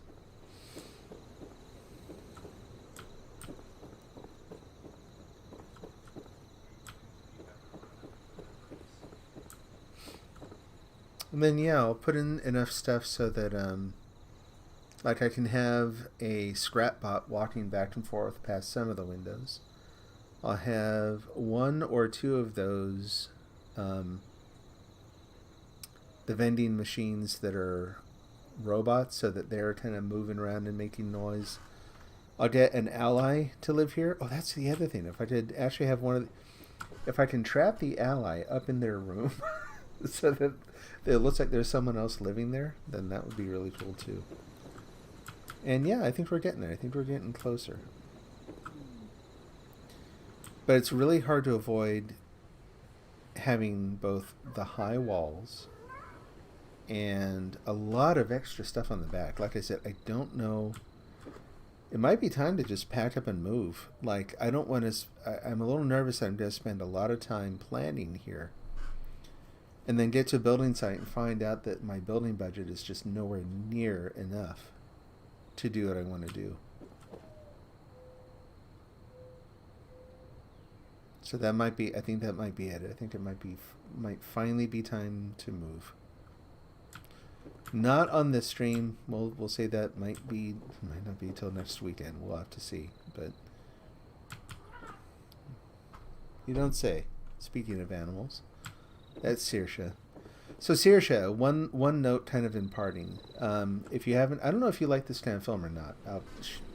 Shot in the dark. And if you don't like it, hey, to each their own.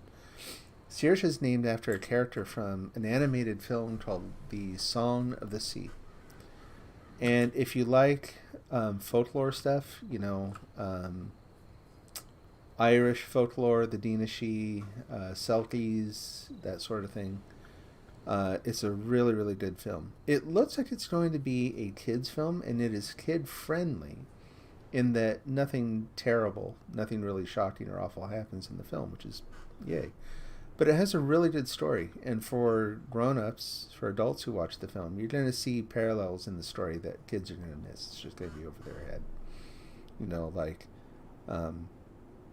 this one character who keeps her emotions in a little jar, and the real-world counterpart to her character is constantly taking meds. Right? It's stuff like that again, adults would be like, I get what they're saying there. Oh, looks like we have a nuclear storm coming on. I'm like, what a lovely shade of green the sky has become. Anyway, yeah, thank you. I appreciate the compliment on the house. I'm starting. I feel like I'm getting pretty close to this kind of stuff. I like being able to put lights on the opposite side of the wall so that I can then open the window. You'll be able to see in through. It's all these little subtle tricks of space that will make it feel more and more like it's a real place. Like it's not just a house, but it's a house inside something that has age and history and a story behind it. That's kind of the goal. We're using the building to tell a story or to imply a story. So, Jamie, it was awesome catching up with you. Thank you very much for hanging out the entire stream and chatting. I enjoyed it as always. And thanks for all, thanks for being really open too, sharing stuff. I appreciate it. And to Nikki, who I know is, I hope Nikki's doing okay. Be praying for her and her family.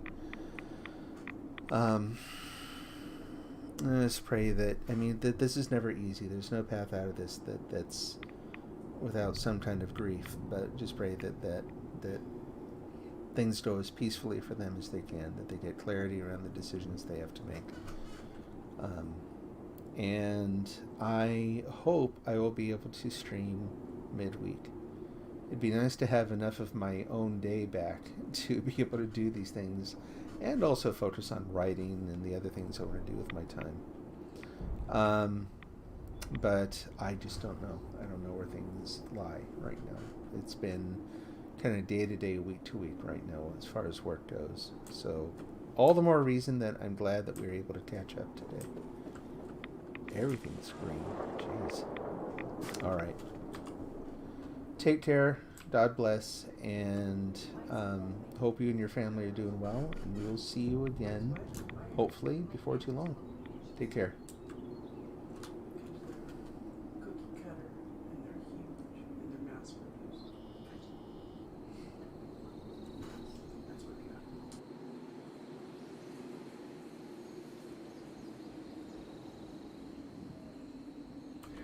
You too, Jamie. I appreciate it. Hey, thanks to Hyper Knight G too for the follow.